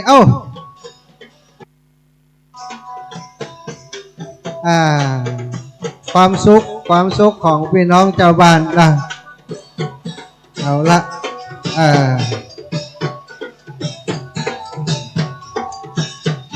เป็นอีกปีหนึ่งที่หมู่เฮาได้มีความสุขร่วมกันเนาะศรัทธาญาติโยมพี่น้องทางบ้านน้ำจำก็มาได้เพิ่นพี่น้องบ้านน้ำจำพี่น้องบ้านน้ำจำก็มาร่วมด้วยเนอะคุณลุงเชิงชัยที่สมคุณลุงเชิงชัยที่สมมอบเพื่อน้องวันเพ็ญจากบ้านน้ำจำเนาะได้มาเป็นตัวแทนได้นำมาแห่กฐินด้วยเปิ้นขอบคุณปลาหน้าอ่อนเนอะปลาหน้าอ่อนน้องวนิดาหน้าอ่อนวันนี้ปลาดีใจขนาดได้กำมันต้นกฐินต้นใหญ่ต้นหลวง โอ้ศรัทธาเป็นจัตนาบุญของพี่น้องเฮาเนอปีนี้เฮาได้เริ่มต้นในการที่จะสร้างเมนของบ้านเฮาบ้านตรงปงเฮาครูบาอาจารย์พระสงฆ์องค์สังฆเจ้าได้เป็นเก้าเป็นก๊กคือพี่น้องหมู่เฮาก็ร่วมด้วยช่วยกันเอาต้นบริวารกฐินในวันนี้เป็นต้นกัลปะพฤกษ์ต้นสตังมาร่วมบุญโดยเปิ้นเฮาก็จะได้นำเป็นกองทุนในการที่จะก่อร่างสร้างเมนของเฮาเนอะอันนี้ก็เป็นบุญร่วมกันศรัทธาท่านผู้นำหมู่บ้านท่านผู้ใหญ่ฟองคำลาบมากพร้อมกับครูบาอาจารย์พระสงฆ์องค์สังฆเจ้าและก็ศรัทธาญาติโยมพี่น้องหมู่เฮาทุกท่านทุกคนได้มีส่วนร่วมกันได้ร่วมด้วยช่วยกันคนละเล็กคนละน้อยวันนี้กฐินสามัคคีของเฮาก็คงจะเป็นเงินต้นที่ได้ไปสร้างฐานของเมนต่อไปเนอะขอบคุณกับศรัทธาญาติโยมทุกที่ทุกแห่งพี่น้องตั้งเชียงใหม่ตั้งลำพูนเมืองแปะเมืองน่านที่ฟังรายการของอาตมาโอนปัจจัยผ่านมาก็มีแล้วก็หลายท่านหลายคนได้เดินทางมาด้วยตัวเองรอบที่2ผ่านไปต่อไปจะเป็นรอบที่3เนอะแม่บัวเย็นจันทบรอบที่3ต้องออกเดินทางแล้วเนอะแม่บัวเย็นมาได้ฟ้อนกับเปิ้นกับเจ้าก็ต้องขอบคุณพี่น้องทุกท่านทุกคนอาตมาภาพมีอย่างที่จะตอบแทนน้ำจิตน้ำใจมีแต่เสียงธรรมที่จะได้แสดงธรรมได้จัดรายการวิทยุเพื่อศรัทธาญาติโยมได้ยินได้รับฟังกันต่อไปได้เป็นสะพานบุญเพื่อกับอีพ่ออีแม่ในกิจการงานต่างๆที่จะมีขึ้นในหมู่บ้านในชุมชนของท่านทั้งหลายโดยมีการมีงานที่ไหนก็บอกกันได้เนอะศรัทธาญาติโยมเขาจะได้ไปร่วมโดยช่วยกันเนาะตอนนี้ก็เป็นรอบที่3รอบที่2ผ่านไปและรอบที่3มารอบที่3มันหอนอยู่ตั้งใดลุงน้องมันหอนใส่กันเด้อ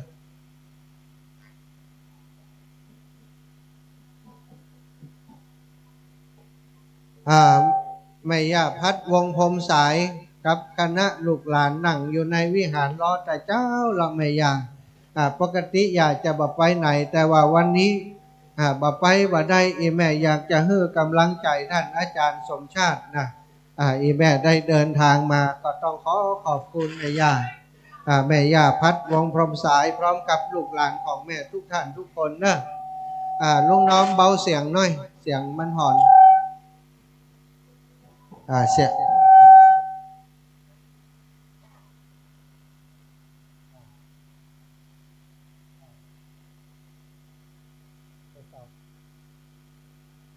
ทดสอบเสียงมันดูดกันได้กี่รอบนี้จะเป็นรอบที่3เนาะศรัทธาปัดโตวันนี้เอาเต็มที่เอาละรุ่นหนุ่มออกแล้วเนอะรุ่นหนุ่มโชว์แล้วอย่าแม่บัวเย็นจันทบจากสีหมวดเก้าจากสีหมวดแก้วแม่แก้วโทษดาบุตรนะแม่ปันนี่ส่งประกวดจากบ้านตรงหลง อันนี้อายุรวมกันได้300เนอะศรัทธาเกือบ300นะ3คนนี่นะต้องขอบคุณด้วยวันนี้เปิ่นกับบดเฮือเหียนเนาะเป็นตาดิมวนเอาสัก5 รอบเหรอ เอาสัก5 รอบดีกว่าเอาละไม่อยากแก้วมดแห้งแล้วได้1 รอบเอาละเอานั่งพักก่อนจะเป็นล้มดมยาก่อนอย่า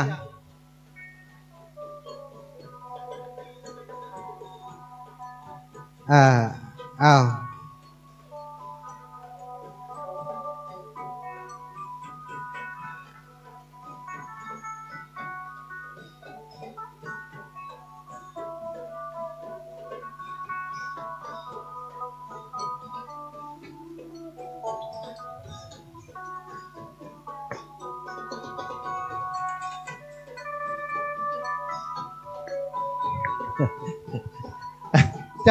จังฟ้อนวันนี้จะป้าไปไหนนี่ฮะจะป้าไปเขาคว้าลุบครบแล้วกันครบแล้วยัง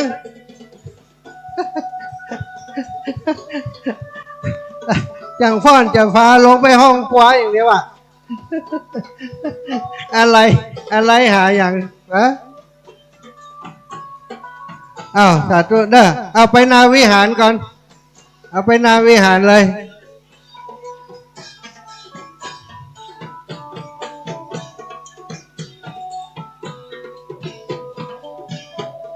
เดี๋ยวอันกล่องแห่ลงทั้งซอยปุ่นเลยเนอะลงซอยลายเลย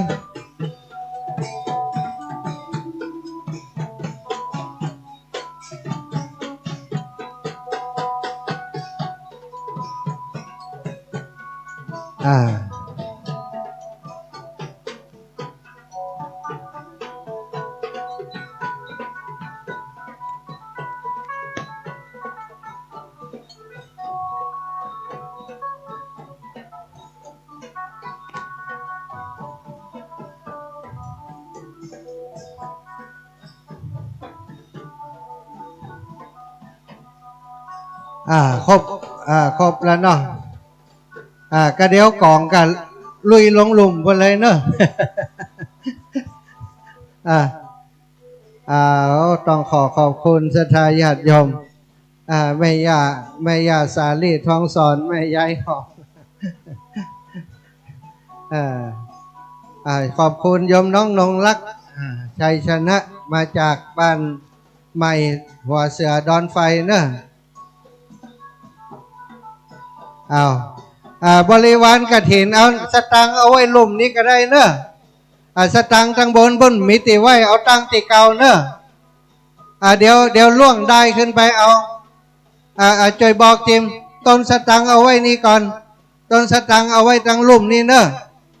เดี๋ยวเขาจะล่วงได้ขึ้นไปเอาทางบนถ้าเอาขึ้นไปมันมิติไว้เนอะต้นสตังเอาไว้ลุ่มนี้เนอะเอาไว้ติเก่าเลยเดี๋ยวจะล่วงได้ขึ้นไปต้นสตังเนอะต้นสตังเอาไว้ตั้งลุ่มก่อนต้นสตังบริวารกฐินเอาไว้ลุ่มนี้เลยแม่เอาไว้ลุ่มนี้เลยเอาแต่ต้นของท่านประธานขึ้นไปเนอะเอาต้นใหญ่ๆขึ้นไปกับพอ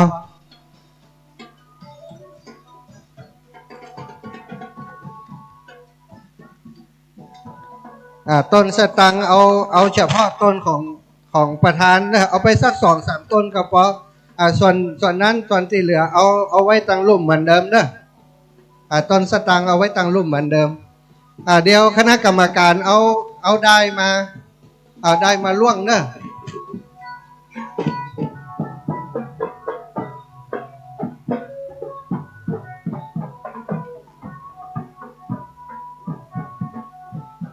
ต้นสตังเอ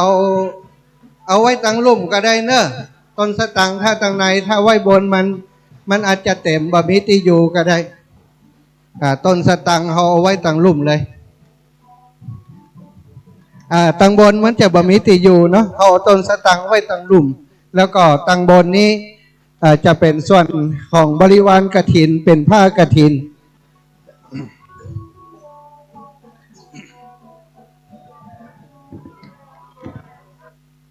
ต้นสตังเอาไว้ตั้งลุ่มพ่อ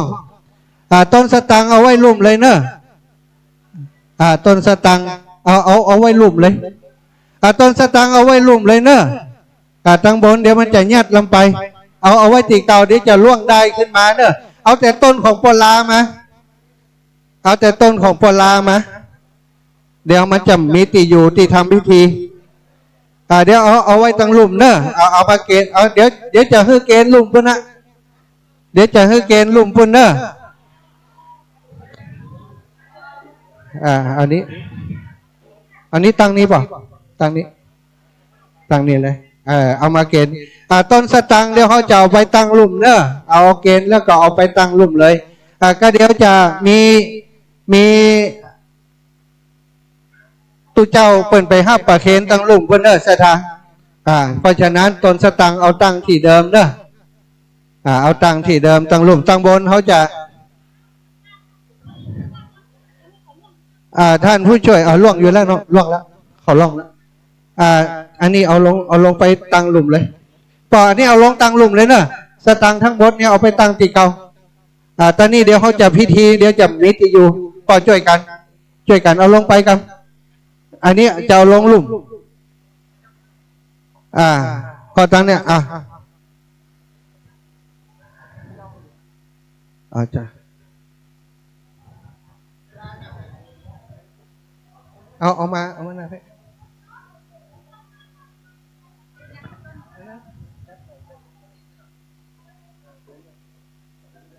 เอามาเอาแยก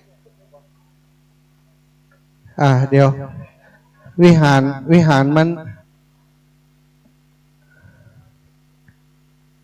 หลวงปู่กราบนิมนต์หลวงปู่หลวงปู่นั่งให้ขอนั่งจุ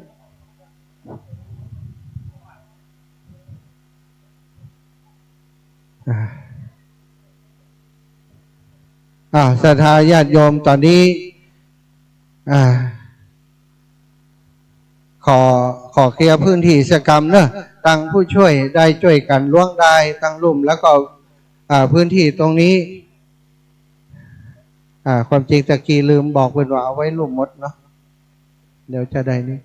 เอาน้ำตอนนี้เฮาได้แห่เครื่องครัวกฐินผ้ากฐินพร้อมกับบริวารกฐินขึ้นมาสู่ในวิหารวัดทุ่งโป่งเป็นที่เรียบร้อยแล้วศรัทธาญาติโยม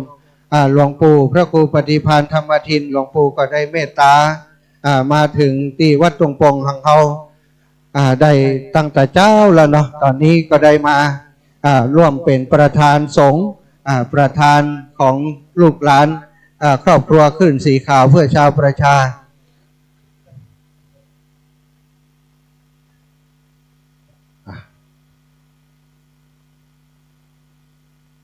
เฮาก็จะได้เริ่มประกอบพิธีทางศาสนาเป็นลำดับไปเนอะพิธีของกฐินวันนี้พิธีของเฉพาะพิธีถวายนั้นก็บ่มีอย่างนักหนาเนาะเอาละทางในนี่มันแคบไปเขานั่งทางลุ่มเอาเนอะหันหน้ามาทางเพศเอาศรัทธาญาติโยมขอชุดอันนั้นมาชุดพ่อจันเอาชุดตังมั้งนี่มานั่นตู้เชียงศรัทธาญาติโยมพี่น้องทั้งหมดทั้งมวลเนอะวันนี้เขามากันจากหลายที่หลายแห่งเนาะมาจากเจ้าภาพแต่ก็คนบ้านเฮาเนี่ยแต่ว่าไปเนี่ยการเนี่ยงานไปทำงานอยู่ที่ประเทศญี่ปุ่นเดินทางมาเพื่อจะตานกฐินกับหมู่เฮาโดยเฉพาะซึ่งก็ตานกฐินแล้วอยู่พักอยู่ 2-3 วันก็จะเดินทางกลับอาตมาภาพก็ขอบคุณศรัทธาที่เดินทางมาจากในห้วนในเวียงวันนี้มาตั้งแต่7 โมง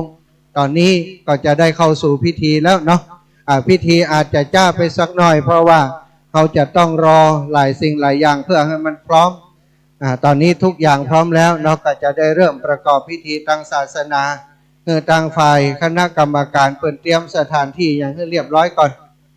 ท่านผู้ใหญ่ถ้าเปลี่ยนไปได้เอาไปปักเอาไปวางที่หลุมก็ได้ถ้ามันนี่นะช่วยกันท่านได้ก็ขยับไปขยับช่วยกันเคลียร์ก่อนก็เดี๋ยวมันจะได้ทางในจะได้ว่างเนาะลุงน้อมทางในนี่เนี่ยได้ยินเสียงอยู่ทางนอกแต่ว่าลำโพงทางในดีก่อนล่วงตรงนอกมะเดี๋ยวเอามานี่เลยเอาวนท่านเหีย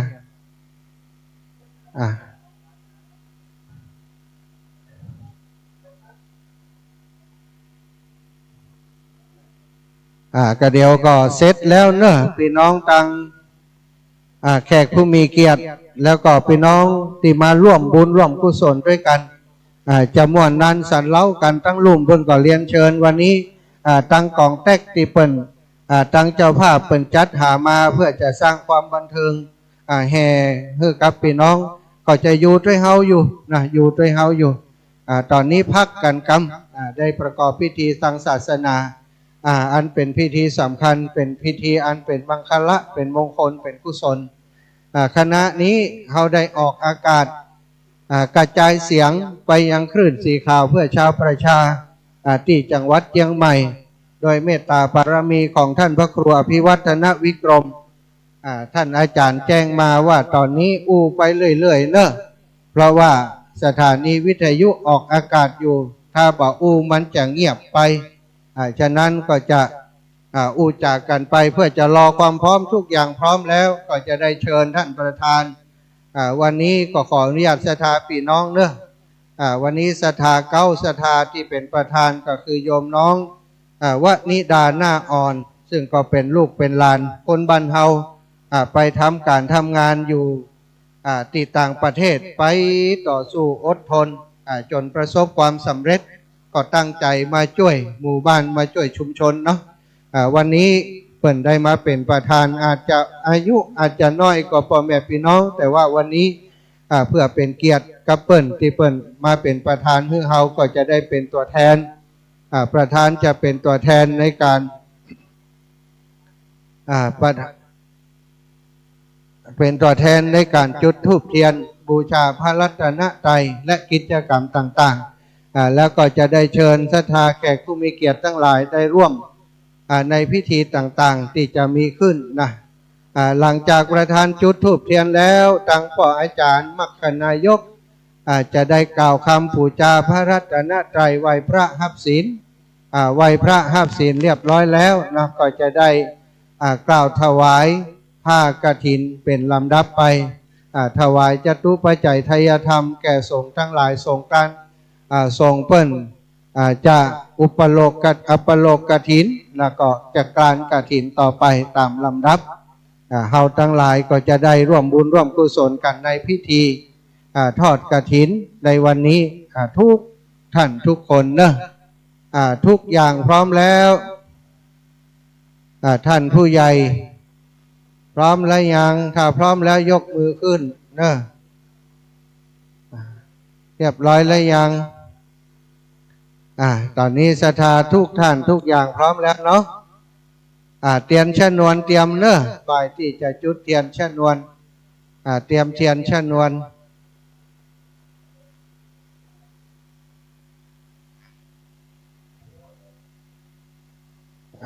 เนอะ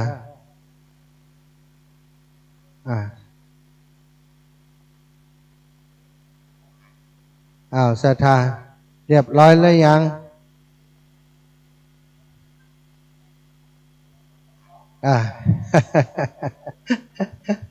กำลังเสาะหาของมาเดียว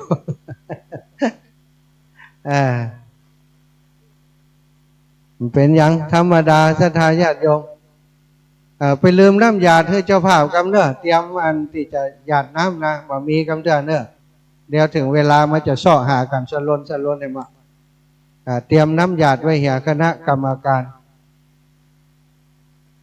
น้ำหยาดอย่างน้อยก็เจ้าภาพเพิ่นได้หยาดน้ำเนอะเตรียมมาทุกอย่างพร้อมที่เสาะไปก็เสาะเนอะตอนนี้ก็จะได้เริ่มประกอบพิธีทางศาสนาเพื่อจะไปให้เป็นการเสียเวลากราบถวายความเคารพหลวงปู่พระครูปฏิภาณธรรมทินที่ปรึกษาคณะพระนักจัดรายการคลื่นสีขาวเพื่อชาวประชาเจ้าอาวาสวัดวิเวกคีรีม่อนจอมพออำเภอเวียงปะเป้าจังหวัดเชียงรายถวายความเคารพท่านพระครูวิธานสารกิจเจ้าคณะตำบลเมืองปานตลอดถึงพระสงฆ์องค์สังฆเจ้าตนเมตตาทุกรูปทุกองค์ที่ได้รับนิมนต์มาประกอบพิธีทางศาสนาถวายผ้ากฐินที่วัดทุ่งโป่งในวันนี้เจริญสุขเจริญธรรมศรัทธาสาธุชนคนดีทั้งหลายเจริญพรท่านผู้ใหญ่ฟองคำลับมากโยมน้องวนิดาหน้าอ่อนเจ้าภาพกฐินในวันนี้และศรัทธาสาธุชนคนดีทุกท่านทุกคนลำดับต่อไปจะได้เริ่มประกอบพิธีทางศาสนาในการถวายกฐินในวันนี้ในนามของคณะศรัทธาวัดทุ่งโป่งขอได้รับเกียรติจากโยมน้องวนิดาหน้าอ่อนได้เป็นประธานจุดธูปเทียนบูชาพระรัตนตรัยเทียนชนวนเรียบร้อยแล้วเนาะจุดเทียนชนวนส่งให้เปิ้นกำเรียนเชิญน้องวนิดาเลยนะลุกมาเลย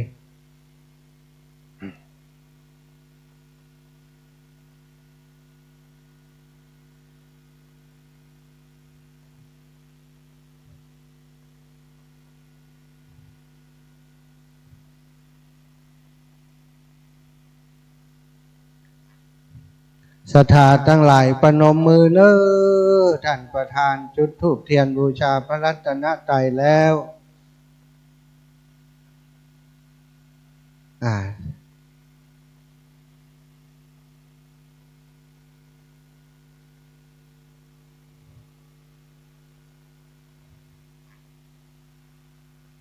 ขันดอกพระพุทธเนอ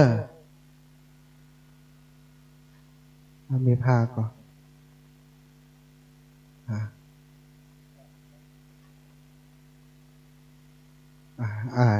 เรียบร้อยแล้วเนาะถูกบอกศรัทธาญาติโยมนะยังต้องประนมมืออยู่เนอะประนมมือก่อน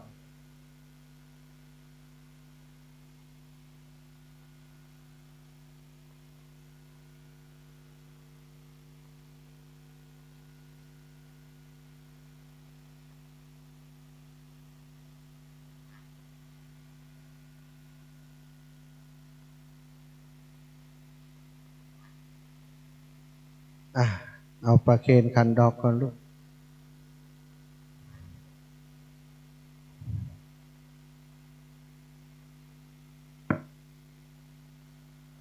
กราบพระเนอ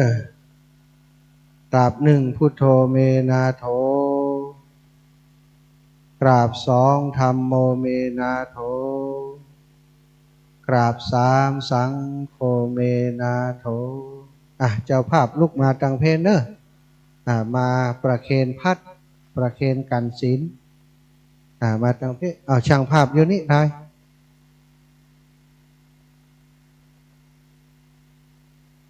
สาธุประเคนกันศีลสาธุเรียบร้อยนั่งที่เดิมนะเอาไหมกัน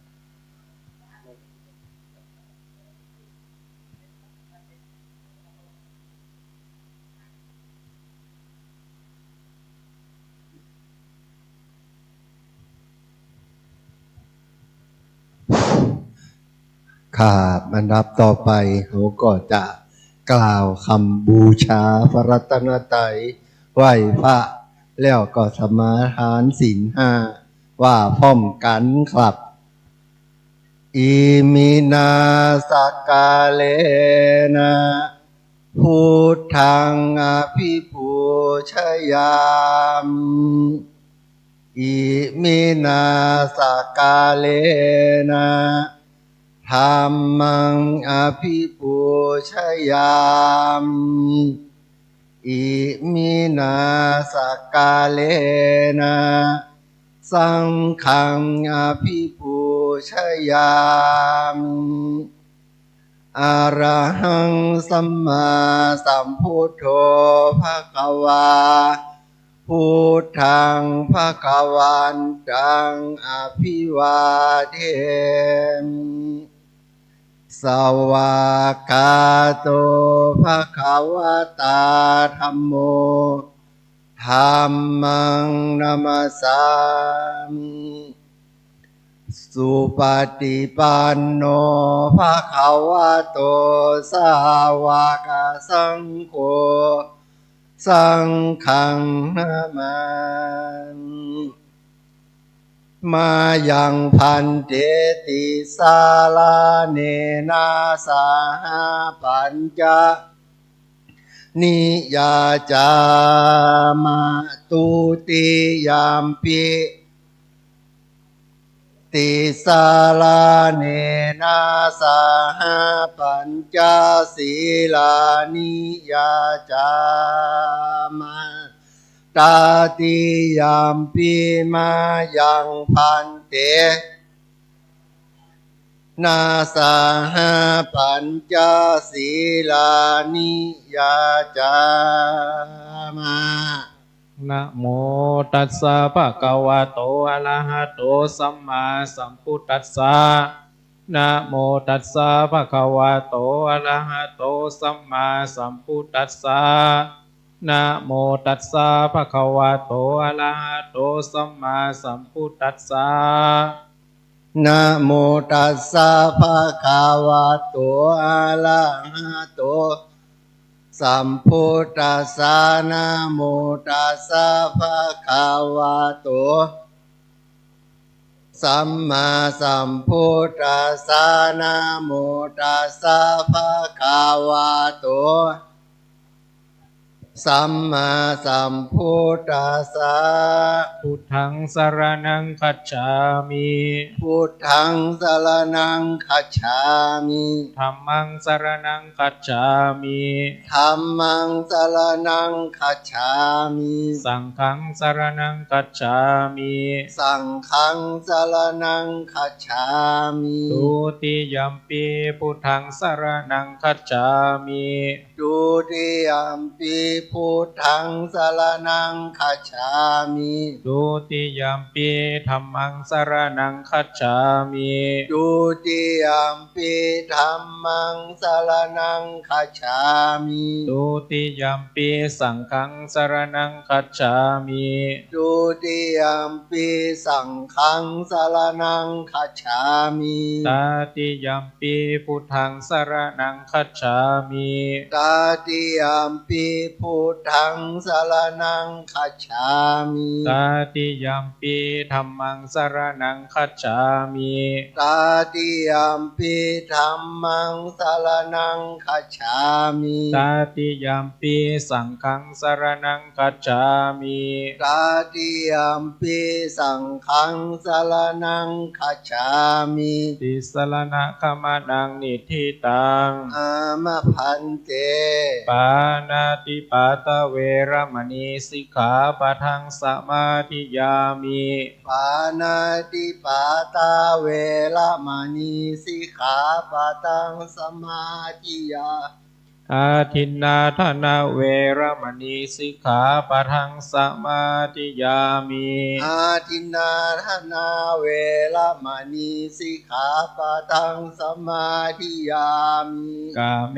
สุมิจฉาจารเวรมณีสิกขาปะทังสมาธิยามิกาเมสุมิจฉาจาราเวรมณีสิกขาปะทังสมาธิยามิมุสาวาทเวรมณีสิกขาปะทังสมาธิยามิ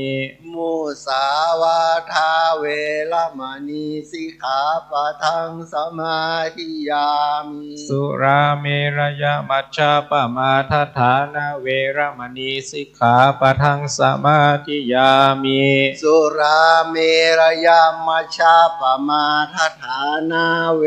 รมณีสิกขาปะทังสมาธิยามิอิมานิปัญจสิกขาปะทานิสีเลนะสุขติยันติ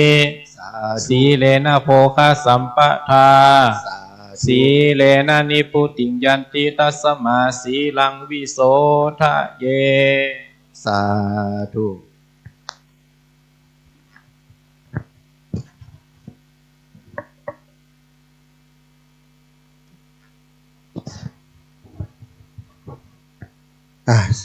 พิธีในการไหว้พระหัตถ์ศีลก็จบลงไปศรัทธาญาติโยมลำดับต่อไปก็จะเป็นพิธีในการ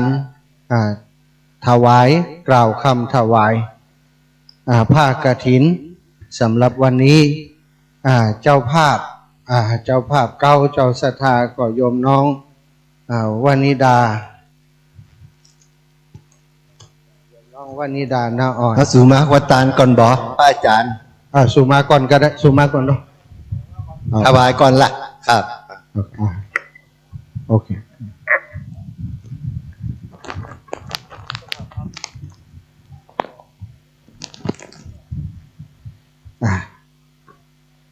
ปอได้ร้องมีไผ่ผ่องก็ท่านผู้ใหญ่ประพันธ์เนอะประพันธ์แม่สีทรโภชนาโยมอาภรณ์ประจักษ์ขึ้นมาเลยท่านอาจารย์ขยับนี้คุณ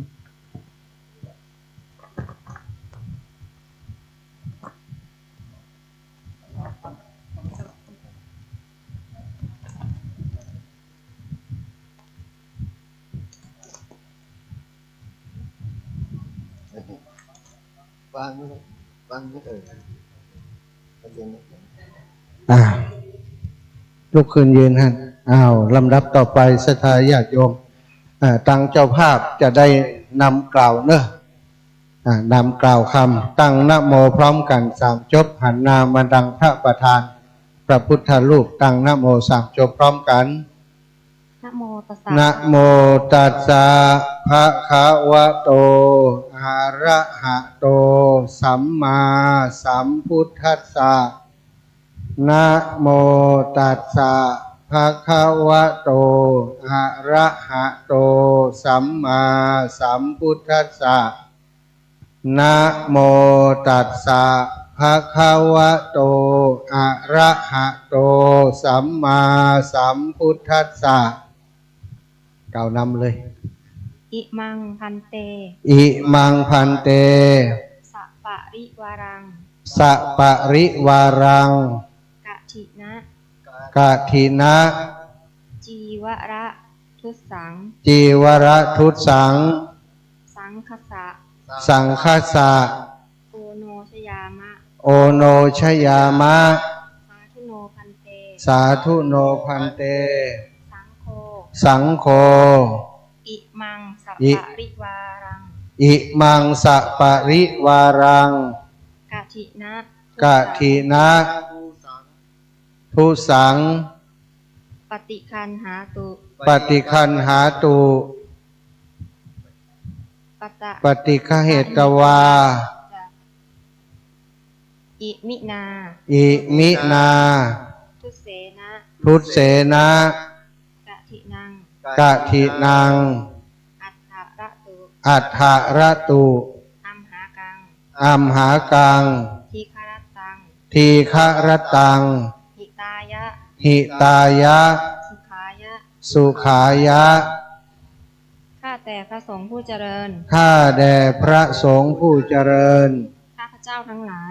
ข้าพระเจ้าทั้งหลาย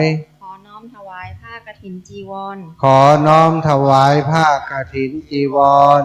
กับทั้งบริวารนี้ทั้งหลายเหล่านี้แด่พระสงฆ์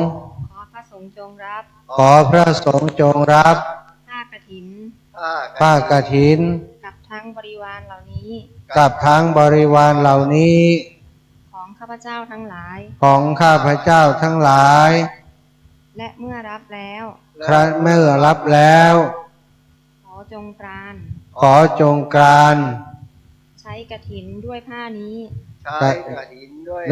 นี้เพื่อประโยชน์และความสุขแก่ข้าพเจ้าทั้งหลายสิ้นกาลนานเทอญ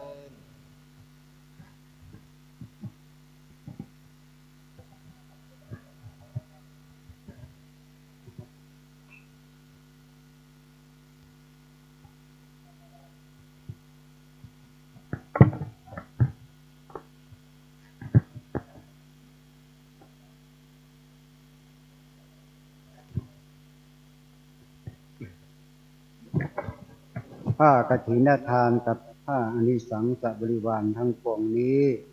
เป็นของครอบครัวนส.วนิดาหน้าอ่อนและครอบครัวของคุณแม่คำแต้มคมและครอบครัวของคุณอัชราแต้มตั้งตัวพร้อมด้วยศรัทธาผู้ปงทุกผู้ทุกท่านผู้ประกอบด้วยศรัทธาอุตสาหะพร้อมเพียงกันนำมาถวายแด่พระภิกษุสงฆ์ผู้อยู่จำพรรษาท่วนไตรมาสในอาวาสนี้ก็แลผ้ากฐินนี้เป็นของบริสุทธิ์หลุดเลื่อนลอยมาโดยนภาอากาศแล้ว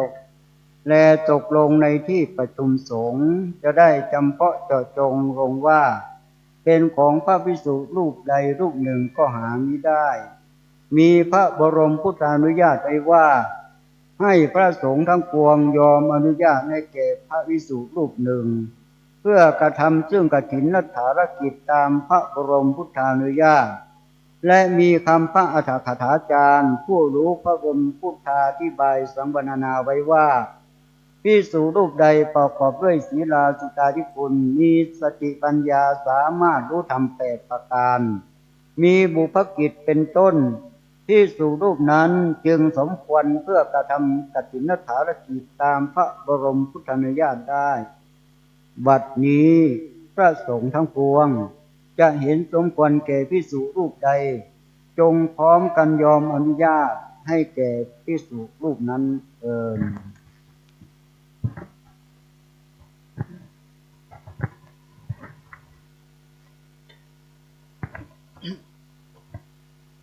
ผ้ากฐินทานกับทั้งผ้าอานิสังสะบริวารทั้งปวงนี้ข้าพเจ้าพิจารณาเห็นสมควรแก่พระบุญฤทธิ์ปุญญพโลรักษาการเจ้าอาวาสทุ่งโป่งแห่งนี้ซึ่งเป็นผู้มีสติปัญญาสามารถเพื่อจะกระทำกฐินทารกิจให้ถูกต้องตามพระบรมพุทธานุญาตได้ถ้าพระภิกษุรูปใดเห็นไม่สมควรจงทักท้วงขึ้นในท่ามกลางระหว่างสงฆ์ถ้าเห็นสมควรแล้วไซร้จงให้สัญญาสาธุการขึ้นให้พร้อมกันเถิดสาธุ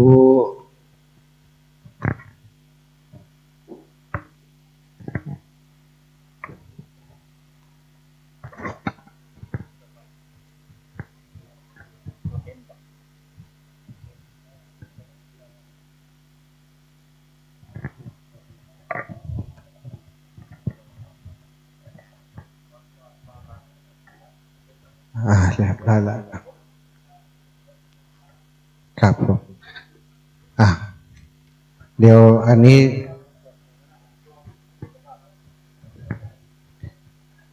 เจ้าภาพที่สำหรับถวายผ้าเนาะ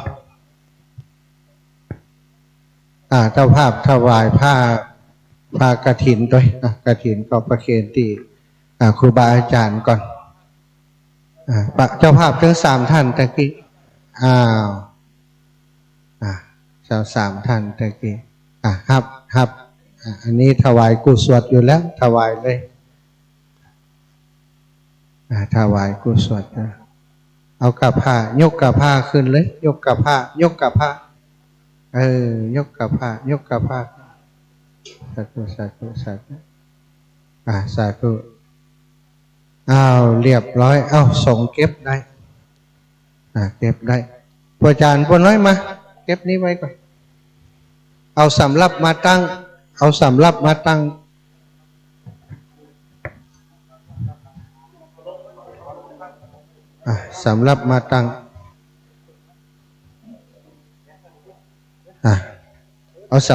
ั้งไว้ก่อนวางไว้เลยวางไว้1 2 3วางเรียงไปวางเรียงไปเลยบ่ต้องพังเนอะ เทวดากำลังพรมน้ำมนต์อยู่จุ่มเย็นสะทามีกลิ่นมีตาลตะกี้เฮาฟ้อนเปิ่นบ่อยากจะรบกวนตอนนี้ฝนลงมาแล้วเนาะ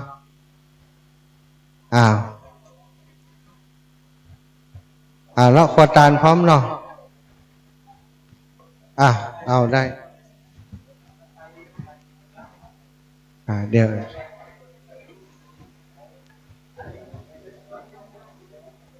ผู้ใหญ่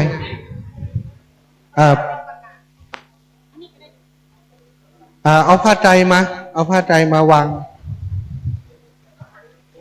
นี่มีแล้วนะนี่มีแล้วนี่3 4 5 6ไปเลย4 5 6ไปวางไปวางไป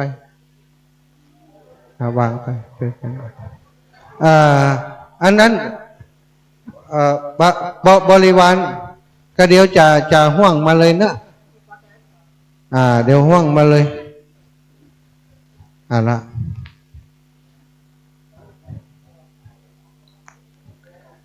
บริวารกฐินเอา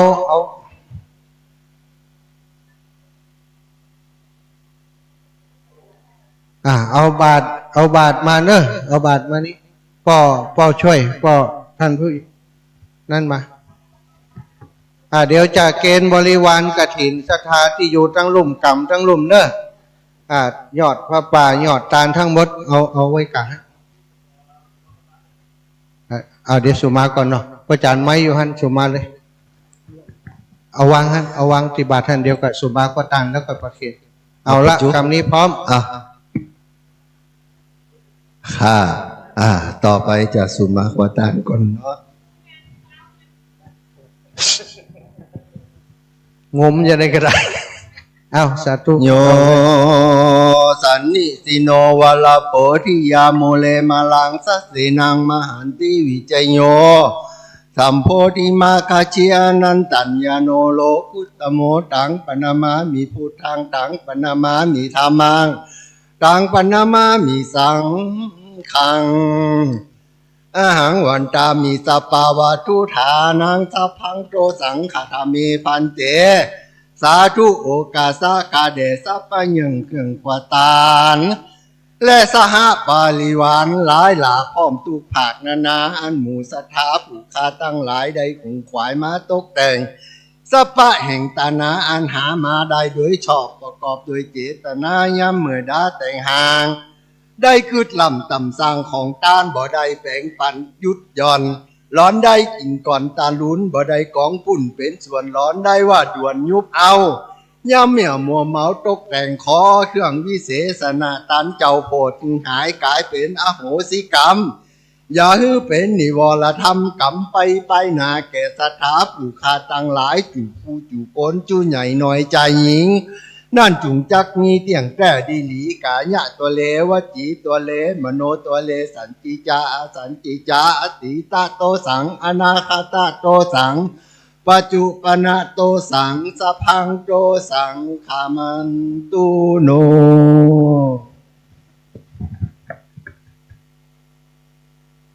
เอาน้ำส้มปล่อยพระผายเนอะเครื่องกินขวาตานทั้งหมดตั้งนอกใจเย็นก็เดี๋ยวช่วยกันกำตั้งนอกเนอะคดไปอยู่ที่หิมมันต้นกันละประพฤกเนาะต้นปัจจัยต้นสตังก็เดี๋ยวกำตั้งนอกอุ่นตั้งในจะฮื้อสัญญาณ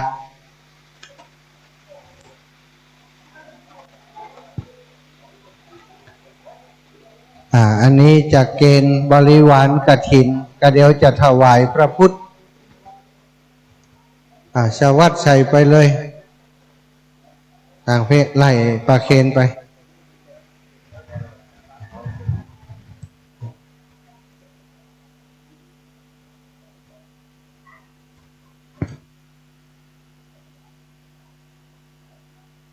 ต้นขอต้นสตังต้นนี้เป็นตัวแทนของทุกต้นนะต้นนี้มันใหญ่เหลือเกินน้อย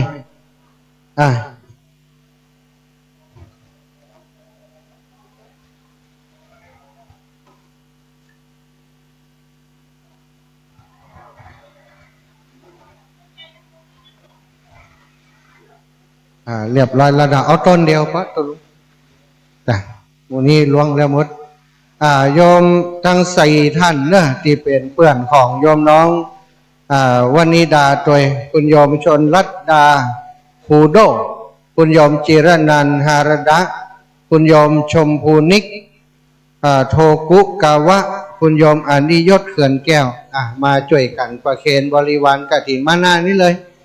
ประธานตัววนิดาอีละวนิดาตัวมายกต้นสตางค์นี้ไปยกต้นสตังไปต้นเงินยกไปลูกยกไปยกไปแต่เอาละเอาวางลงลูกแต่วางลงยกบาทแหมกำยกบาทให้แหมกำเอาตั้งนอกเนอะช่วยกันกำเดี๋ยวตั้งนอกก่อนเนอะนับ1นับ3นะย้ำนับแต่ตอนนี้กำก่อนกำก่อนเนอะปลาเคอไว้ก่อนนะปลาฟังเตือนนะนับ1นับ2นับ3สวะเลยตั้งนอกตั้งในก็สวะเรียบร้อยก็ถ้ามากำต้นนี่โจรกันวุ่นวายซะท่าเอาละต่อไปเคลียร์พื้นที่นี้เอาไปไว้ตะกี้บอกน้ำยาที่เจ้าภาพเอามาหรือยังเอามาแล้วเนาะโอเคโย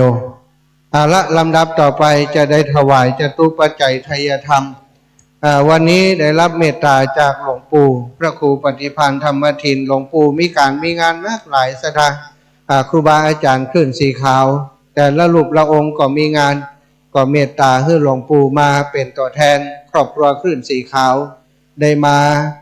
ร่วมบุญในวันนี้ก็จะขอกราบเมตตาใจลูกปู่น้อยลูกปู่ได้เมตตาถวายที่พระพุทธเฮือศรัทธาญาติโยมเป็นบังคละเป็นมงคลเนอะการพระพุทธอยู่ที่ไหนหมู่เฮาอยู่หั่นนั่นแหละมันใจหลวงปู่ไปซ่อมปะนะ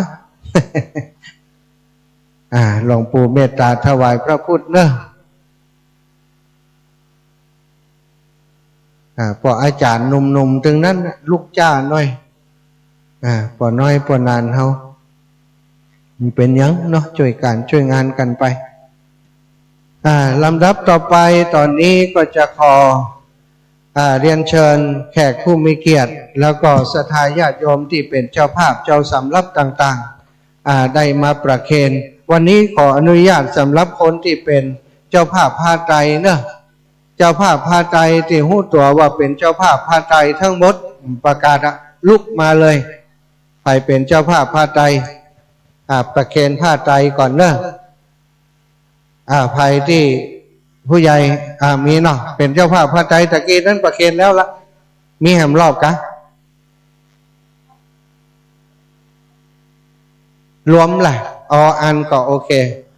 ก่อเรียนเชิญแขกผู้มีเกียรติมาได้มาร่วมบุญกันเนาะได้มาพอดีวันนี้ก็มีญาติโยมที่เดินทางมาจากตังในห้วนในเวียงตังเชียงใหม่ก็มีตังเวียงเป่าก็มาก็จะได้มาเป็นเกียรติประเคนถวายไตรก่อนเนาะติดถวายไปแล้วก็มีอยู่3ชุดด้วยกันชุดรูปที่1ขอเรียนเชิญพ่อกำนันธัญพัฒน์ปาเขื่อนตะจากเวียงป่าเป้าอดีตกำนันตำบลเวียงอำเภอเวียงป่าเป้าได้ถวายผ้าไตรที่ครูบาอาจารย์รูปที่1เจริญปอนพ่อกำนันรูปที่2เรียนเชิญแม่สาลี่ทองสอนจากชุมชนสันติภาพรูปที่3แม่อมรวรรณเล้ากุลรูปที่4ไล่ไปเลยเนอะตีประเคนแล้วมี1 2 3เนาะทางพุ่นช่วยบอกจริงไล่เลยล่ะเอาแต่ละอันไปเลยเอาหลวงปู่ว่าเอานี่แหมรอบเอานี่แหมรอบไปจะได้เป็นระเบียบเดี๋ยวมันจะข้ามโยงข้ามยังอีกว่ะต่อไปรูปต่อไปเนอะแม่สาลี่ทองสอนแม่โยมน้องพันนิตราพรหมมินทร์ลุกมาเลยไปคุณโยมน้องพันนิตราพรหมมินทร์ทัดไปเลยลูกแม่ย่าพัดวงพรมสายแม่ย่าถ้าแม่ย่ามาไหวก็โยมน้องบุญที่ลายโยธาแม่ย่าไหวลุกเลยอุตส่าห์มานั่งตาเจ้าล่ะแม่ย่าพัดวงภูมิสายอีแม่ถ้าไปมันได้ท่านอาจารย์ก่อนอันเขาจะน้อยใจนะจำเป็นมาแม่ย่าจริงให้ย่าทั้งปนนั้นก็เสริมบอกย่าอยากไปหาโปรแกรมวัดเลยแม่น้ำเงินลาดบุรุษแม่น้ำเงินลาดบุรุษแม่น้ำเงินอยู่ไกลก็แม่บัวเย็นจันทบแม่บัวเย็นจันทบนะขึ้นมาเลยเจริญพรแม่บัวเย็นจันทบเปิ้นมาได้บอกเปิ้นไว้ก่อนตะกี้เนาะแม่บัวเย็นจันทบโยมน้องบุญที่ราโยธาโยมน้องบุญที่ราโยธา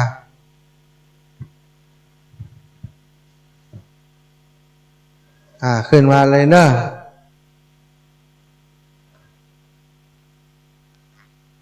แม่บัวเย็นพอเสริมถึงไหนพอเลย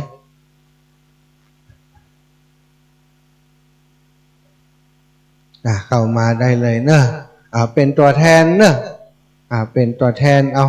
คนเฒ่าบางคนก็เปิ่นขึ้นลำบากก่อมขึ้นมาละหมดแล้วเนาะตอนนี้ก็ขอ1 อันแม่น้ำเงินอยู่ก็อยู่ตั้งหลุมบนกันขอเรียนเชิญลุงเนอะลุงบุญยิ่งเครือแก้ว ตัวแทนพี่น้องคนบ้านเฮาเนาะลุงวันนี้ลุงป้าก็ได้มาร่วมบุญกฐินตัวเรียนเชิญลุงบุญยิ่งเครือแก้ว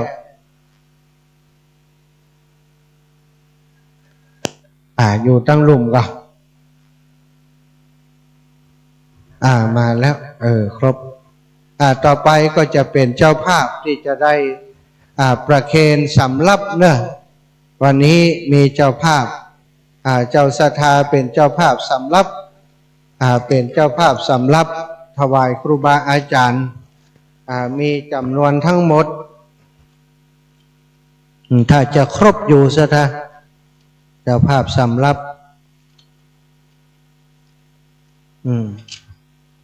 เวลาเสาะหามปะไอ้หมอ หากลางกะอยู่นี่เนาะ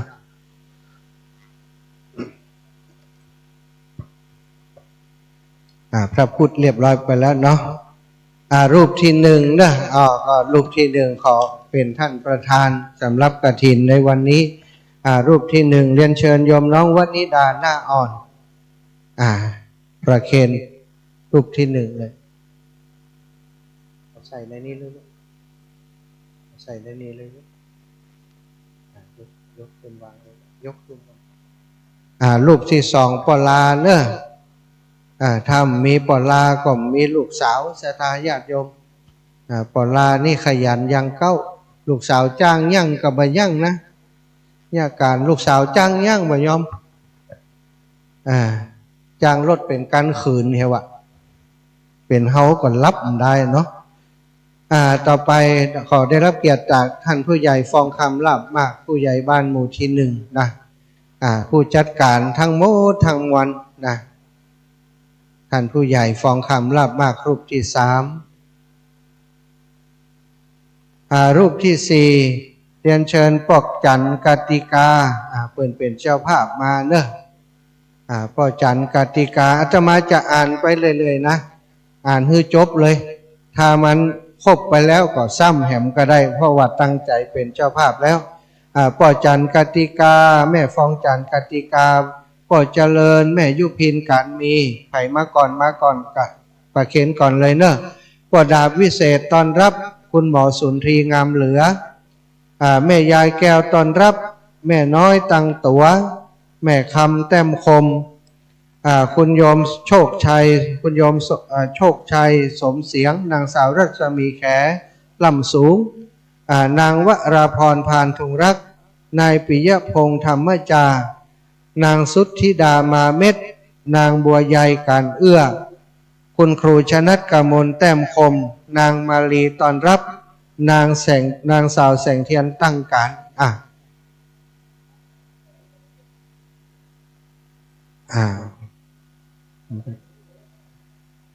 ใส่ถุงแล้วยกเข้าไปไกลๆไปกลัวยังรับเรือนะนั่น เดี๋ยวจะไปวัมฮะเนี่ยสาธุขอบคุณเนอะคุณหมอวันที่8วัดบรรพตเนอะคุณหมอ คุณหมอสุนทรีงามเหลืองามปะล่ำปะเหลือพี่น้องจากเชียงใหม่ช่วยกันเนอะแล้วที่เปิ่นขึ้นมาได้ก็เป็นยังแต่เป็นเจ้าภาพแล้วทัดไปเลยแม่ทัดไปเลยเนอะ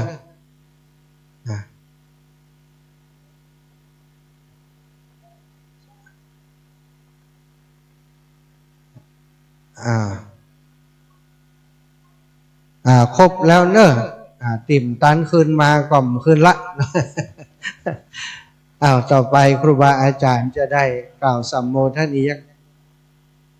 ประจานเหรอท่านเอาท่านผู้ใหญ่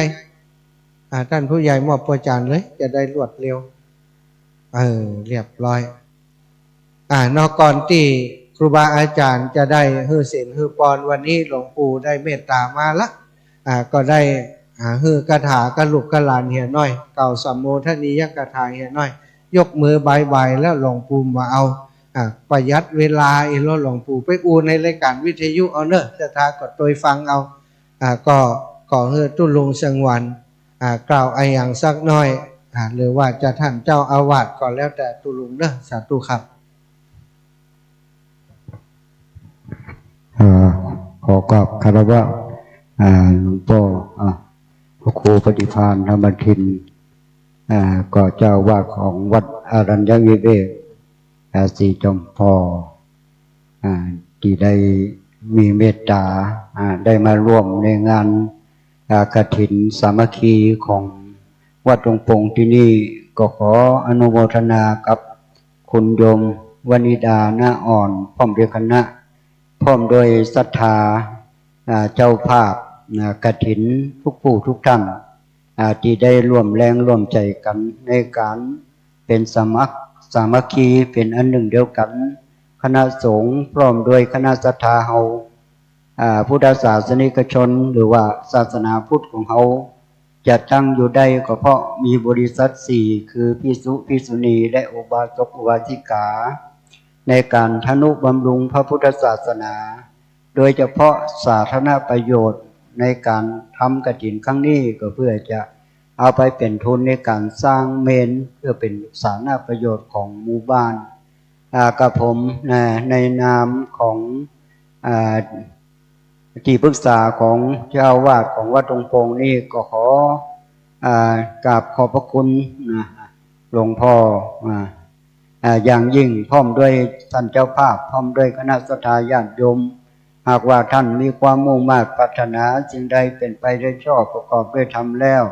ขอความมุ่งมั่นปรารถนาของท่านจงสำเร็จผลเพื่อปราศจากสัพพโศกสัพพโรคสัพพภัยสัพพอันตรายทั้งหลายตั้งแต่นี้ต่อไปภายหน้าก็ขอให้มีโจงมีใจมีสุขภาพอันสมบูรณ์ประกอบด้วยอายุวันนะสุขภาระปฏิภาณธนสารสมบัติด้วยกาลนานเถิด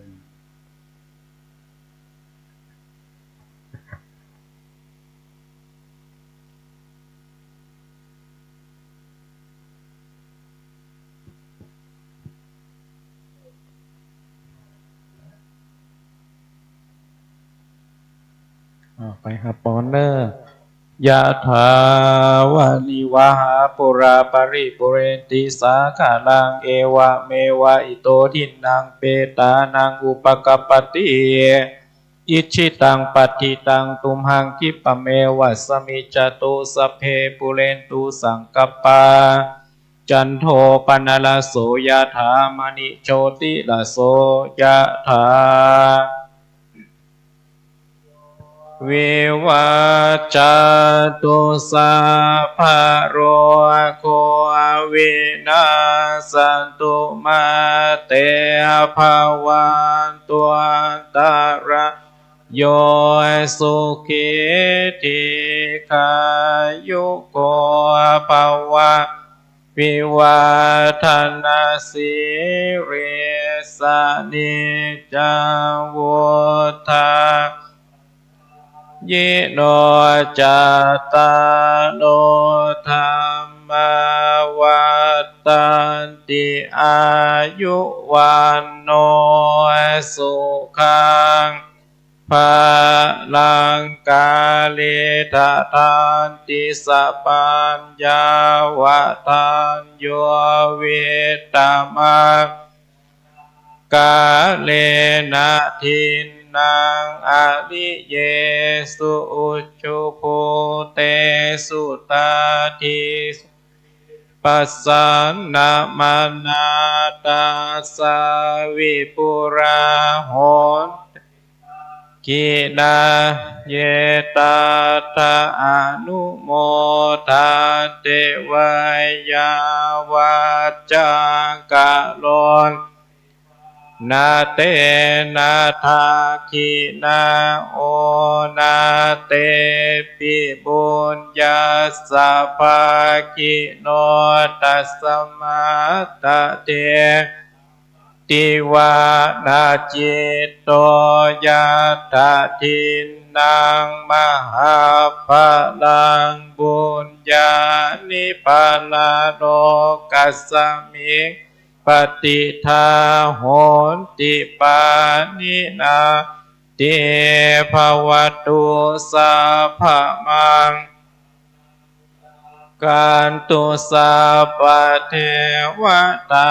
สัพพพุทธานุภาเวนัสสัทธาเท ภวันตุเตภวันตุสัพพมังรากันตุสัพพเทวตาสัพพธรรมาเวนัสสัทธาโสทิภวันตุเตภวันตุสัพพมังรากันตุสัพพเทวตาสัพพสังฆานุภาเวนัสสัทธาโสทิภวันตุเตก่อนอื่นที่จะกล่าวคำเมตตาก็อยากจะแนะนำเนาะเจ้าวาดใหม่ของวัดตรงโปงนี่ขอท่านได้แนะนำตัวความเป็นมาต่างๆเนาะก็นึกว่าโป้นแล้วเองนะเนาะ ก็หลวงพ่อพระอาจารย์สงวนเนาะเขาก็นับถือเป็นครูบาอาจารย์มาจากดังเขตเวียงปะเป้าเดียวกัน ก็นึกว่าโป้นแล้วเองนะจะโอ้จะอู้จะได้ดีเนาะแล้วก็ก่อนอื่นก็ขอกราบน้อมคารวะหลวงปู่เป็นที่เคารพนับถืออันอย่างสูงเนาะที่ได้มีความโปรดเมตตามูลศรัทธาตลอดถึงสมณศรัทธาตั้งอำเภอเมืองปานเฮาได้รับความเมตตาจากพระเดชพระคุณหลวงปู่ได้มาร่วมงานกฐินในครั้งนี้ในนามกับผมขอกราบคารวะขอพระคุณกับหลวงปู่เป็นอย่างสูงแล้วก็ขอพระคุณกราบขอบพระคุณกับท่านพระมหาสมชาติเนาะแต่ก่อนที่เคยมาตอนนั้นเป็นยังเป็นผู้จารเฮาก็เป็นผู้จารเหมือนกันนะก็จะได้มาบวชด้วยกันน่ะบุญมากั้มด้วยกันพอบัดเดียวเพิ่นก็ได้แล้วก็มีส่วนร่วมกันเนาะทุกตลอดถึงคณะศรัทธาเฮาได้มาร่วมกันเป็นเจ้าภาพกฐินในครั้งนี้ก็ได้นำบาปลายแห่งของคณะศรัทธาตลอดถึงท่านพระอาจารย์มหาสมชาติที่ได้ช่วยพัดดันให้เกิดองค์กฐินในวันนี้ขึ้นตลอดถึงก็ขอกราบขอบพระคุณพระสงฆ์องค์ข้าเจ้าที่ได้เดินทางมาร่วมกับพระมหาสมชาติได้จัดรายการออกทางวิทยุก็ดีเนาะบอกบุญไปตั้งคณะศรัทธาแล้วก็ขออนุโมทนาสาธุกับคุณวนิดา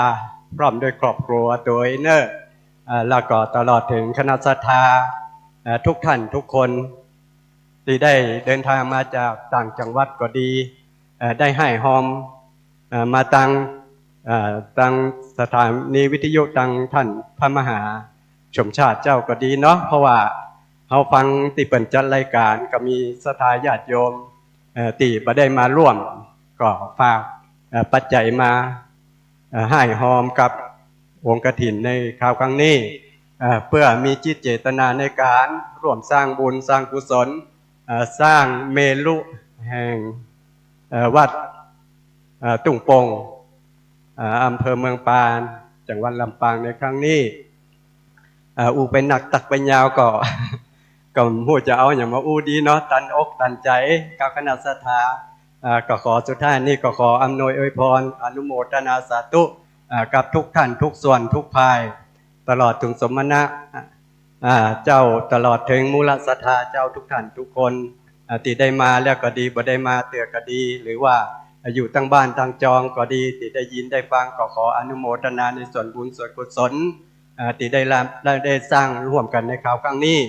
ขอให้ทุกท่านได้มีแต่ความสุขความเจริญในหน้าที่การงานและการเงินปรารถนาสิ่งใดก็ขอให้สมความมุ่งมา่ปรารถนาเหมือนกันทุกท่านทุกคนด้วยเธอสาธุเข้มข้นบ่ เรียนเชิญท่านผู้ใหญ่เนาะผู้ใหญ่ก็เป็นตัวแทนเจ้าบ้านงานนี้ทำมีผู้ใหญ่บ่แล้วต้องประสานงานสปาสเปดท่านผู้ใหญ่ได้เอาไม้นั่นกัน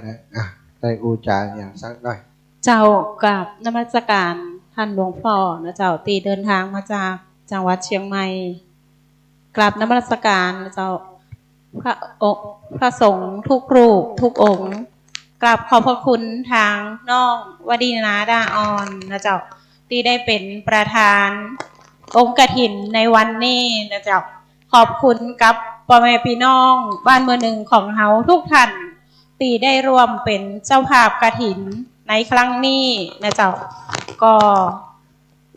งานกฐินครั้งนี้นะเจ้าบ่ได้รับความร่วมมือจากพ่อแม่พี่น้องก็คงจะเป็นไปบ่ได้นะเจ้าในนามผู้นำหมู่บ้านนะเจ้ากราบขอบพระคุณกับพ่อแม่พี่น้องบ้านหมู่หนึ่งของเฮาแล้วก็พ่อแม่พี่น้องที่เดินทางมาจากต่างจังหวัดนะเจ้าโดยเฉพาะนะเจ้าญาติโยมทั้งคลื่นสีขาวนะเจ้าที่ได้เดินทางตามทางท่านพระมหาสมชาตินะเจ้าก็งานครั้งนี้นะเจ้าถ้าขาดท่านพระมหาสมชาตินะเจ้าก็คงจะดำเนินการยากนะเจ้าในนามผู้นำนะเจ้าก็กราบขอบพระคุณท่านเป็นอย่างสูงนะเจ้าตีเป็นหัวเร็วหัวแรงในการจัดกฐินสามัคคีในครั้งนี้นะเจ้าแล้วก็ขอบคุณทางน้องวนิดานาอ่อนแหมรอบหนึ่งนะเจ้าก็ปัจจัยนะเจ้ากฐินในครั้งนี้นะเจ้าก็ทางคณะกรรมการหมู่บ้านทุกท่านนะเจ้าจะได้นำไปสร้างเมนนะเจ้าไว้กับวัตถุปงของเฮานะเจ้าซึ่งวัตถุปงของเฮาตอนนี้ก็เป็นเมนตีเผาโดยฟืนนะเจ้าเผาโดยฟืนสร้างมลพิษทางอากาศนะเจ้าอันนี้ถ้าหากเฮาได้ปัจจัยส่วนหนึ่งนี่แล้วนะเจ้าเฮาก็จะนำไปสร้างเพื่อเป็นหลักตรงนั้นนะเจ้าถ้าอาจบ่พออย่างไรก็คงจะพึ่งกับพ่อแม่พี่น้องคณะศรัทธานะเจ้าที่ได้เดินทางมาร่วมกฐินที่ร่วมบุญในการสร้างเมนในวันแรกนี่นะเจ้าก็ถ้าหากการก่อสร้างขึ้นอย่างใดสำเร็จรุ่งเรืองนี้ก็จะได้นำเรียนกับทางท่านทุกท่านนะเจ้าตีเฮาได้ร่วมบุญกันในครั้งนี้ก็วันนี้นะเจ้าตีพ่อแม่พี่น้องได้เดินทางมาร่วมบุญร่วมกุศลในครั้งนี้ถ้าหากทุกท่านนะเจ้าเดินทางกลับบ้านก็ขอให้เดินทางโดยปลอดภัยนะเจ้าถึงบ้านโดยปลอดภัยนะเจ้าขอบคุณทุกคนทุกท่านกราบขอบพระคุณเจ้าปีนี้มีเจ้าภาพแล้วเนาะขาดปีหน้าเนอะประเดี๋ยวยังไม่ได้นับคำเจ้าก็คิดว่าได้สักส่วนหนึ่งแล้วเนาะปีหน้าปีหน้าฟ้าใหม่จะได้ก็ถ้ามาแล้วอย่างไรก็ถ้าจะได้กฐินจากญี่ปุ่นมาสักรอบเนาะ ถ้ามันได้ญี่ปุ่นก็เต็กเอาแต่เนี่ยนะปีหน้าก็จะช่วยกันแฮมกฐินทุกวัดทุกวาควรจะมีศรัทธาญาติโยมกฐินเป็นเรื่องผ้าผืนเดียวนอกนั้นคือบริวารแต่หลายคนเอาบริวารมาเป็นลักเพราะฉะนั้นถ้าเขาเอาผ้าเป็นลักนี่เขามีผ้าผืนเดียวนี้ไปตานกฐินได้แล้วปวารณากันเป็นเพื่อนกันอย่างอีน้องเพื่อนเป็นเจ้าภาพคนหนึ่งนั้นเพื่อนมีส่วนหนึ่งแล้วก็ประเดี๋ยวนี้ต้นกฐินที่อยู่เนี่ยหลอกไปหมดเนี่ยก็จะเป็นเงินอีกนักหนานำมาจากผ้ากฐินผืนเดียวก็หมู่เฮาก็ช่วยกันเนาะเป็นเจ้าภาพร่วมบุญร่วมกุศลไปพัฒนาวัดวาอารามต่างๆมีหลายวัดหลายวาที่จะต้องช่วยกันเนอะขอบคุณทุกท่านทุกคนจะเตียวไปขอบคุณทุกคนก็คงบ่ได้บางคนก็จะหีบครับเนาะก็ไผบ่หีบครับก็แต่วงยังอยู่เนอะเต้นมาแล้วแต่กระเดียวก็เอาต่อกันเถอะเนาะขอบคุณกับทุกท่านทุกคนโยมแม่โยมพี่โยมน้องเดินทางมาจากต่างจังหวัดมาตั้งแต่9 โมงแล้วจนอยู่กันถึงบัดเดี๋ยวนี้เนาะก็ขอบคุณบ่มีอย่างจะขอบคุณนักกว่านี้มีแต่ขอให้ทุกท่านทุกคนกลับจากนี้ไปถูกหวยรวยกันเฮียทุกคนนะสาธุครับต่อไปเราก็จะแผ่ส่วนบุญส่วนกุศลนะครับอิดังดานากรรมังนิพพานาปัจจโยโหตุโน นิจังอิทังสีลกัมมังนิพพานาปัจจโยโหนโตโนนิจังอิทังภาวนากัมมังนิพพานาปัจจโยโหนโตโนนิจังยังกินเจโกสาลังกาตาปังกัมมังสะเพหิกาเตหิกาตังปุญญังโนอนุโมทันตุสุนันโตปุญโตเยเทวาสมิงทาเนอาทิคาตาติกายุกาสัตตังอุนโตสัพพะสัตตาสุขิอัตตานังปาลิหาลันโตมาตาปิตาสุขิหนโตทุกขาปามุญจันโตสัพเพยาติกาสุขิตาหนโตทุกขาปามุญจันโตสัพเพยาติกาสุขิตาหนโตทุกขาปามุญจันโตสัพเพปิสาสัพเพยะขาสัพเพเปตาสุขิตาหนโตทุกขาปามุญจันโตสัพเพนาคาตาสุขิตาหนโตทุกขาปามุญจันโตสัพเพเทวาสุขิตาหนโตทุกขาปามุญจันโตสัพเพอาจาริโยปัจจายาสุขิตาหนโตทุกขาปามุญจันโตสัพพะสัมปตินังสามิชันตุอะระหังสัมมาสัมพุทธสุมาขันแก้วตั้ง3ก่อนเนาะสุมาเนาะเพิ่นลืมไป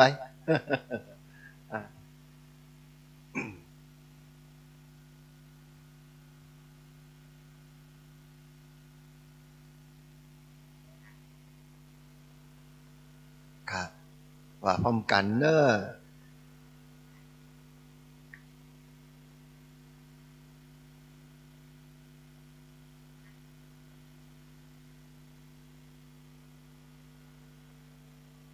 กายเย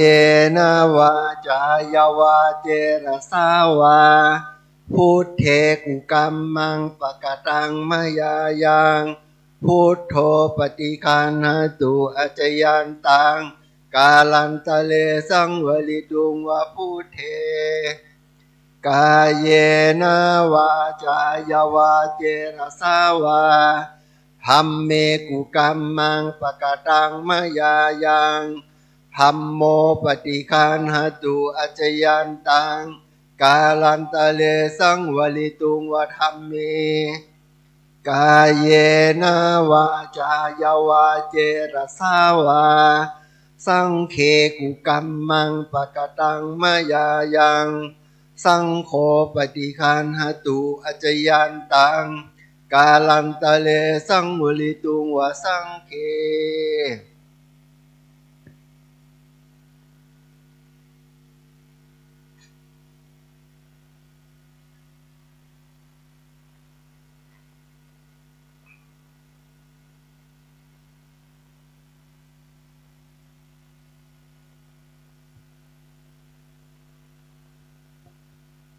ครับต่อไปเขาก็จะไหว้พระแล้วก็ลาพระตามลำดับเนาะอะระหังสัมมาสัมพุทโธภควาพุทธังภควันตังอภิวาเทมิสวากาโตภควตาธัมโมธัมมังนัมสสามิ สุปฏิปันโนภควโตสาวกสังโฆสังฆังนามามิหันทธานิมายังพันเตอปุชฌามะปะหุกิจจามะยังปะหุกาลนิยายัสสทานิตุเมกะลังมัญญาธาสาธุพันเตสาธุพันเตสาธุพันเต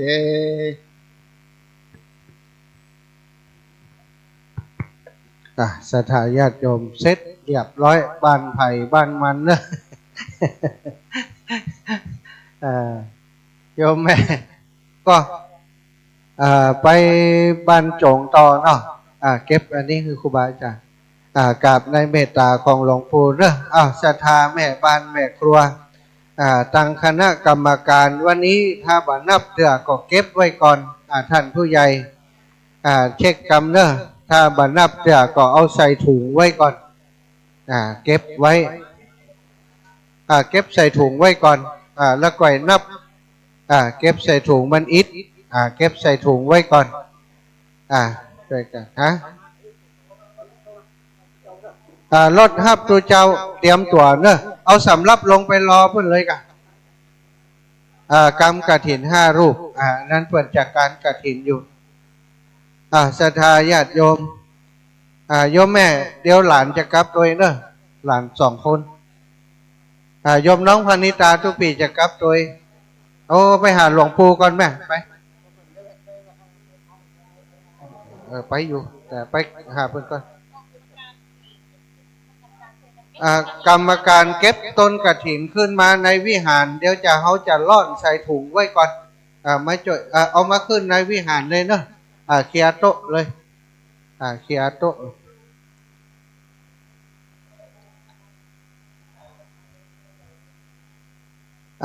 ตั้งแม่บ้านแม่ครัวอย่างเนอะก็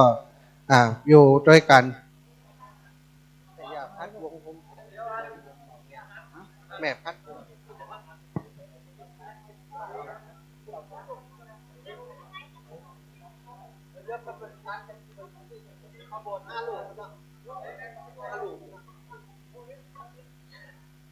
เดี๋ยวเคลียร์เดี๋ยวเคลียร์เก้าอี้ซ่อนกันไว้ก่อนเดี๋ยวเอาต้นมา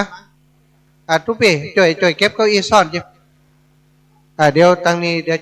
จะได้เคลียร์นี่นะ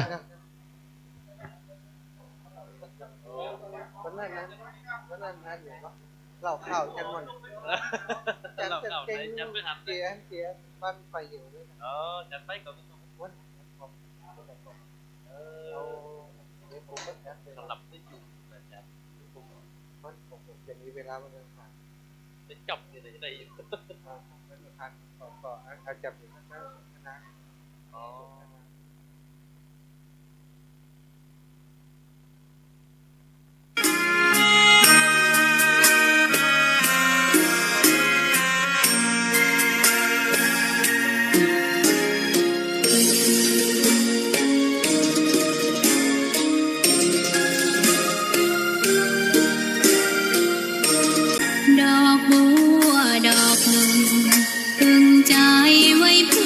บูชาแด่องค์พระศาสดาสัมมาสัมพุทธเจ้ามีความงามเงียบไม่เปรียบเทียบเขาเทียบเรา